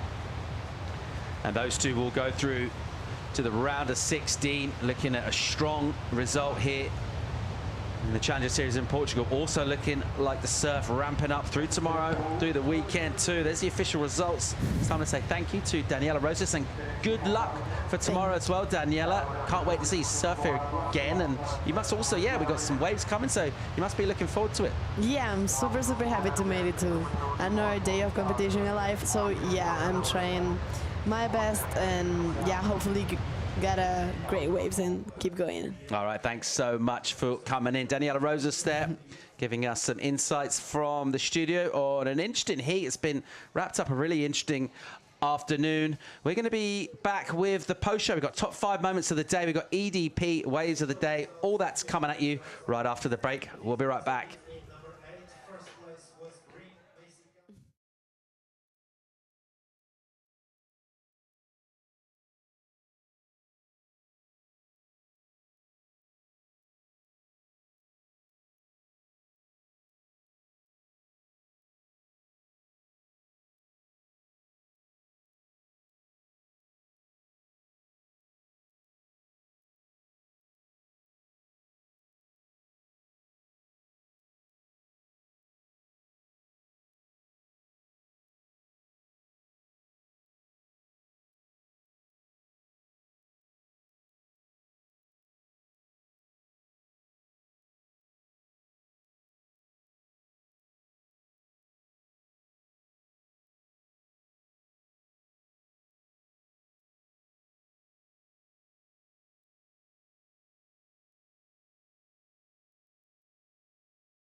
Vissla Pro Ericeira. Beautiful sunset here over the western facing shores. Looking out to sea at a crisp swell, looking to fill in with a bit more impetus. As we get in towards the business end of the event, loads of great action to come up tomorrow with some increased swelling through the weekend. But before we get to that, loads of great talking points from a really big day today. Joining myself, reporting for post-show duty, Evans, Ben Mundy and Philippe Jervis. Overall impressions from this afternoon's action, guys? Well, there was a bit of everything, wasn't there? We had some downtime, some of the heats, which just happened to be a little bit slow, and then there was some sudden sets that came through just towards the end. I really like that last heat. There was plenty of excitement. Macy Callahan, Nikki Van Dyke, Alyssa Spencer, so all three big, heavy hitters, but only two could go through. Philippe, what have we learned from this afternoon? That Ribeira is tricky. We knew that, mate. We knew that. Very, very tricky. So we saw some really nice scores, saw some really good surfing, but also saw some pretty big upsets. Yeah, I'll tell you what else as well. The buzz beaters just keep on coming. It's been a real theme throughout this event. I mean, you get it in lots of events, but it just feels like there's been so many of them. We'll see what happens in our top 5, but that moment from Hopkins earlier as well, that was one of those real moments when, you know, when the surfer's back on the beach and you see the cameras in their face and you really see that expression. Normally with surfing and being so far out, particularly a wave like this, can't see too much interaction, but a cool moment that was from a day that's had a lot of them. Ben, anything else stand out for you? Well, that moment too was surprising in that she didn't really know herself. Often you get some type of gauge of where your score's at, but I think she was so lost in the moment. Well, yeah, there was some big numbers. Also, we had some great guests in the booth, I thought. We were really lucky. Tatiana Weston-Webb came in, one of the world's great surfers. Was it Daniel Roses just then? We had so many inputs from all these incredible young women. Luana so I really enjoyed that. Mahina Mahida. So all these, you know, great young, the future surfers, you know, coming through, and they all came in and gave us their time and their insights. I really enjoyed it. And Philippe, we've been talking about the forecast and what's going to happen, but we're pretty excited about tomorrow. We'll just revisit that chat in a sec, because for the time being, we'll go down and hear from the winner of the last heat. Macy Callahan is with Joanna Garnell. Yeah, that's right. What a way to end the day. How are you feeling after that workout? A lot of paddling, a lot of leg work. Yes, I was definitely not ready for that one. I'm pretty unfit. Europe's a hard one because you're always just eating pastries and all sorts of yummy things. So definitely got the bod working, but yeah, it's nice to end the day like that. And how about tomorrow? If we go on with the women's starting out, you're going to go against Yolanda Hopkins. Is that something you think about, or do you adjust your strategy knowing who you're going against? Yeah, Yolanda's like a little pocket rocket. She's amazing, and she obviously spends a lot of time around this area, so I know she'll be quite a good matchup, and I'm excited, and I'm sure she'll give it the very best, and yeah, hopefully we get some waves. So it's not you're off the pastries? Nah, I love it. Only when I'm in Europe, but yes, it's been wonderful being here. Well, we're excited to see you in the round of 16. Congratulations, and back to you guys.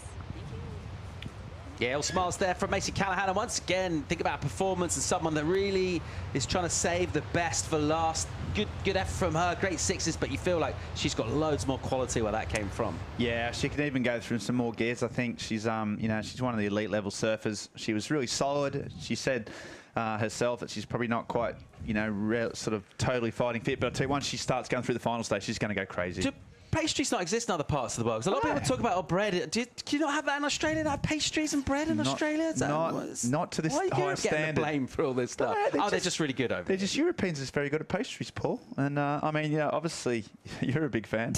I mean, I've seen you put back a few. But yeah, I think those Australians, they just love the culture and the food, and that's a big part of it. So yeah, they all do get very excited about it. Should we have a look at some top 5 moments of the day? Yes, Fancy please. that? All right, number 5 moment is a surfer who's got a load of nicknames. She's got a load of surf skills. She ripped last year over here and on the Challenger Series, getting a qualification, and she's looking pretty good from what we've seen of her. Betty Lou Sakura Johnson on a roll. Yeah, Shreddy Lou, as Mahina Mahida was called it. She was really solid from the get-go.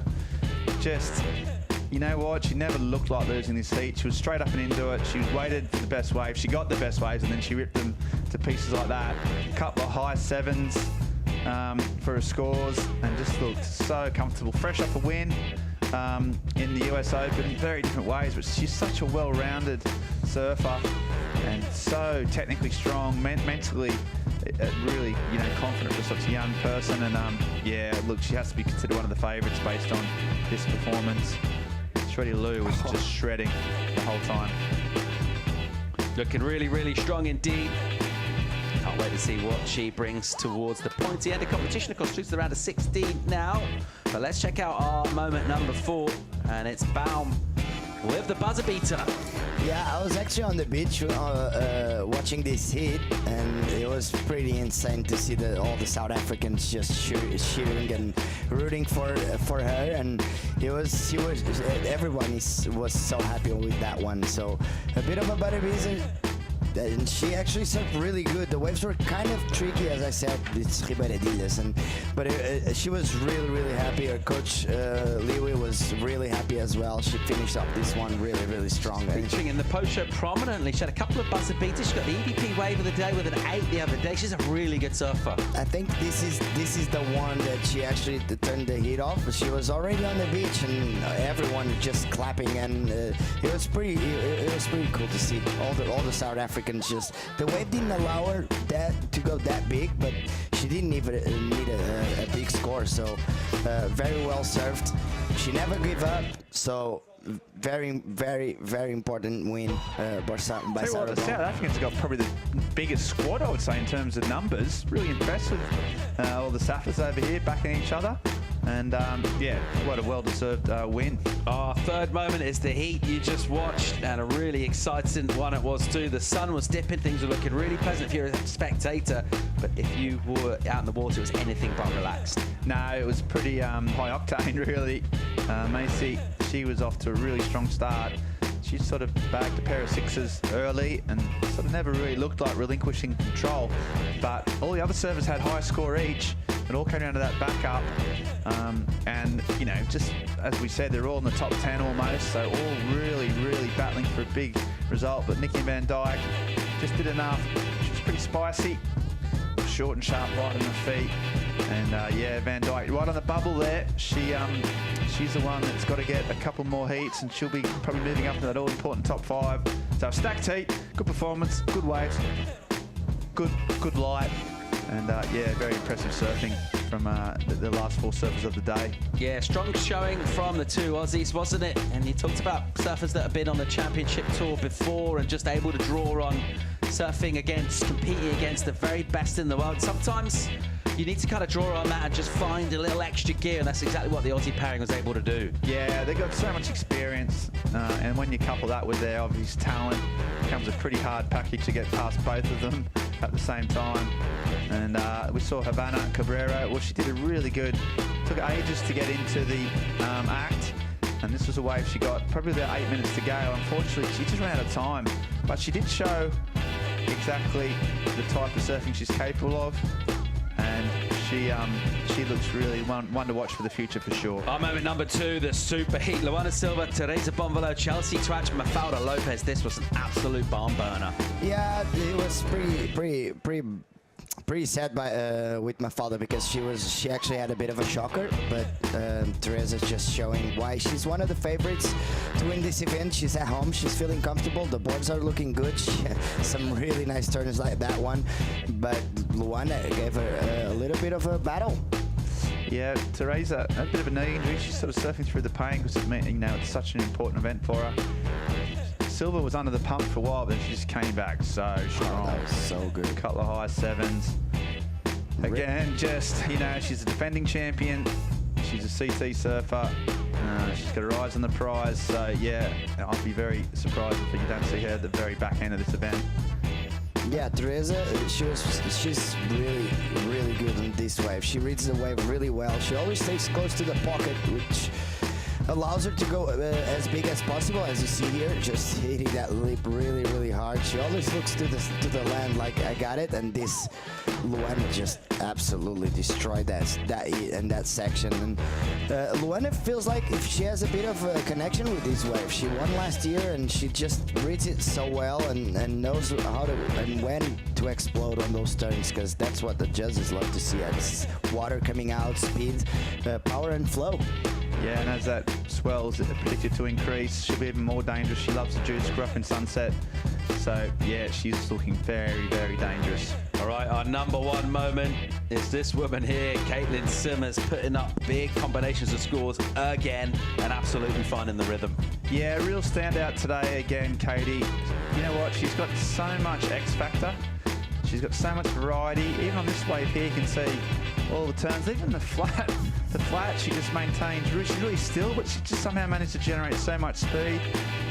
Because the technique's so good, you don't really know what's going to come. She might pop out the fins, or she'll flare off, or she'll do a reverse or an aerial. You just never know what's coming. And because she's got so much variety in style and speed, she's just proving unstoppable. Won 2 events this year. She's way up the top on the ratings. I think we're looking at someone that could potentially sort of change the direction of the sport down the line if she keeps on this trajectory. This is my favourite turn of the whole day, if not the whole event. A big roundhouse cutback, a different manoeuvre to finish off. You know, that's a bit unorthodox. It's just thinking outside the box. You know, it's a classic timeless manoeuvre.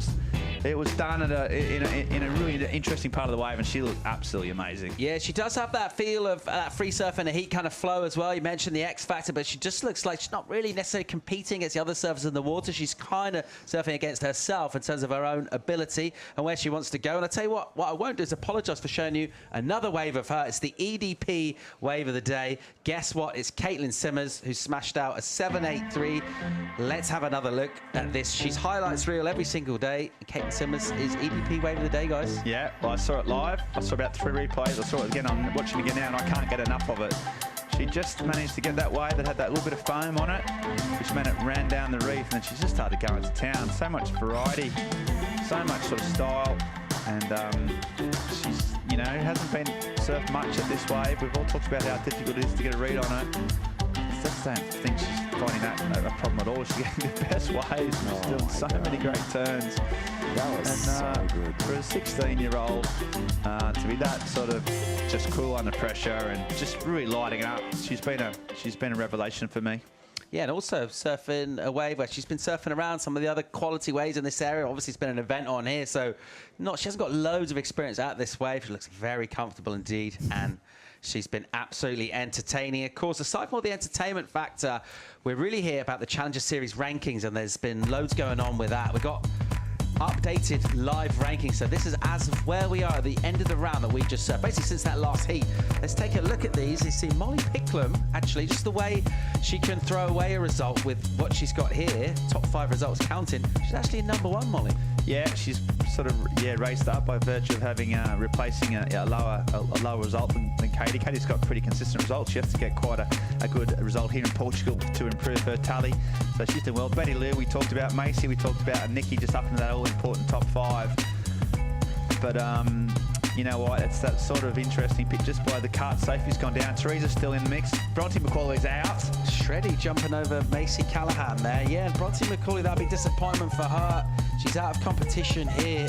And the surfers above her still going in this event, so this is going to hurt her qualification campaign. Yeah, there's a lot of surfers still in that. Look at Luana Silva in 10th. Baheen, she won today.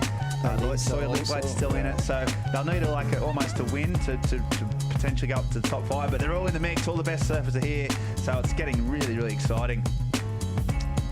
And surfers jumping up massive places. Yolanda Hopkins there, number 20.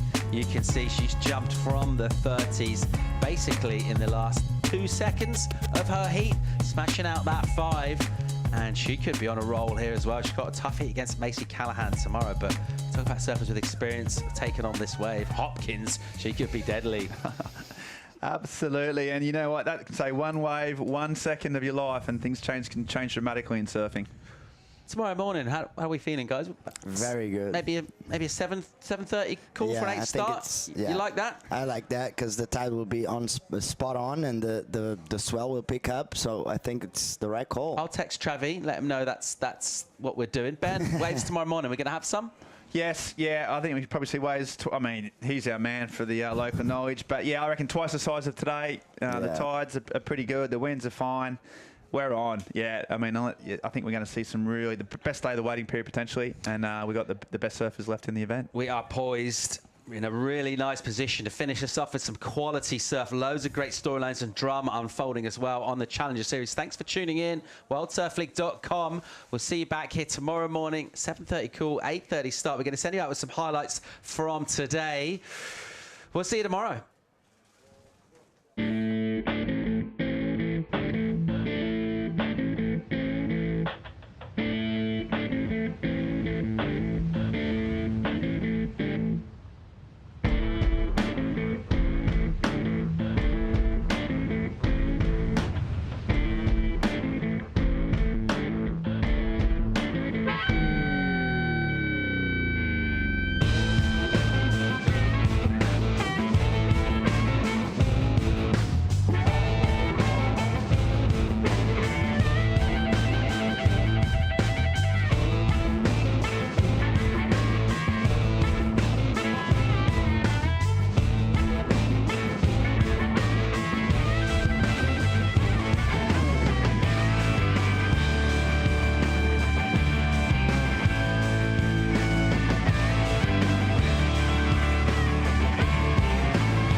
This copyrighted event broadcast is produced by the World Surf League for broadcast around the world and may not be retransmitted, reproduced, rebroadcast, or otherwise distributed or used in any form without the written consent of the World Surf League.